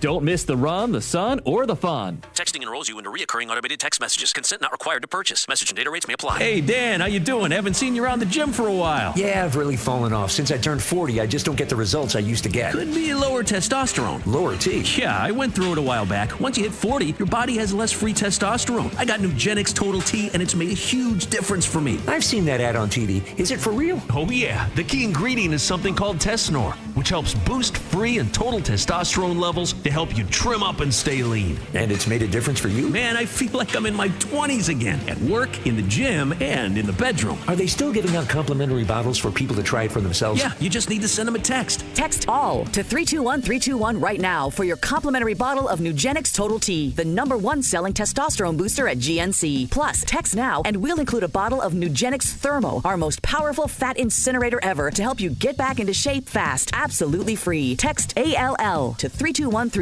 That's all to 321-321. It's time for the Market Scoreboard Report with Ron and Sana. Now on WICC's 695.9, the voice of Connecticut. Stocks staged a rather large turnaround today. The Dow was up as much as 300 points, dipped 300, and closed down 224 to 43,968, while the S&P, which was also up, finished down 5 points to 6340. The Nasdaq held on to gains as semiconductor stocks that have been exempted from 100% computer chip tariffs did better today, and that kept the Nasdaq up 73 points to 21,242. 10-year note yields climbed a little bit to 4.24%. The dollar a little weaker against key foreign currencies. The prospects of a summit between President Trump and Putin pushed oil prices down nearly 60 cents to $63.76 a barrel, while gold was another safe haven investment, up $37 to $34.71 the ounce. Bitcoin rallying as the president signed an executive order to allow for more of private types of investments, including Bitcoin, to go into people's 401ks. We'll see how that turns out in the long run, but it did have an impact on Bitcoin, which is up a couple of grand in today's trading. I'm still going for it, even with higher stroke risk from atrial fibrillation, an irregular heartbeat not caused by a heart valve problem. Over a 3-year study, Eliquis apixaban tablets reduced stroke risk better than warfarin, and over 97% of Eliquis patients did not experience a stroke. A first stroke occurred in 2.9% of warfarin patients versus 2.3% of Eliquis patients. Don't stop prescription Eliquis without asking your doctor. Stroke risk may increase. Eliquis can cause serious and potentially fatal bleeding. Don't take if you have an artificial heart valve, abnormal bleeding, or antiphospholipid syndrome. While taking, you may bruise more easily or bleed longer. A spinal injection increases blood clot risk, which may cause paralysis. Get medical help right away for unexpected bleeding or bruising, or back pain, tingling, numbness, muscle weakness, or incontinence. Aspirin products, NSAIDs, SSRIs, SNRIs, and blood thinners increase bleeding risk.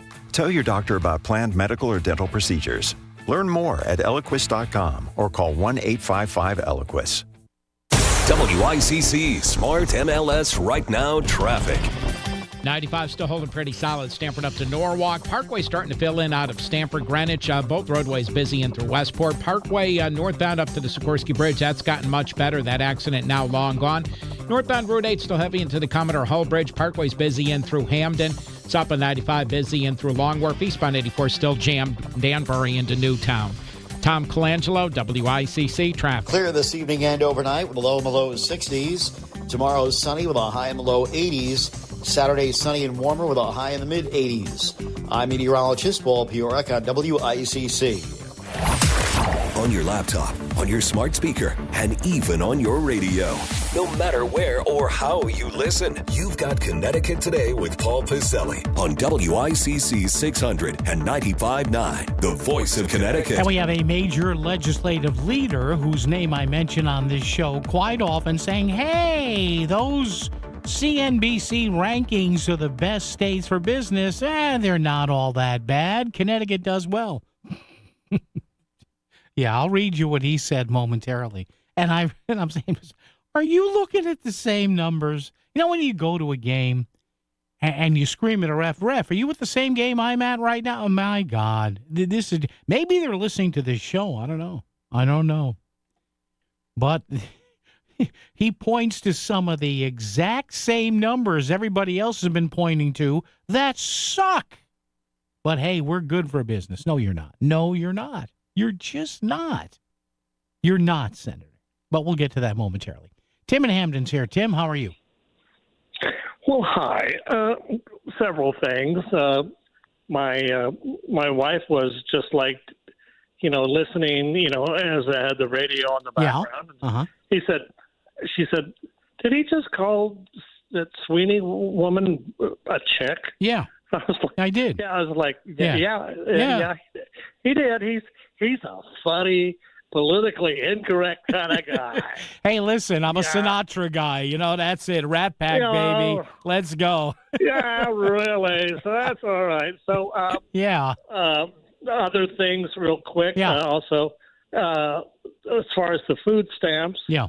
And there still always be that. Mm-hmm. It's so if I go out and, I don't want food stamps and buy 40 gallons of ice cream, that's okay, right? I don't know. I think it's going to depend on state by state. I guess, Tim, you could say there is a little bit of nutritional value in ice cream versus soda, right? Oh, yeah. Well, if you want to, or you could buy all sorts of hamburger helper and get your yearly salt intake for the next 20 years. Yeah, sodium's a beautiful thing. It drives that blood pressure right up there. I don't know. It probably kills the worm in your kidney brain. That's right. Right. And then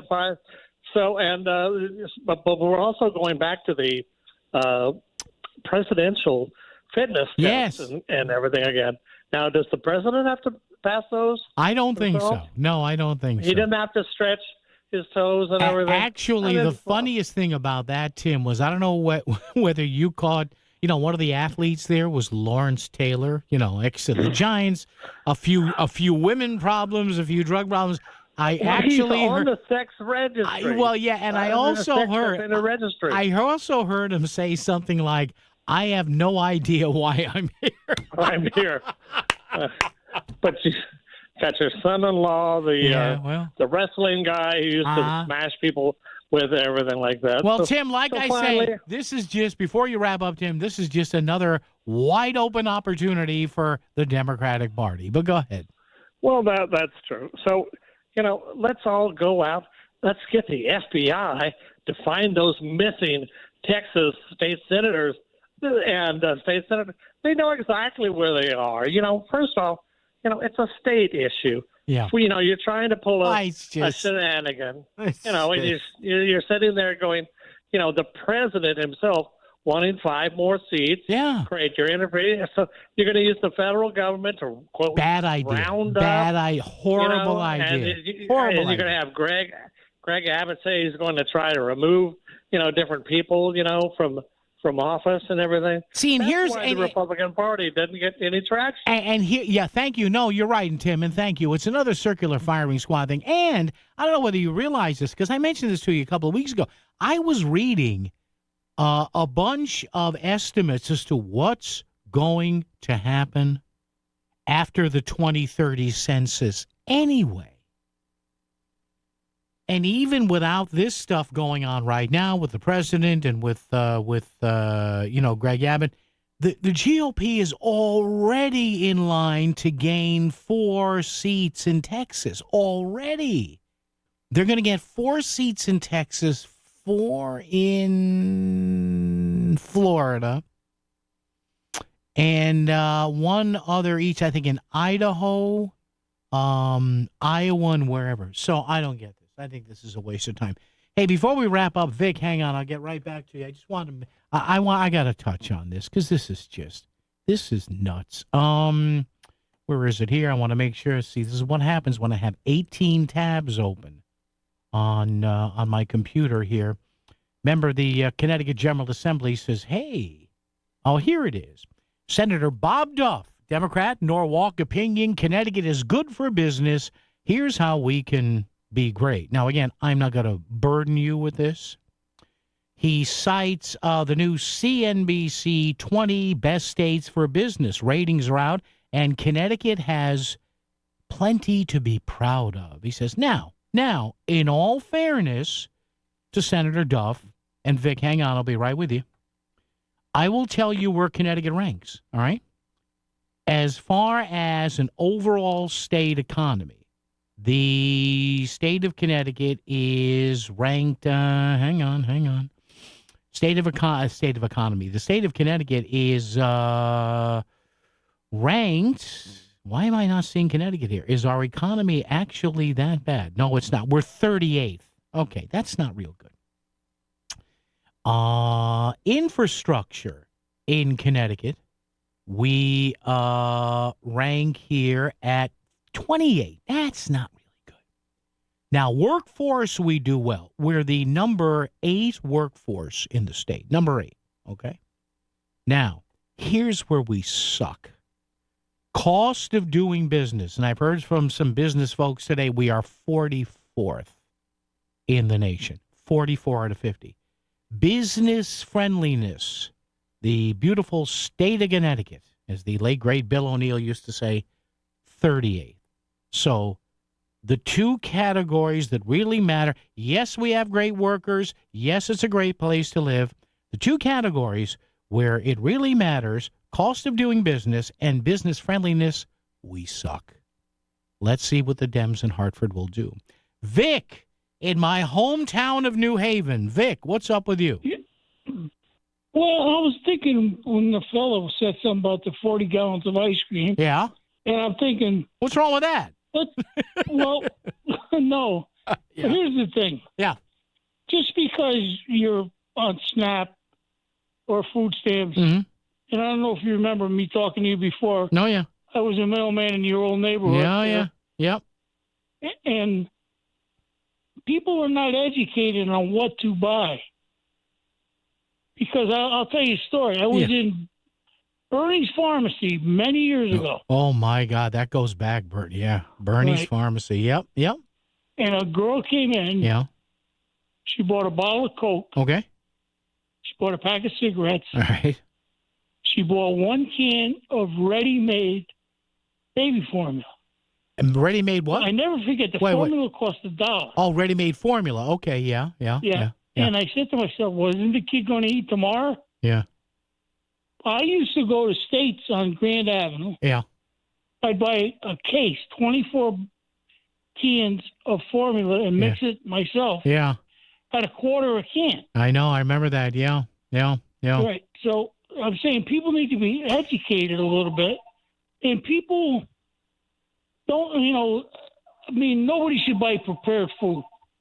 And you know what, Vic, I do have to run. I'm up against it time-wise. Vic, thank you. Good to hear from you, Vic. Yeah, and Vic, you're right. In fact, Vic, I'm glad you brought that up because I read a couple of things today saying the exact same thing you said, Vic. Along with this, let's get them away from prepared foods. And maybe, and here's what one of our respondents said early today, Vic, and I was reading this online too.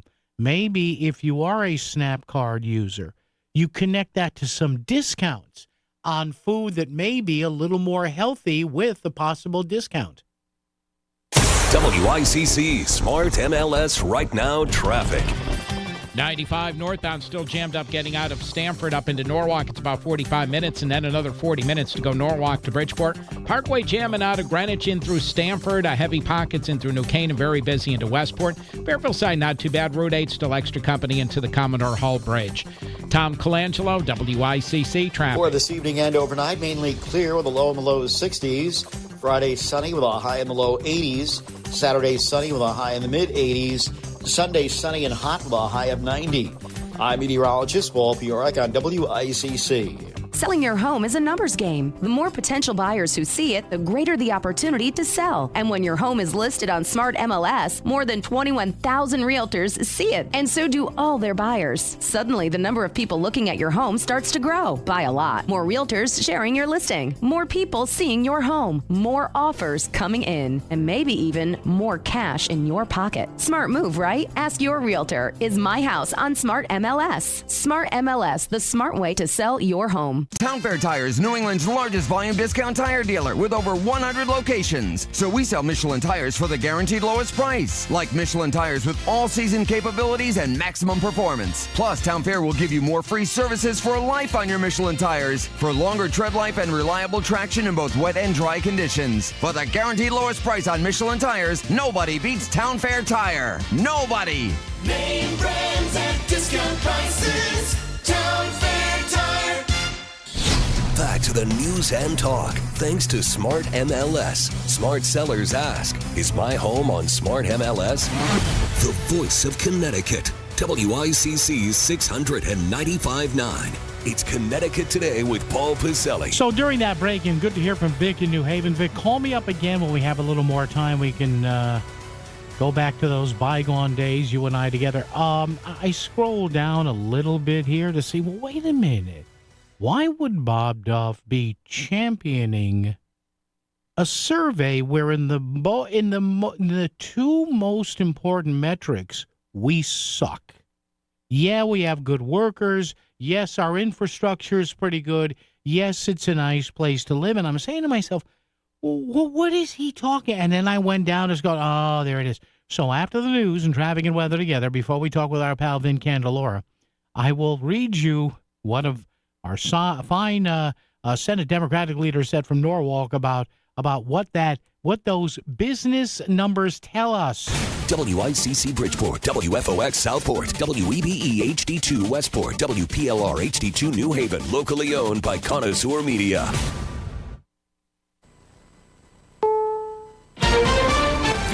CBS News on the Hour, sponsored by Progressive Insurance. I'm Cammie McCormick. It's unclear now where things stand in President Trump's efforts to win the war in Ukraine. I don't like long waits. I think it's a shame. He was asked by reporters just minutes ago if the deadline of tomorrow still stands for Russian President Putin to agree to some sort of deal. It's going to be up to him.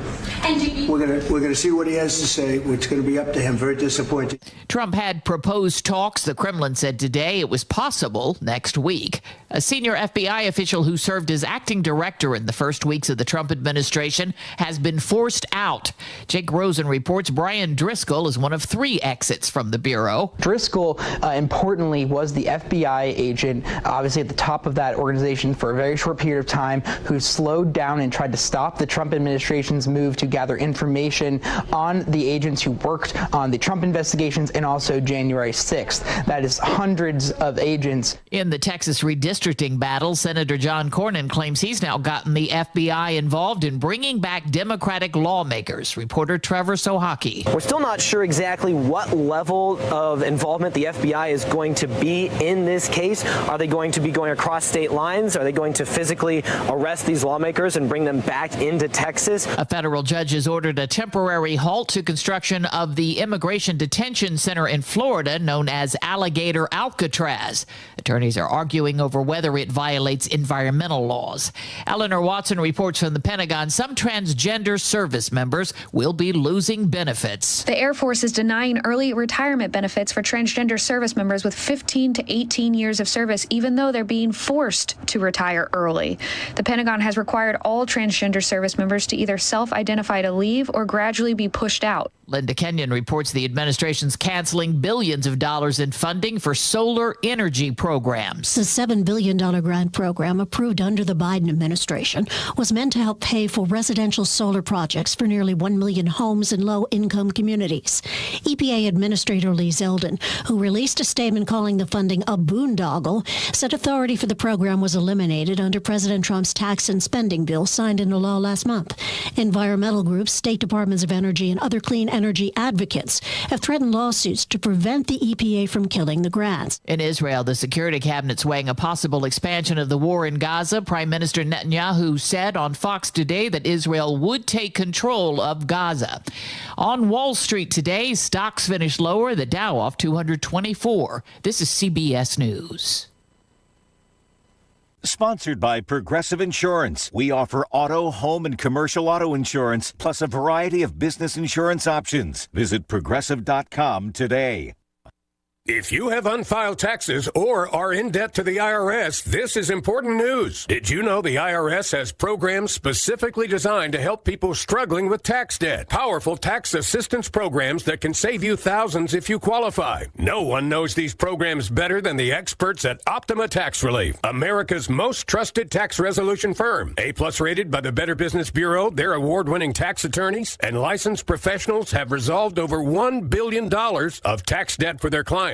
One call to Optima can start the process, helping to put an end to your worries about wage garnishment, asset seizure, and other aggressive IRS actions. Find the best options to solve your tax problems. Call the experts at Optima Tax Relief today for a free consultation. Call 800-343-6460. 800-343-6460. 800-343-6460. Optima Tax Relief. Some restrictions apply. For complete details, please visit OptimaTaxRelief.com. WICC 695.9. Voice of Connecticut Local News Update.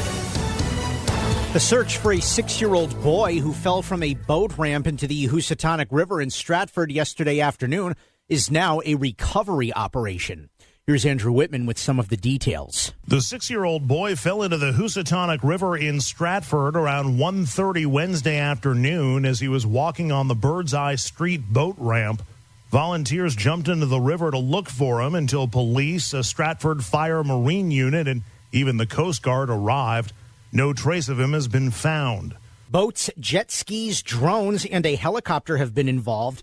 The search area extends about 20 miles close to where the river meets Long Island Sound. 2 people have been found dead inside a home in Greenwich. Police say officers were called to the home on Shorelands Place in the Old Greenwich section of town to make a welfare check and discovered the 2 bodies. The deceased have been identified as 83-year-old Suzanne Adams and 56-year-old Stein Eric Solberg. Police say both were residents of the home where their bodies were found, and the causes of death are under investigation. A police investigation is underway after a Bridgeport man arrived at Yale New Haven Hospital for treatment of a gunshot wound. The 36-year-old man was suffering from a leg wound that is not considered life-threatening.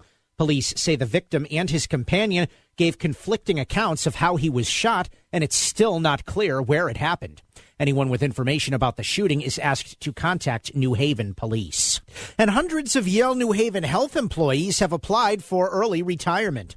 The health system announced the early retirement program offer to its 31,000 workers last month. The offer comes after Yale New Haven Health announced the layoffs of some administrative staff in March. The health system is Connecticut's second largest employer outside of state government. I'm Chris Williams with WICC News. WICC Smart MLS Right Now Traffic. 95 northbound still jammed up getting out of Stamford up into Norwalk. It's about 45 minutes and then another 40 minutes to go Norwalk to Bridgeport. Parkway jamming out of Greenwich in through Stamford. Heavy pockets in through New Canaan, very busy into Westport. Fairfield side not too bad. Route 8 still extra company into the Commodore Hull Bridge. Tom Colangelo, WICC Traffic. Clear this evening and overnight with a low in the low 60s. Tomorrow sunny with a high in the low 80s. Saturday sunny and warmer with a high in the mid 80s. I'm meteorologist Paul Piorek on WICC.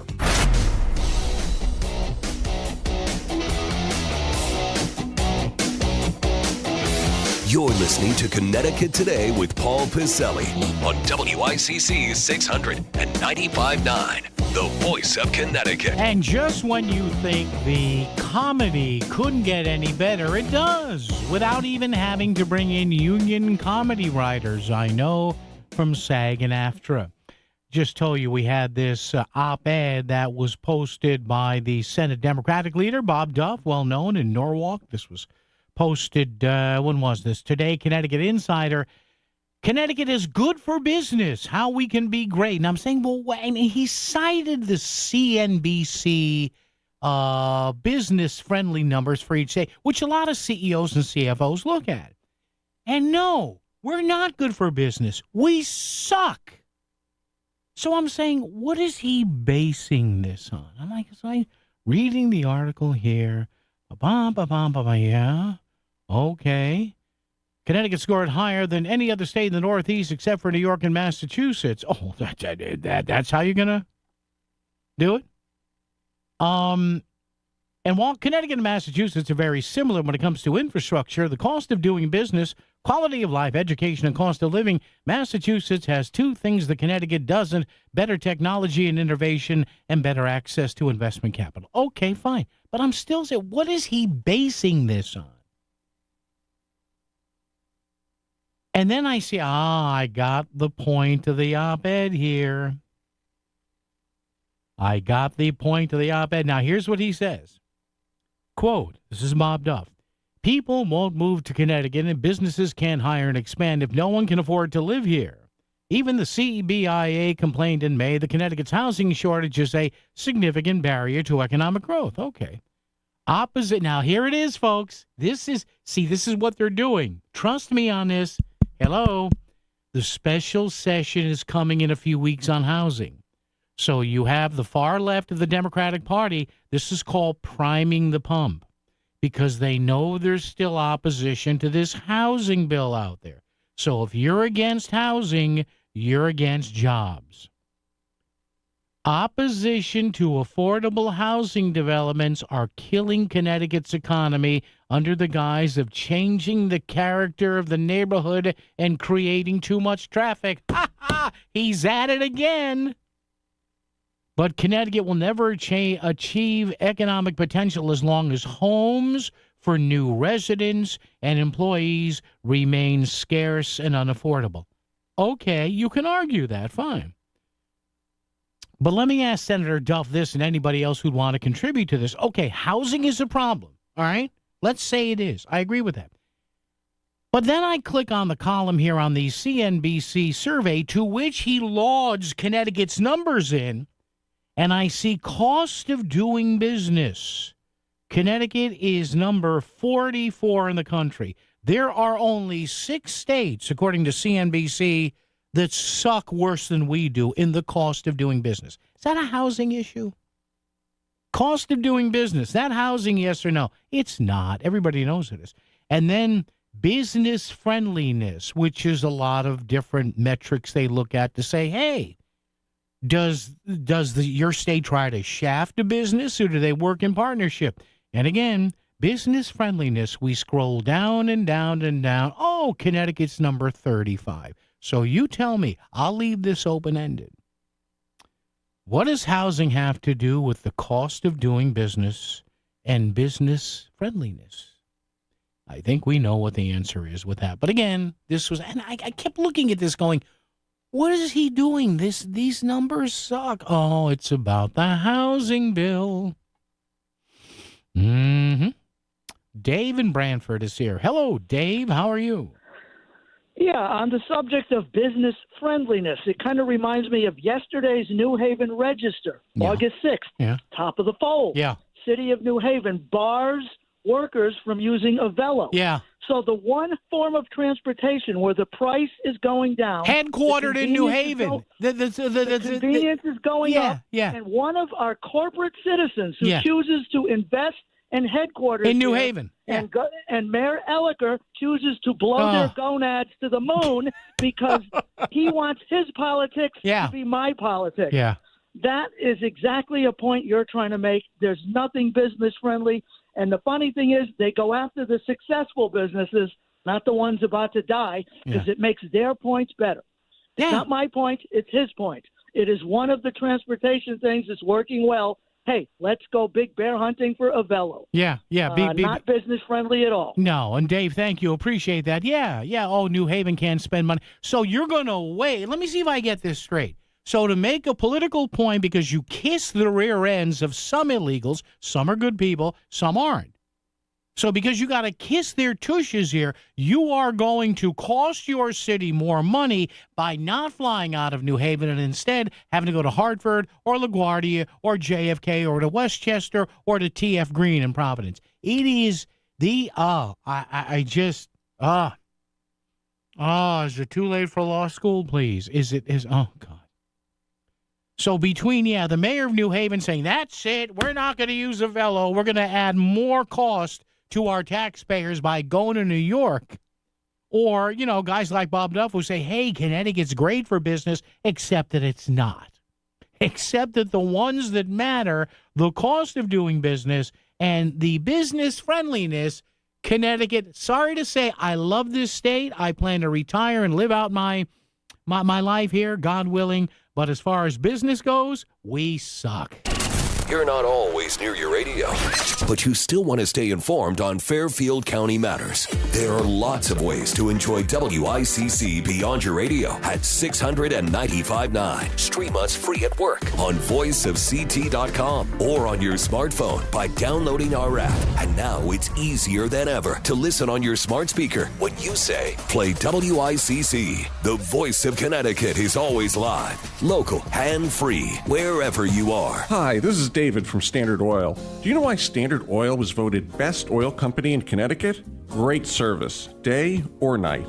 If you have a heating emergency at 2 a.m., Standard Oil has service technicians who work through the night to ensure fast response to heating emergencies, usually within 2 hours.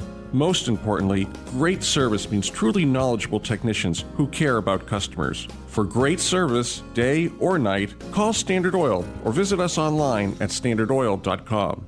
Progressive knows when you're on your boat, you're already on vacation. And Vacation You forgets all your worries. Vacation You doesn't even keep track of time and knows that time is a meaningless construct designed to control us, man. But Regular You knows you don't want to be too far out in the water after the sun goes down because Vacation You doesn't know how to navigate in the dark yet. Vacation You and Regular You really need to get on the same page. So bundle your boat with your home or auto policy and earn an automatic discount from Progressive. And spend the savings on the both of you. Progressive Casualty Insurance Company affiliates and other insurers. Not available in all states or situations. Safety, security, control, just some of the reasons to call Nick and his team at Property Protection Consulting. Hey, it's Melissa, and I use PPC for our doorbell cameras, smart thermostats, and surveillance cameras because they make my home and family feel safe and secure. Plus, everything is easy to operate. It's all on one app. And if something goes wrong, somebody from the team comes out right away. For security systems for your home or business, book a complimentary consultation with locally owned Property Protection Consulting at ppcalarms.com. Tell them Melissa sent you. Fish On, announcing the WICC Surfside Hotel Greatest Bluefish Tournament on Earth. Now in its 43rd year. Fish Long Island Sound August 23rd and 24th. Land the heaviest blue and win $25,000. Fish to win and fish for fun. Just pick up a registration form at the Surfside Hotel in Stratford or go to bluefishtournament.com. Thanks to Tri-City Home Solutions and Rinnai and Xfinity. The Surfside Hotel in Stratford, Connecticut's favorite beach hotel. The beach is calling and you must go. TheSurfside.com. In our effort to give dissemination of notice to nonprofit agencies, Connoisseur Media invites these agencies to request notification of job openings. To register your nonprofit agency for notifications of job openings at all Connoisseur Media stations in Connecticut, call us at 203-783-8200. Ask for Tristan Holler, and be sure to give us your name, address, phone number, and a contact person at the agency. If you're on our notification list and have changes or updates, call us at 203-783-8200. Ask for Tristan Holler. Connoisseur Media is an equal opportunity employer. You're listening to WICC 600 and 95.9, the voice of Connecticut, broadcasting from Cadillac of Greenwich Studios, CadillacofGreenwich.com. WICC Smart MLS Right Now traffic. 95 in the Parkway, both about 45 minutes to go. Stamford up to Norwalk, another 40 minutes. Norwalk up to Bridgeport. Route 8 northbound jam pretty heavy up into the Commodore Hull Bridge. Eastbound 84 still about 45 minutes. Danbury into Newtown thanks to an earlier crash. We're sponsored by Optimum Business. Stay ahead of cyber threats with fast and secure internet starting at $65 a month. 99.9% network reliability. Visit Optimum.com/business today. Tom Colangelo, WICC traffic. For this evening and overnight, mainly clear with a low in the low 60s. Friday, sunny with a high in the low 80s. Saturday, sunny with a high in the mid 80s. Sunday, sunny and hot with a high of 90. I'm meteorologist Paul Fiorek on WICC. Phone lines are always open to say what you want and need to say. 203-333-9422. It's Connecticut Today with Paul Pacelli. WICC's 600 and 95.9, the voice of Connecticut. Okay, earlier in the day today, I opened the show with just wondering why the answer, and I know I've done this about 637 times before, but I'm telling you, it gives me agita. Why taxing and spending is the only answer for the majority in Hartford. And I understand things cost money. I get it. I understand we need safety nets in society. I get that too. I understand that. I get that. But why is there never any concerted effort along with that to lift people out of poverty, to give them more assistance, to quit the dependency, and maybe create, as I think Governor Lamont always says, more taxpayers and not just folks who need assistance? State House Republican leader Vin Candelora, who was quoted in that story, joins us right now. As I guess, Vin, good to have you with us here. We're already looking at overtures about trying to adjust spending again and the guardrails as we head into this special session that's supposed to be about housing. Vin, good to have you with us. What's going on here?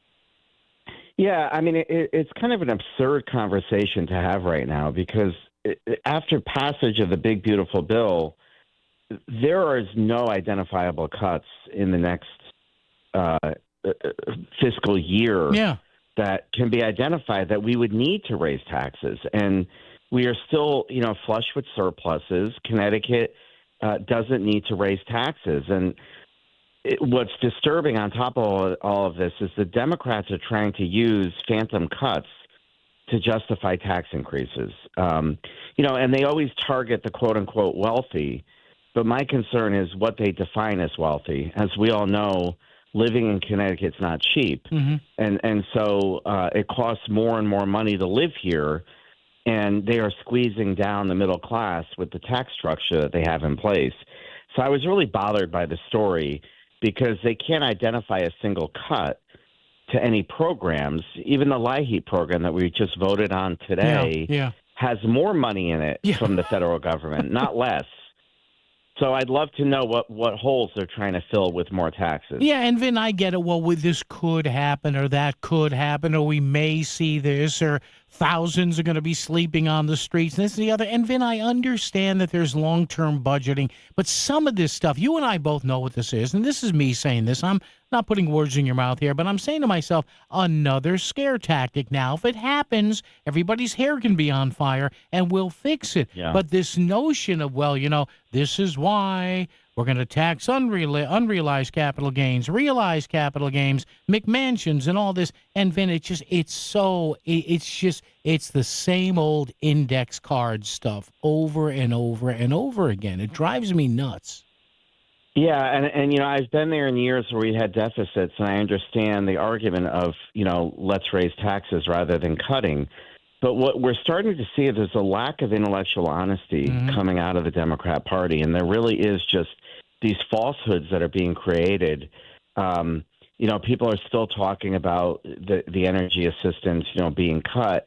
Red states don't want to cut that either. So most of these programs, even in Medicaid, we have yet to really identify what losses we're going to see. We listen to people saying how our education system was receiving millions of dollars in cuts from the federal government, and guess what? That money was just released. Yeah, I saw that. And they got all that $50 million. But they don't want to talk about that. They just want to create the narrative that there's a hole being created. And it works. I mean, if you talk to the public, they generally think that the federal government is cutting our services, and that's just not the case. And Vin, also, the thing that drives me crazy, and God bless you, I don't know how you guys and gals do it up there. There's a dearth, Vin, in this state that the governor, I think rightly says, has some very smart people in. There's just no new, fresh thinking on this. Okay, if we're going to fund all these programs, and Lord knows, as I always say, you want a roof over somebody's head, they deserve to eat, stay cool in the summer and warm in the winter. But where's the fresh thinking, Vin, on creating more jobs and making it so we lift people up in this state and we're not constantly chasing this same rabbit every year? Yeah, I just spent 4 days up in Boston for a conference, and you look at a city that's booming, and, you know, we're in between New York and Boston, and we haven't figured out that formula of how to actually provide economic growth. And yet what we see is the lack of accountability, and now we have a continuing revolving door of federal agents coming into the state and uncovering scandals, whether it's Medicaid fraud cover-ups. Now we're seeing DECD doling out money potentially inappropriately. I think by the time we're done, almost every agency is going to be under federal subpoena by the FBI. That's not the kind of accountability that Connecticut should be looking for.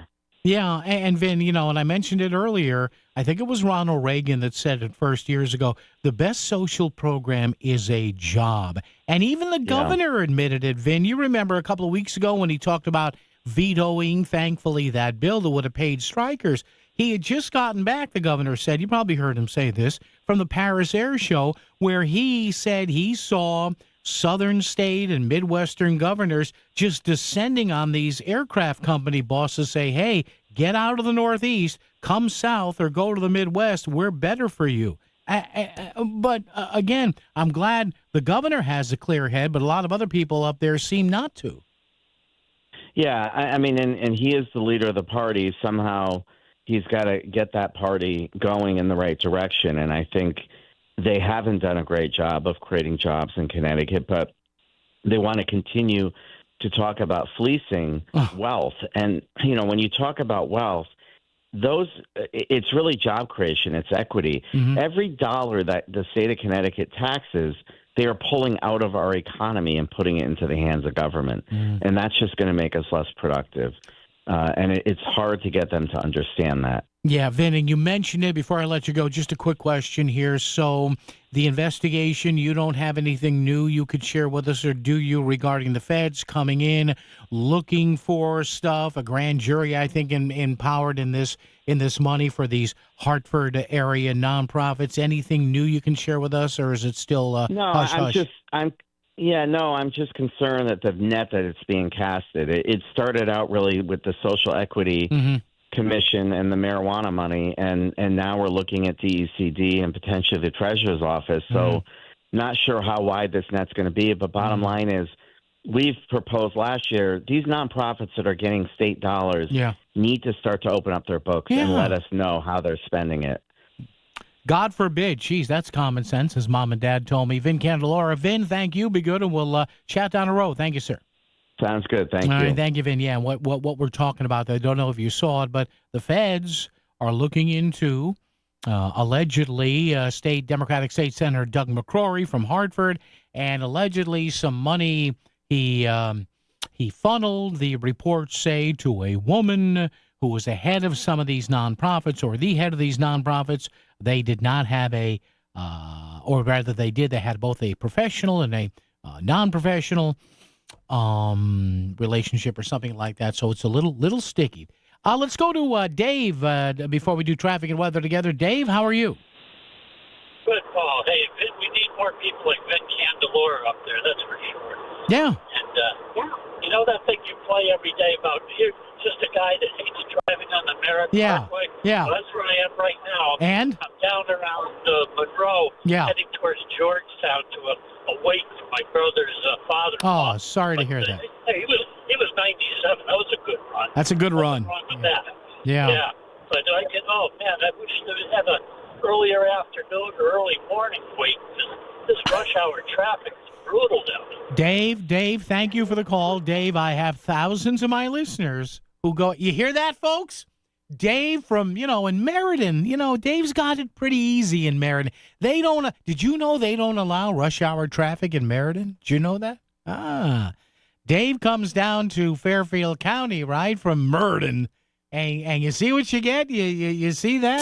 WICC Smart MLS Right Now traffic. 95 still jammed up pretty heavy out of Stamford. It's about 40 minutes to get up to Route 7 in Norwalk. 45 minutes ought to do it Norwalk to Bridgeport. Parkway, a heavy wave out of Stamford, Greenwich, and then you're about 45 minutes again from Route 7 up to Route 8, heaviest in through Westport. Route 8 still pretty heavy up into the bridge, getting into Shelton and Derby. Eastbound 84 still about 40 to 45 minutes, Danbury into Newtown, thanks to an earlier crash. Tom Colangelo, WICC traffic. Clear this evening and overnight with a low in the low 60s. Tomorrow sunny with a high in the low 80s. Saturday sunny and warmer with a high in the mid 80s. I'm meteorologist Paul Piorek on WICC. It's time to make an appointment to tour Forest Hills Milford, one of the newest luxury rental 55 and over communities in Connecticut. Step into a home where every detail is designed to offer ease and comfort. Forest Hills Milford's spacious, brand new luxury apartments include assigned garage parking with elevator access and use modern technologies to bring ease and comfort to everyday living. Nestled in the beauty of Milford, close to beaches, golf, marinas, and more. Visit foresthillsmilford.info to learn more. Forest Hills Milford, home made easy. Experience the future of luxury with the all-new electric Escalade IQ, now available at Cadillac of Greenwich. Standard with hands-free driver assistance technology, the Escalade IQ offers undeniable style and uncompromising comfort with the longest range of any EV SUV. Arrive in style with this pinnacle of modern automotive excellence. Visit CadillacofGreenwich.com today and elevate your driving experience with the iconic Cadillac Electric Escalade IQ. Iconic moments drive superior hospitality at Cadillac of Greenwich. Let's take the Cadillac. Whether it's day or night, hot flashes due to menopause can be unpredictable. That's why there's Veoza, a prescription treatment proven to reduce the number and severity of hot flashes day and night that can start working in as early as 1 week. Based on clinical studies measuring efficacy at 4 and 12 weeks, individual results may vary. Talk to your healthcare provider about what this may mean for you. For moderate to severe vasomotor symptoms or hot flashes and night sweats due to menopause, Veoza can cause serious side effects, including liver problems. Your doctor will do blood tests before and during treatment. Stop Veoza and call your doctor if you have symptoms of liver problems, such as feeling more tired than usual, decreased appetite, nausea, vomiting, itching, yellowing of the eyes or skin, pale stool, dark urine, or stomach pain. Don't use Veoza if you have cirrhosis, severe kidney problems, kidney failure, or take CYP1A2 inhibitors. Ask your doctor about Veoza. To learn more, call 1-866-239-1637 or go to Veoza.com. That's VEOZAH.com. This is WICC 695.9, the voice of Connecticut. CBS News Brief. A federal judge has ordered construction of the so-called Alligator Alcatraz temporarily halted. A lawsuit alleges environmental violations. There has been another death of a detainee at an ICE facility, this time in Pennsylvania. CBS's Wendy Gillette. It's the 15th death in ICE custody since October, a higher number compared to other years. State Department spokesman Tommy Pigott today on the chances of success in the president's latest gamble on Russia and Ukraine. Well, it's not a question of trust, it's a question of actions. The president has described how he's been disappointed in the actions that we have seen from Russia over recent weeks. OpenAI has released the 5th generation of the artificial intelligence technology that powers ChatGPT, CEO Sam Altman. With GPT-4, maybe it was like talking to a college student. Real intelligence, real utility. But with GPT-5, now it's like talking to an expert. On Wall Street, stocks finish lower. CBS News Brief, I'm Cammie McCormick. WICC 695.9, Voice of Connecticut Local News Update. The search for a 6-year-old boy who fell from a boat ramp into the Housatonic River in Stratford yesterday afternoon is now a recovery operation. Here's Andrew Whitman with some of the details. The 6-year-old boy fell into the Housatonic River in Stratford around 1:30 Wednesday afternoon as he was walking on the Birdseye Street boat ramp. Volunteers jumped into the river to look for him until police, a Stratford Fire Marine unit, and even the Coast Guard arrived. No trace of him has been found. Boats, jet skis, drones, and a helicopter have all been involved. The search area extends about 20 miles close to where the river meets Long Island Sound. A judge has ordered a Bridgeport man accused of killing a child with a baseball bat to provide a DNA sample to the state. Abdul Rahim Suleiman is charged with murder and other offenses in the killing of 6-year-old Jathan Escobar. The boy's mother and sibling were also seriously injured in the attack in September of last year. Escobar died a week after the attack. Suleiman remains in custody on $10 million bond. There's a recall of Hans Kissel pasta salads sold at Stop and Shop stores in Connecticut. The 16-ounce packages, mislabeled as Red Bliss potato salad, contain undeclared wheat. People with an allergy or sensitivity to wheat are at risk for a serious or life-threatening allergic reaction. At last check, no illnesses had been reported. Senator Richard Blumenthal says he's ashamed and angry after meeting with an Afghan translator who is detained by ICE. Blumenthal met with the man named Zia yesterday at an ICE detention facility in Massachusetts and told WTNH-TV News 8 that him being in a prison right now is an outrage. He is happy to be in America, and he wants to stay here, and he deserves to stay here because this country promised him he could come here when he put his life on the line as an interpreter for our troops in Afghanistan. 6 masked ICE agents took Zia into custody last month as he was leaving a routine meeting with immigration officials in East Hartford. ICE indicates Zia is under investigation for a serious criminal allegation. Fairfield Republican State Senator Tony Wong held a news conference this week to discuss numerous roadway safety measures being implemented in Connecticut. Among the many topics were expanded laws surrounding e-bike and scooter use by Connecticut's youth. According to Department of Transportation, they saw more than a 350% increase in death from a year ago from e-bikes. And you see no abatement in that number. It'll continue to go up. In response to this rise in accidents, multiple new laws will begin on October 1st that requires e-bikes at certain wattage levels to register as motor vehicles with all the requirements and registration that go with it. Helmet requirements, that requires licensure. They need to understand that this is a high-speed vehicle sharing the roadways, and therefore you need to comply with the safety rules of our roadway. A 700-pound shark was caught off the Connecticut coastline yesterday. The 16-and-a-half-foot shark was caught near Stonington by 2 men who had just planned on a quiet afternoon fishing for tuna. Ed Lovely, the man who caught the shark, told WTNH-TV News 8 that the fight to reel it in lasted for hours. A few hours later, I finally see the shark way out, and it was just ginormous. It was huge. I was just like, this is crazy. Even Mo was like, this is the biggest fish I've ever seen. The Tunnel to Towers 9/11 Never Forget Mobile exhibit arrived in Easton today. The Memorial on Wheels provides interactive education, including artifacts such as steel beams from the towers, documentary videos, and recordings of first responder radio transmissions. Don Boyce from the Easton Congregational Church spoke about what visitors can expect. It's a tractor trailer that rolls in, is about 83 feet long, and then when it gets here, it expands into an 1,100 square foot exhibit. And the docents are retired New York City firefighters, officers actually, who were either there at 9/11 or were there as part of the cleanup. But they have the experience to talk about it. The museum is being sponsored by the church and will be available to the public there tomorrow and Saturday afternoon.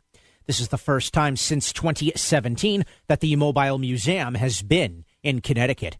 And the Fairfield National Little League team has kept their World Series hopes alive with a win against New Jersey last night in the Metro Regional Tournament. Team manager Brian Palazzolo shared his excitement with WFSB Channel 3. The heart is still pounding. It feels great to get the W. Came out on top, got some clutch hits in the bottom of the top of the 7th.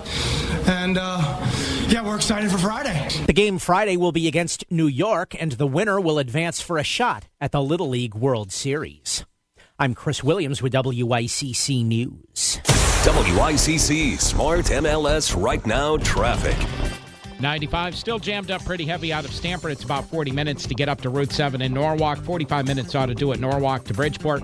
Parkway, a heavy wave out of Stamford, Greenwich, and then you're about 45 minutes again from Route 7 up to Route 8, heaviest in through Westport. Route 8 still pretty heavy up into the bridge getting into Shelton and Derby. Eastbound 84 still about 40 to 45 minutes Stanbury into Newtown thanks to an earlier crash. Tom Colangelo, WICC Traffic. For this evening and overnight, mainly clear with a low in the low 60s. Friday, sunny with a high in the low 80s. Saturday, sunny with a high in the mid 80s. Sunday, sunny and hot with a high of 90. I'm meteorologist Paul Fiorek on WICC. If Greenwich is talking about it, so is Paul. Connecticut Today with Paul Piselli on WICC 600 and 95.9, the voice of Connecticut. Yeah, if you'd like to jump in here, last few minutes at 203-333. 9422-333 WICC. By the way, shame on me. Spank me upside the head. Haven't really been paying attention too much, as I should. The boss saying yes. To the text line we have here, text and talk. Same number here, 333-9422. Let's see what people are talking about here. I can't read that. No, we won't be reading that. Talking about the snap cards here. And I guess the Trump White House, Robert F. Kennedy Jr., Secretary of Health and Human Services, is going ahead with a plan now that I guess some red states have been doing, and now Colorado has jumped on board.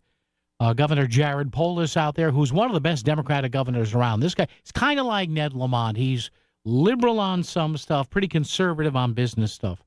And he's going to limit what his state will pay for as far as food. And I said, maybe there should be more limitations on these SNAP cards. And I know the argument is, well, hey, you don't want to stigmatize somebody. Well, no, if somebody's paying for your food or a portion thereof, there are rules. It's okay. This person writes in, hi, Paul, yes, there should be stricter regs and limits, just like when you use your FSA card, your federal savings account, our flexible savings account, medical savings for Medicaid and true health costs. It could be set up in a very similar way, if not the same way, where the clerk does not have to get involved. The card simply won't work for purchasing certain items that you scan the barcode. My guess is that's probably how they will do it, I guess, unless they're good. Because if they're going to rely on just the clerks in these stores, whether it's a big supermarket or a bodega, to say, no, you can't buy this, that's going to be a train wreck. If you try your FSA card on something, flexible savings account card on something that the government has deemed not permissible, it'll reject it or decline the sale. Yeah, that's probably what they'll do. I would think here. Regarding the taxation on rich people, hey, kill the goose. All of us contractors who work for all those evil rich people, the money we make pays for food, college tuition, gas, and taxes. Yes, poor people don't hire people. They don't. They don't. Paul, you were on the state budget, and you let that caller change the topic. Trump bashing, gerrymandering. You failed to address his wrong position. What are the Republicans' percentage voting numbers in New England states versus the number of reps they have? There are none. There are no Republican House reps in New England. Connecticut, not one. Massachusetts, not one. You missed the boat on that one. I apologize. But, yeah, in fact, wasn't Christopher Shays, our own Chris Shays from the 4th District, wasn't he? I think he was he might have been the last or second to last House Republican in New England. In fact, what's her name? Maura Healey, the governor of Massachusetts. She got embarrassed pretty good the other day. It's pretty funny. She got up there in front of a microphone and said, you know what? If Donald Trump and Greg Abbott do what they want to do in Texas, we're going to make it tougher here in Massachusetts for Republicans. And then somebody said later on, wait a minute. There are no GOP House members in Massachusetts. How tough, Governor, are you going to make it? Oh, man, oh, man. Hi, Paul, I have an idea. How about a lot of people get a job like everyone else? And that's a technical issue we had yesterday. And somebody took a photo of the thank you. This is, I don't want to name a name here. There it is. I got a photo from the Merritt Parkway in New Canaan. There you go. Thank you so much. Oh, man. As much as I love the Parkway, number one, see, and I used to love the Parkway, honestly. Two things that keep me off the Parkway as often as possible. Number one, during the day, if you get into an accident, there's no room there. There's no shoulder. I know there's stretches of grass, but at least on 91 and 95, before you get killed, you might be able to pull over during the day. And at night on the Parkway, too many animals. I hit a deer once, and trust me, folks, trust your little host here, hitting a deer is something you don't want to do. And thank God it was a little baby. It was a wee deer. And thanks to my 1990 Toyota Celica GT with the pop-up headlights, the wee deer did not live out a full life, tragically. When you want the top Connecticut headlines when you wake up, you know to come to one place. That's Melissa in the Morning. Live interviews with local leaders and breaking news. You've got it on Melissa in the Morning. Plus, traffic and weather every 10 minutes. Melissa in the Morning is everything you need on your ride into work. Melissa Sheketoff, every weekday from 5 to 10 on Melissa in the Morning on the Voice of Connecticut, WICC 600 and 95.9. Hi, this is Leo Carl from Carl Chevrolet in New Canaan. Last year, more consumers switched to Chevrolet than any other automotive brand. Why? With more standard passive and active safety features than any other brand, plus easy-to-use technology like wireless Apple CarPlay, Chevy simply builds in more value. And who doesn't love getting more for their money? With fresh inventory arriving daily, see for yourself at Carl Chevrolet, 261 Elm Street in New Canaan, or online at carlchevy.com. Imagine talking to thousands of local consumers about your business. You will with your ads on the Voice of Connecticut. It all comes up to your sales rep. Here, Maria, my sales rep, try to understand my business, customize my need, and that make it different than any other experience that I had. Real stories, real results. It's why advertising on the Voice of Connecticut works. Learn more. Email sales@voiceofct.com. Serving my country required sacrifice. Sacrifice that changed my life forever. I remember the day I came home. Because of my injuries, this house wasn't right for me anymore. I remember the narrow doorways, the small bathrooms, the shelves out of reach when in my wheelchair. Every day was full of obstacles. I felt trapped. I remember a better day, the day my family received a specially adapted custom home from Homes for Our Troops. That day changed everything. Now we have a safe and accessible home to enjoy the freedom I fought for. This place, our home, is exactly what we needed to rebuild our lives. Homes for Our Troops builds and donates specially adapted custom homes nationwide for severely injured post 9/11 veterans and enables them to rebuild their lives. Join our mission at hfotusa.org. WICC Smart MLS Right Now Traffic. Northbound 95, still delays getting out of Stamford Greenwich, about a half hour now to go up to Norwalk, and then very heavy on 95 in through Sherwood Island, getting up into Southport, Fairfield. Parkway jam's pretty heavy out of Greenwich. It's about a half hour again from Stamford up to Norwalk, 40 minutes from Norwalk getting up to Bridgeport. Still pretty heavy northbound Route 8 into the Commodore Hull Bridge. New Haven County, southbound 95, delays getting out of New Haven down through West Haven, Milford. Parkway slow by the tunnel. Tom Colangelo, WICC Traffic. Clear this evening and overnight with a low in the low 60s. Tomorrow sunny with a high in the low 80s. Saturday sunny and warmer with a high in the mid 80s. I'm meteorologist Paul Piorek on WICC. You're listening to Connecticut Today with Paul Pacelli. Now on WICC 600 and 95.9, the Voice of Connecticut. It's pretty funny. They had this as some cataclysmic story here on CNN. Trump reignites threat to take over Washington, D.C. Hey, I'm telling you, you take a survey of people in D.C. right now. You go to some of these crime-ridden neighborhoods in D.C., ask them who would they rather have. Muriel Bowser, still the mayor there. They want Muriel Bowser or Donald Trump. You know who they're going to pick, don't you? They'll take Trump. Oh, they will, in a heartbeat. But they won't take microphones out there because they know the answer they're going to get. Hey, should we send a camera crew out to the... No, because we'll never use those answers. Oh, man. Man, this is what I love about doing this show. There's stuff out there. I don't have enough time to get to it. How about this? Boy, this guy in New York, you folks in Fairfield County that go into and out of the city every day, 125th Street, Grand Central Terminal. Oh, boy. How about this? Oh, man, you got a lot. I do admire Zohran Mamdani for one thing. He has an interesting demeanor. He'll say stuff that he knows is wacko nuts. But he's a good-looking guy. He's got a nice smile, and he knows that some people, primarily the upscale young white people who vote for him, they eat that. Oh, Mamdani. By the way, somebody sent me a photo of where was this? Let's just there.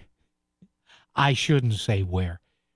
Somebody sent me a photo of a Mamdani sign in a certain area of Connecticut where you'd say, yeah, figures. Maybe I'll ask if I can identify the town. Anyway, New York Post, Zohran Mamdani has a blistering response to Andrew Cuomo's alleged phone call with Trump. He says it's disqualifying. Oh, my God. How dare Andrew Cuomo. Now, he might not win. I don't think he's going to win. But this guy, Mamdani, this guy who can't distance himself from the term intifada, this is a guy that's still trying to explain his recalcitrance in distancing himself from the word intifada, which is like the modern-day Heil Hitler. And he says it's disqualifying because Andrew Cuomo had a phone call with Trump? This guy who's never run a thing in his life, who comes from, and good for him, he had a nice upbringing, who comes from very wealthy, well-to-do parents, but he's a socialist. Please explain that to me. How is it that you have a lot of people who more oftentimes than not, if they're socialists, they have a lot of money? Bernie Sanders, Democratic Socialist, he's got, what I read the other day, $22 million in the bank. Bernie, hey, how about the billionaires? Bernie, how much of that you going to donate, pal? Or you and your wife, who allegedly, I got to be careful here, allegedly ran a college into the ground. How much of that you donating, Bernie? Just checking.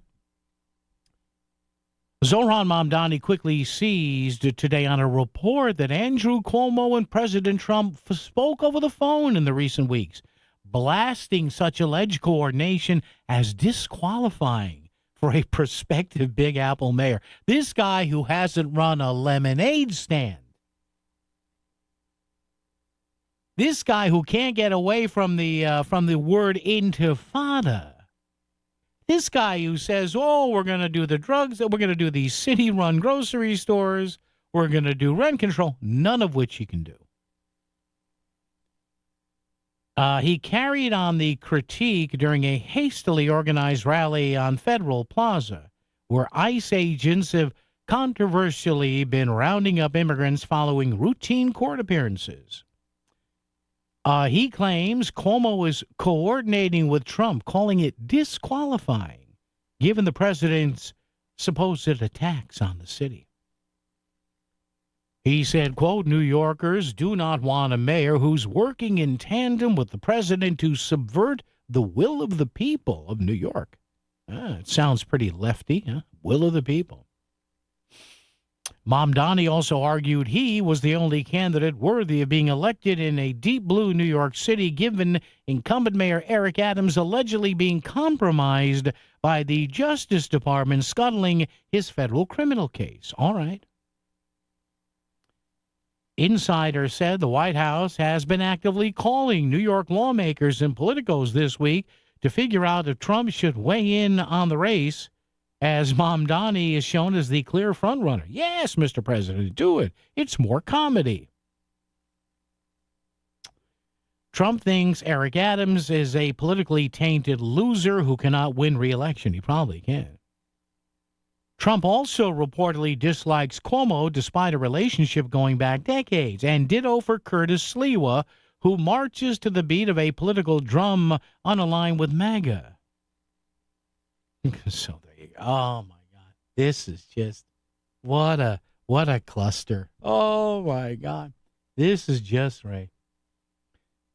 Although some people argue that Trump would actually prefer Mamdani to win, who he has called a commie, because his far-left positions would be a boon for Republicans nationwide in the midterms, which they probably would. If Trump and the White House are looking for help in this in an indirect way, Cuomo is probably the guy you least want to win. Because Cuomo and Trump both know how the game is played. Both guys are not exactly Teflon. Well, a lot of them are Teflon, but they have stuff in their past here. Curtis Sliwa pretty much can't win, although I did see one poll where he was at 22%. So listen, whatever it is. Look, you want to be socialist, fine, but like I say, my son and future daughter-in-law live there. Just leave the police department alone. Leave them alone. But he won't, because progressives, one of their first mantras, and I've never understood it. I have never understood it. The propensity of the left to hate cops and the propensity of uber progressives to just say, no, we don't need this many. We got to spend the money for this, that, and the other. How about if we have an uber progressive or a socialist saying, you know what? I want a safe city for everybody, right? Safety shouldn't be just the bastion of the rich, I would say, if I was a socialist. I would say, well, many of you want me to cut the police department. I'm not going to do that. Boo, hiss. Why not hiss? Hiss, hiss, boo. I have purple hair. Well, I'll tell you, purple-haired lady, why. If you'll remove the piece of metal in your nose so I can look at you. I'm sorry. The hoop thing in the nose? Sorry. Who thinks that's good looking? Jesus H. Anyway, I would say, listen, you get mad at the rich. Well, you know, the rich can live in safe neighborhoods, right? I want your neighborhood to be safe. I don't care whether you live in a slum, in a tenement, or you have a multi-million-dollar penthouse. Everybody deserves safety. That's what I say. But you watch. Even as he, I told you about this story, even as he acknowledged how good New York is doing record-wise with gun violence. It's down to almost historic lows. That's because they have a very competent police commissioner, Jessica Tisch. And he said, well, she's doing a good job, but I don't know if she's going to work with me. Well, there you go. That right there, that says to me that you're not a serious person. You're not. You're not. If you're trying to assume an office and you see somebody who's doing a really good job, and as good a job as you probably can in a city of 8.5, almost 9 million people, and you say, hey, if I could convince him or her to work with me and to do this right, we can make a great team together. And if she says yes, why not do it? But he won't. I'd be shocked. I hope he will. I hope he will, because, man, I got to tell you, I told you how many times that I saw the change in between the Bloomberg years and the de Blasio years. Oh, you could see it. You could see it all those late nights and early mornings. I was shuffling up and down the streets of Midtown. All right, traffic and weather together. Let's put a lid on this one on WICC. WICC Smart MLS Right Now Traffic. Still plenty of volume to get through northbound at 95 coming out of Stamford up to Norwalk. A heavy wave still getting in towards Sherwood Island, Southport. Parkway, a busy wave out of Stamford. Greenwich, heavy still into 41, 42. A little bit busy on the Fairfield-Trumbull side. And still some slow pockets out of Shelton getting up to the bridge into Derby and Shelton. Tom Colangelo, WICC Traffic. For this evening and overnight, mainly clear with a low in the low 60s.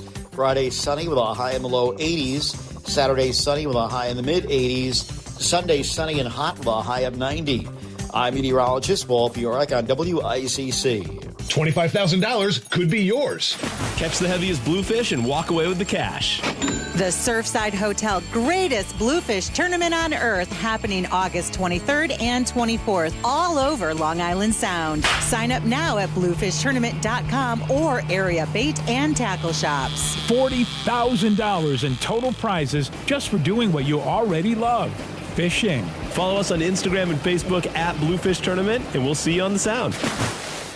Finding great candidates to hire can be like, well, trying to find a needle in a haystack, but not with ZipRecruiter. Its powerful technology actively finds and invites qualified candidates to apply to your job. So while other companies might deliver a lot of hay, ZipRecruiter finds you the needle in the haystack. See why 4 out of 5 employers who post a job on ZipRecruiter get a quality candidate within the first day. Try ZipRecruiter for free at ZipRecruiter.com/free. That's ZipRecruiter.com/free. Back to the news and talk. Thanks to Smart MLS. Smart sellers ask, is my home on Smart MLS? The voice of Connecticut. WICC's 695.9. It's Connecticut Today with Paul Pacelli. And let me leave you with this here. It's not a necessarily pleasant story, but this dovetails into what I was saying earlier, where the fact that we seem to have these problems in Connecticut, a very smart state, a very learned state, a very rich state, and why we continue having problems like this one, I don't know. In the Connecticut Mirror, parents say the Bridgeport school system failed to provide adequate special ed support. I'll just read you a graph or two here. Jacqueline Oliver says her daughter, a student at Bridgeport Public Schools who has autism, she says her daughter was allowed on 2 separate days last winter to beat her head against a hard surface more than 150 times without someone stepping in to intervene.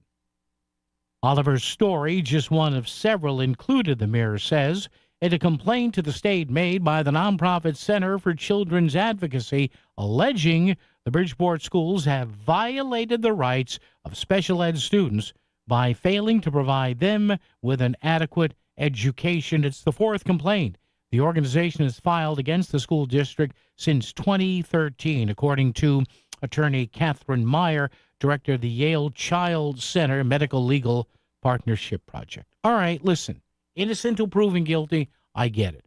But again, you know what this is going to come out to? Money. Oh, we need more. Okay, maybe you do need more money. What are you doing with the money now? And again, I don't know the particulars of this case. All I did was read you a couple of paragraphs. But whether it's special ed, whether it's this person or that person saying, hey, we need more money for this and more money for that, when does it end?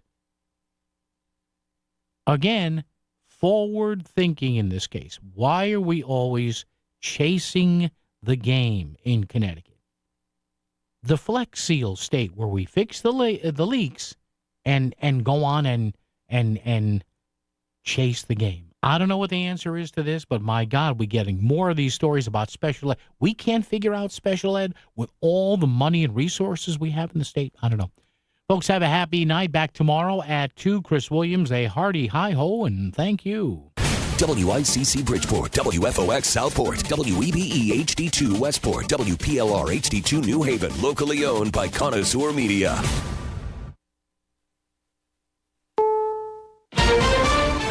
Is CBS News on the Hour, sponsored by Progressive Insurance. I'm Cammie McCormick. It's unclear where the talks stand between Russia, Ukraine, and President Trump. They would like to meet with me, and I'll do whatever I can to stop the killing. Olivia Rinaldi has more from the White House. President Trump said that Russian President Putin does not need to meet with President Zelensky before he meets with Putin. There was some reporting about that earlier today. The president said, no, I'm open to meeting with Putin regardless of a meeting with Zelensky. So this appears to be moving pretty quickly after Special Envoy Witkoff was in Moscow yesterday meeting with Putin. He came back and he told the White House that it was largely productive, that they felt like they were actually getting some concrete details about what's needed to bring this war to an end. The administration is not commenting publicly on the Israeli prime minister's plans to widen the war in Gaza. CBS's Deborah Patta sat down with the U.S. ambassador to Israel, Mike Huckabee. We asked Ambassador Huckabee what the U.S. position was on potential plans being discussed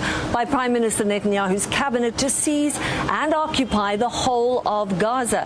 He said that is a decision only Israel can make.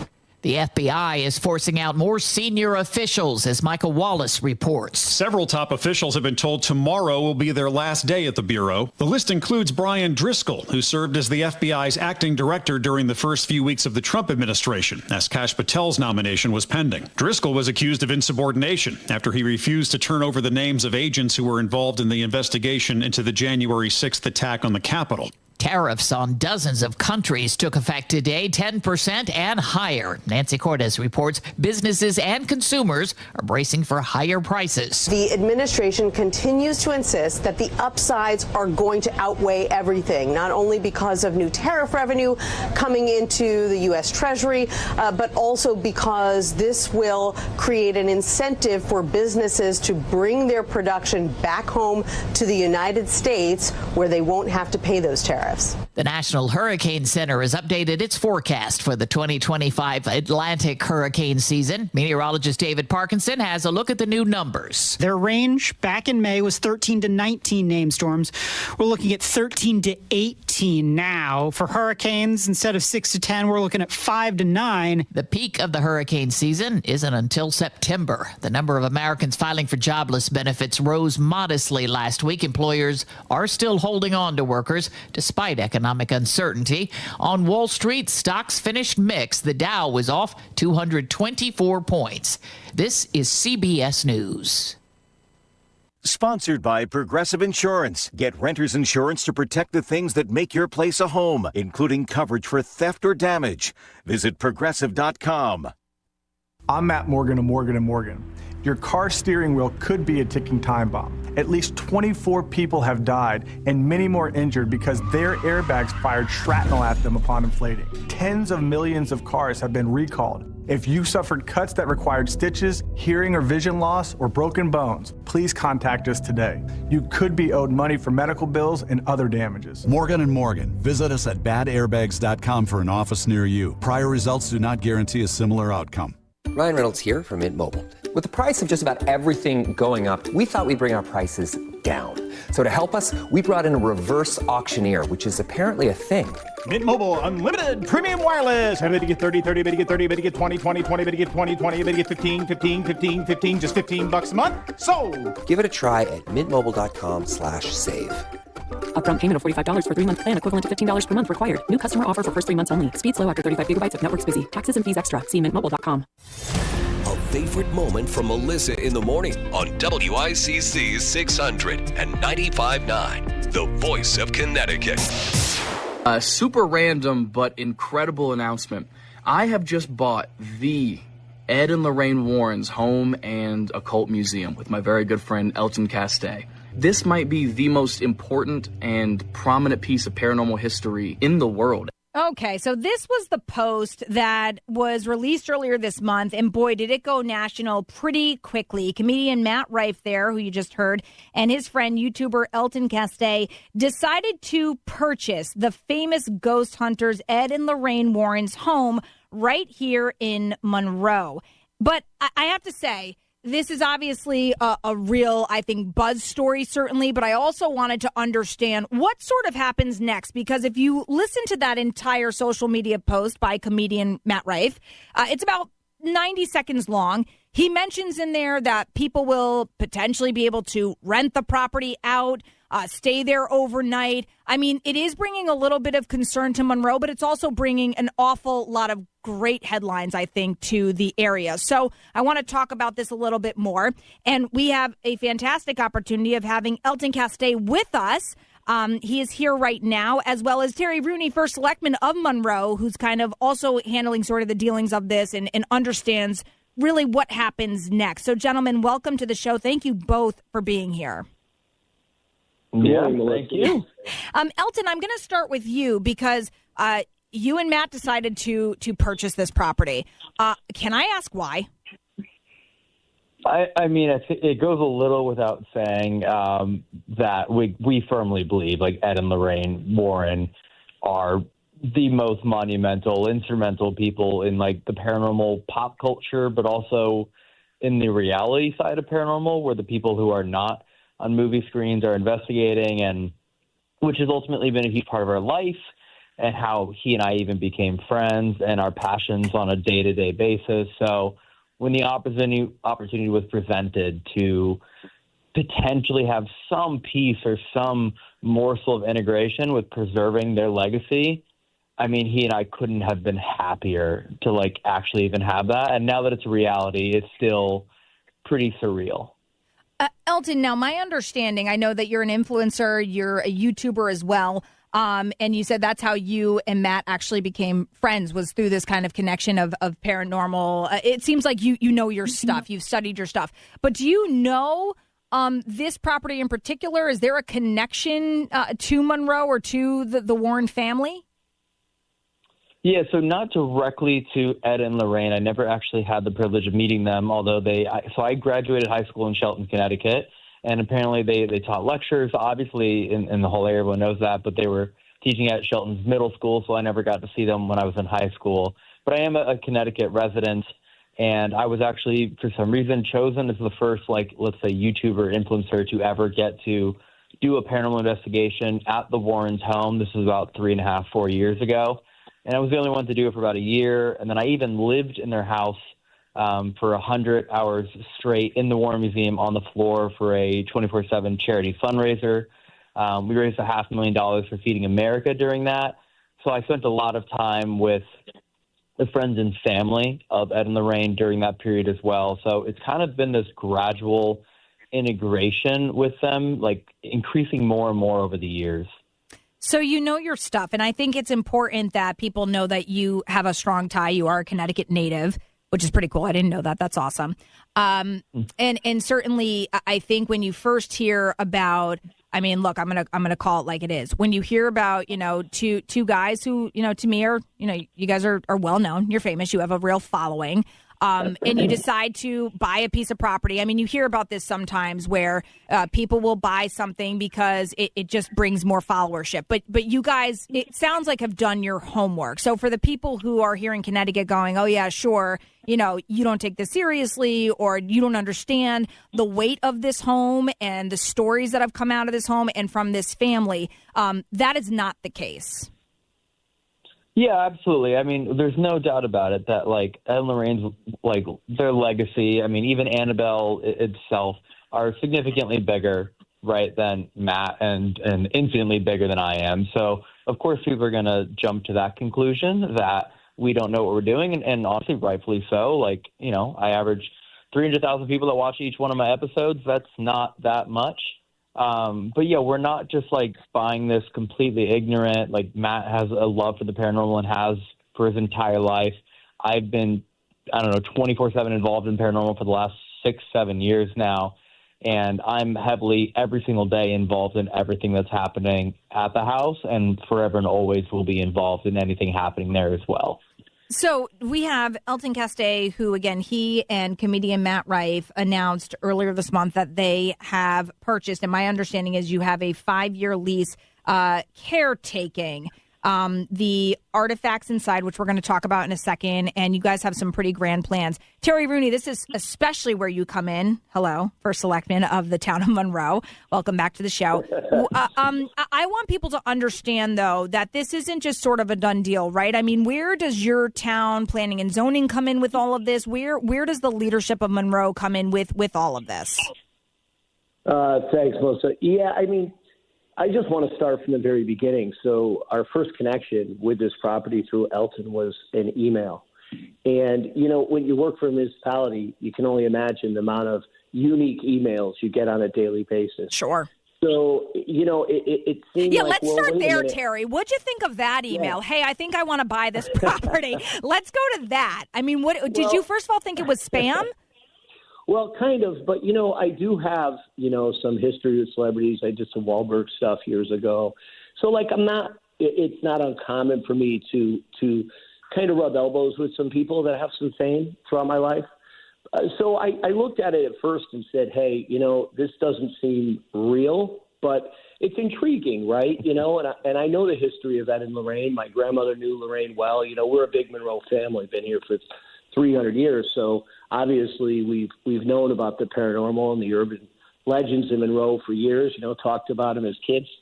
So, yeah, I kind of scouted Elton out and realized that he was a real deal kind of guy.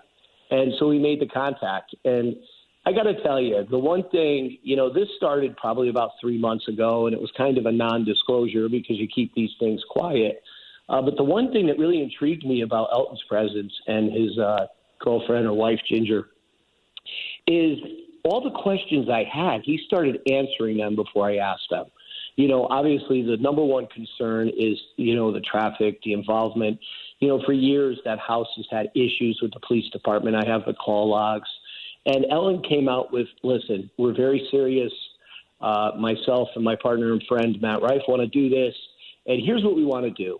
And we want to secure it. We want to fence it. He knew the plight of the neighborhood and what they had dealt with for years. I have friends that lived on that road, and the concerns that I dealt with over the years with the calls about this, especially during Halloween and when The Conjuring comes out. When the Conjuring movie, because the Annabelle doll is connected to the Conjuring movie, Sure. You get a big impact. Well, Ellen knew all about that because he had known some of the family members. He had been at the house. And before I was able to really express the concerns for the town, which obviously that's my job, He sort was of beat you to the answering all punch.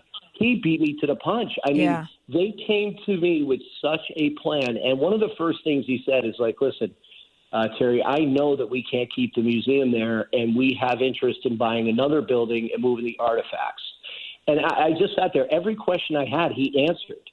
So, Elton, that's pretty impressive, just so you know, because Terry Rooney was a cop for a long time. He's not easy to persuade, by the way. He's not an easy guy right out the gate. I'm just saying, even our friendship was not easy right out the gate. I'm just saying. So it's pretty impressive, Elton Castay. I'm very impressed with you. Hold on one second, you guys. We're going to be right back in just a few minutes. We're going to continue the conversation